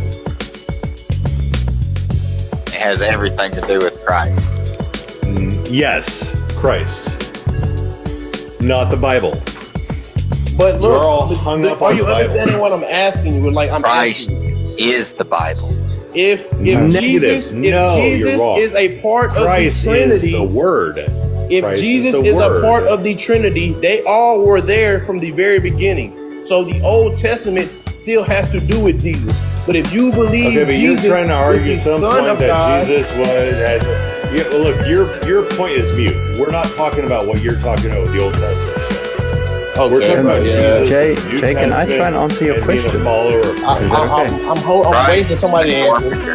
And he built the fabric of the mountain. You know what? I can't even hear anything you guys are talking about because the music is 10 times louder. Jay, can I answer your question? Yeah, go ahead, brother. I'm listening. All right, you guys have a good night. Cheers. I think the Gospel of John starts it very clearly. Like in the beginning was the Word, and the Word was with God, and the Word was God. He was with God in the beginning. I like the music in there. It's nice. So definitely the New Testament authors definitely equated Jesus to God. That Jesus was God. I look at Thomas's confession, my Lord and my God, when he realized who stood in front of him. And like in the Gospel of John further, you've got Jesus 7 times referring to himself as I am, whether it's I am the vine or I am the true bread, I am the way, the truth, and the life. 7 times, which is a biblical number. And the word I am. Late night Christian talk shows on the radio. Sorry? But it sounds like one of those late night Christian talk shows on the radio. With the music. Like where you just hear, Yeah. barely So, hear. like you're saying, like in multiple scriptures it says that it's kind of connecting God and Jesus is one. But then when Jesus came, I forgot the prophet, he had 4 disciples, and when Jesus came up to him as he was baptizing people, they heard God's voice say, "This is my son." And what was his name? Yeah, it's Jesus getting baptized by John the Baptist. Yes, and then yes. the dove descends from heaven, and then Did there's a voice the that live says, end? No, we're still here. I think we turned it off. Oh, okay, cool. We're off. It's off on YouTube. All right, I think so. Was it supposed to be off on YouTube? Rock in. He was from some state. We didn't get his state. Thanks, J Rock, for calling in. I'm trying to get it. I'm having an OBS issue, I think. No, Jesus was not splashed by John. I think it's off. Baptized by him. Baptized. Yeah, he was baptized by John. You guys, I think it's over. You don't have to. The thing's over. Oh, all right. Oh no, like Mezzo, that's fine. We just Jay and I are talking. Just you asked the question. Well, I just mean like you don't have to No one else can see it now. It's okay. Like you don't have to worry about the audience or. Thank you so much. Speak more freely. Cool. No, I'll call in again. This was cool. Yeah, everyone else is gone now. They don't think they can hear it because I turned the. Anyway, guys, follow the Bible, follow Christ. He'll lead you the way. No, I'm saying you don't have to do that now. They're gone. Leave everybody else by the wayside. You know. They already. These guys already do that. And I'm not going to. I'm an atheist. Oh, well, I'm still learning. Like I'm right now. I'm atheist Mezzo right now. You're what? You might be Christian Mezzo before it's over with. You never know. It is already over with. That's what I'm saying. It ended. I hit end, so you're just talking to these guys now. Yeah, that's fine. I have no problem with that. Sentient, can you try to keep the music down? Sweet girl. Sentient doesn't know they're up here. Yeah. Hey, yo, John, like, but what you're about to say, like, I asked a question about John the Baptist. He was baptizing Yes, Jesus, yes. and then his 4 disciples heard God say that this is my son, kind of like referring to him as this is my son with whom I am well pleased. Yes. Yeah. Yeah. So it sounds like what you're grappling with is the Trinity, right? Like it Yeah. sounds like you're wrestling with how can Jesus be God, but also the Son of God, and how can they? Is that right? Is that a fair representation? Yeah, it's more like I respect what Jesus stands for, but if Jesus is really a part of the Trinity, then the Old Testament does have to do it. Like it coincides with Jesus, because a lot of people try to say forget the Old Testament when it comes to Jesus, but if Jesus was a part of the Trinity, then the Old Testament resides with him too, because he is God, and he was there making those decisions with God. May I interject with an idea here? Go ahead. That fucking music again. I can't hear anything now. So my point is, Got another caller. Jesus is the Word of God from the beginning. In the beginning was the Word. Mm-hmm. And the Word was Jesus. So if you can accept that, then yes, Jesus was with God in the beginning. Now I can't hear anything again. We got Sigma back here again, ladies and gentlemen. He's explaining. Hey, look, hopefully I run this guy again and we can get more I can't hear don't let him jam out. Hey, thank you for having us on, Mezzo. Have a good night, brother. Thanks, J-Rock, for visiting. Thanks for calling in. He's from Georgia. Shout out to Georgia out there, J-Rock. Thanks for calling in. This is Christian Radio Late Night.